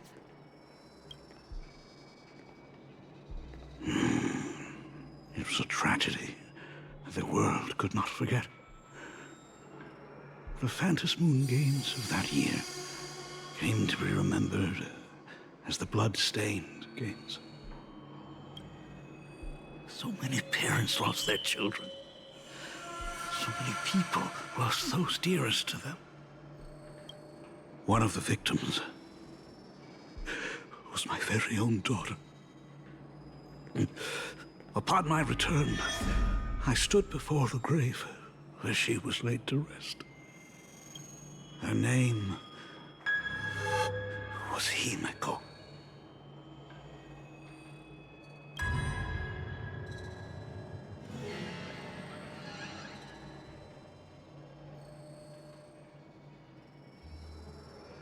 Whoa. Oh. Oh.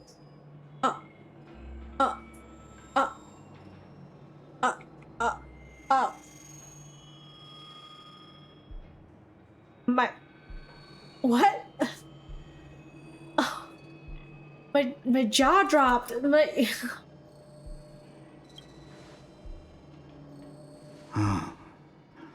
Forgive me. Allow me to introduce myself.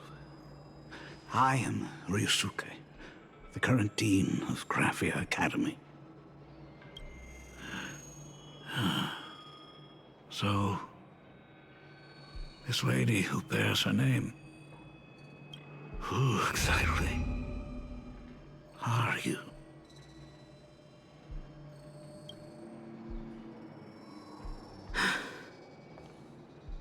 "15 years ago, when I made up my mind to join this Fantasy Moon Games, my father wasn't with me. Even as I fought for my life against the Herald of Death, my father was still off somewhere, wandering the cosmos. Strictly speaking, ever since I can remember, his presence in my life has been as thin as the air in space. So, I would ask you, who bears his name, who exactly are you? Oh, no, don't. What the like, this went from a comedy to a horror real quick. Like, that's like, holy moly, what the frick is happening?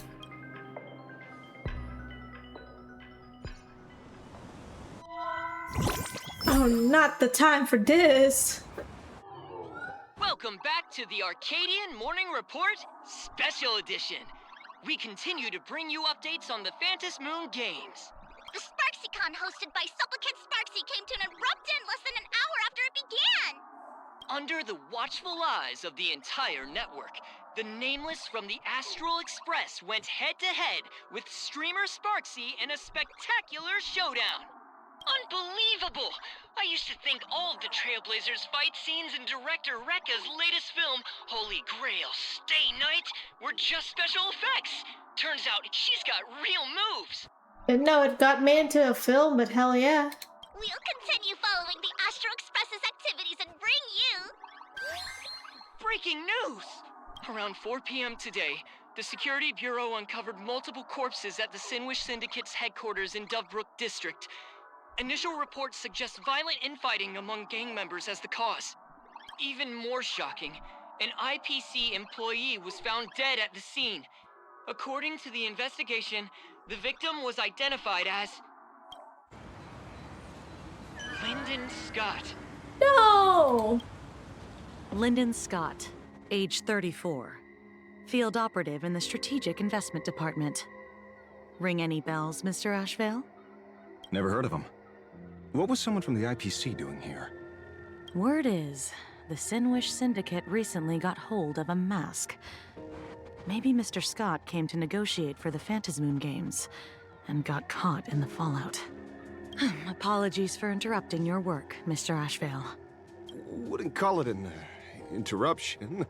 The mess at Graphia Academy cleared itself up. But this... Initial assessment. 33 Sinwish Syndicate members, leader Polwave included, along with second-in-command Costide, were murdered in the same time frame. No! No! No! What the heck? That guy was like, doing his best. Costide. The victims show clear signs of trauma and fractures, along with massive blood loss. Exact cause of death still pending further autopsy. These stylized handprints. We both know what they mean. Bloody Bloom. Only one person ever used that as their calling card. The Herald of Death is back. Your suspicion isn't without merit, but that guy was executed 5 years ago. Executed? Who witnessed it? Was the execution broadcast to the public? Who can prove he's dead? Who's to say you didn't let him out to rig this entire game? You've heard the rule, haven't you? No one can enter the Phantasmoon Games twice. So let me give you a piece of advice. Don't let rage gnaw away at your reason. It's bad for your health. The case's info is in the dossier. Get to work. The Department of Aberration Defense isn't paying us to bum around, Soon after, Asheville arrived at the banks of Dovebrook. Rage sparked quietly in the detective's chest, and not even the wind from Dovebrook could dispel the metallic tang of blood clinging to his nose. When he first heard the Sinwish Syndicate had obtained the mask, a grim premonition stirred within him, but he never expected it to be the omen of a friend's death. Mr. N, he's no longer with us. Now he's just a body, another nameless casualty buried beneath a headline. People only care about the stars twinkling above, about the epic tales of the eternal conflicts among the cosmos' great figures. Compared to all that, who would mourn a small-time thug from a petty gang? I will. He did nothing wrong. That whole gang was being, nice. Like, that whole gang was trying to do better. What should we do next? I've been slacking off for far too long. It's time to make a choice. Mr. Asheville, if you're calling now, may I assume you've accepted my offer? You are right, Miss Pearl. I'll join the games. Assuming you still need me, of course. My offer still stands. Just like 15 years ago. The same omen returns. There are signs the Phantasmoon Games are spiraling out of control again. Mr. Asheville, I ask for your strength to steer the Zeonic Games back on course. All I have to offer is a heart set on revenge.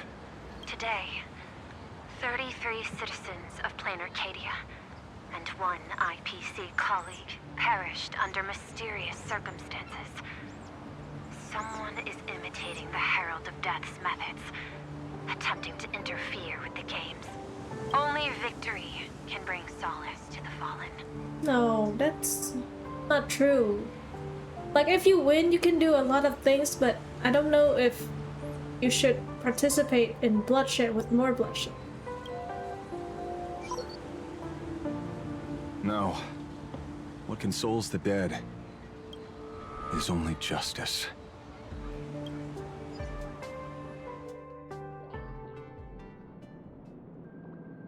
What's the matter? Found a better candidate?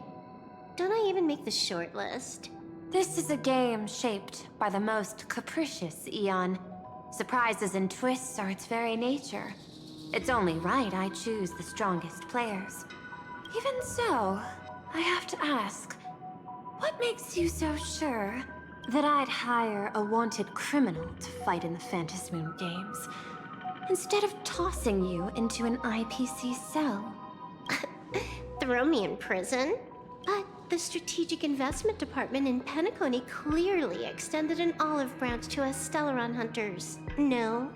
Changed your minds already? You suits sure turn faster than a page in a paperback. So let's cut the fluff. Give me a mask. Call it your first strategic investment in us. What do you say? Understanding comes first, then the investment. Tell me, how do you plan to earn my trust? Apologies in advance. Before I came to meet you, I broke into your collection room. I know what you've been working on. Imaginate. Tell me, have you heard of Zero? Greatest hacker and most feared player in all of Punk Lord? Some say she's an emanator of elation, while others say she enters the dark zone created by Mythos, as if it were her own backyard. She caused Punk Lord's data meltdown and infected IPC branches in 28 segmenta, isolating them from each other.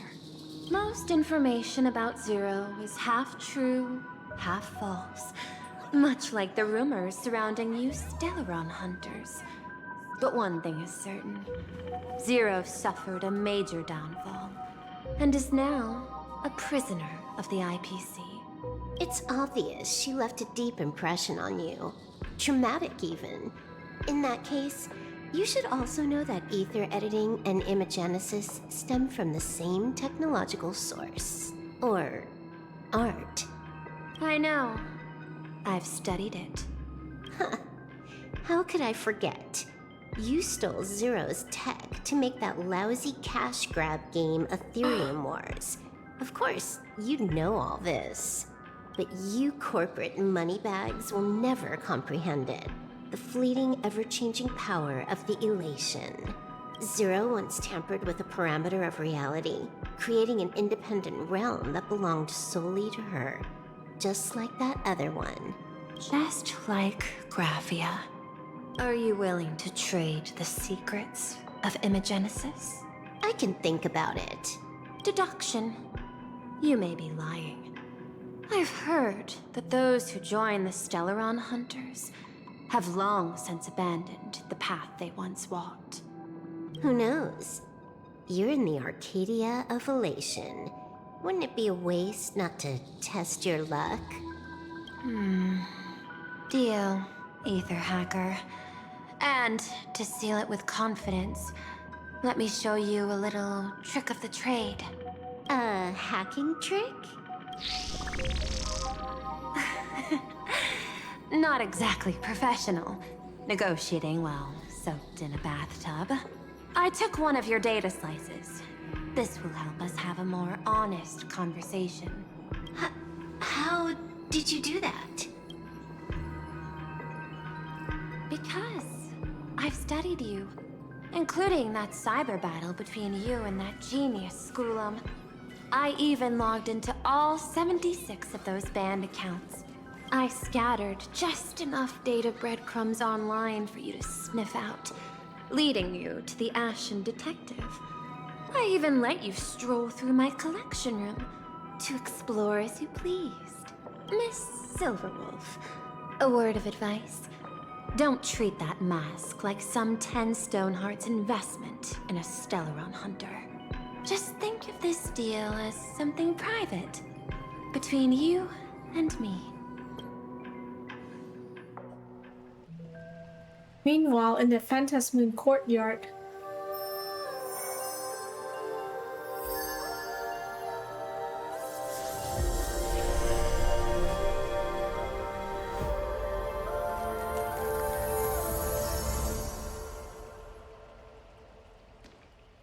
What the heck?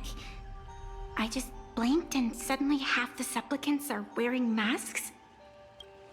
I was hoping the show would get better. Streamers clashing with cosmic heroes. A flashy brawl, without anyone getting hurt. Wouldn't that have been nice? But now we've got a crow, a shell, a cat, a wolf? How many more mystery guests are crashing the stage? And this thing? When did it sneak in?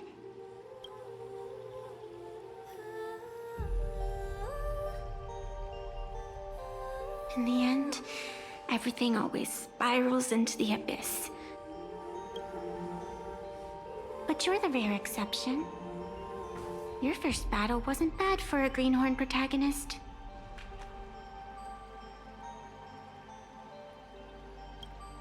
Since you came out on top, let's wipe the slate clean on that doom-filled oath. Who knows if the owners of those masks will become your friends or opponents? Or maybe one of them will bring about that terrifying future I saw in my dreams.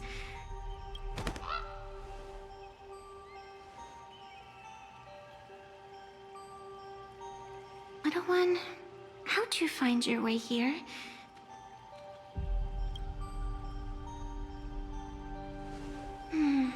The supplicants in this Phantasmoon Games really caught me by surprise.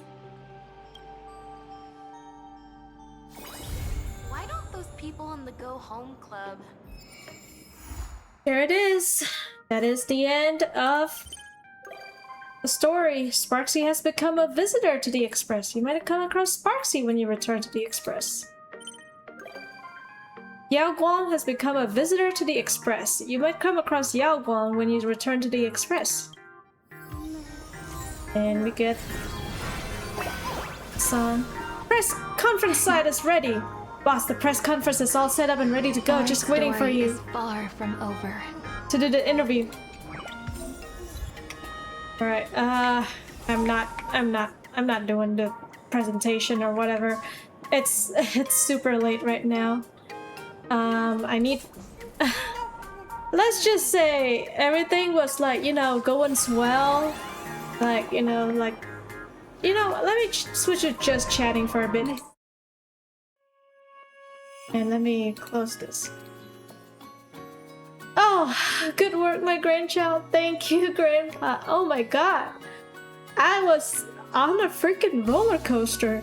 You know, like it was going through Sparkle and Sparxie, you know, getting a little bit deep into their masks situation, and then boom, it all turned into freaking horror movie all of a sudden. I thought this is supposed to be about elation. It's supposed to be fun. But no, there has to be some, you know, crazy stuff being thrown into it in the middle of it. But yeah, that is the end of the 4.0 story. I think I streamed way past how I like the time I normally end at, and that's okay. It's worth it because the story is so interesting. I cannot wait to see the next part of it. Anyways, it is pretty late. I will keep my goodbye short. I hope everyone have a good day, good morning, good night, good evening, good afternoon, wherever you are. Thank you so much for tuning into the stream. Thank you so much for showing your support. I really appreciate every single person, whether you're lurking, you're chatting, you came in the beginning, you said at the end. I appreciate everyone the same way. Thank you guys so much for helping one of my dreams come. And with that said, good night, hello, have a good rest. Thank you, Grandpa. I hope you also have a good night too. It is pretty late for you too. Okay, bye everyone!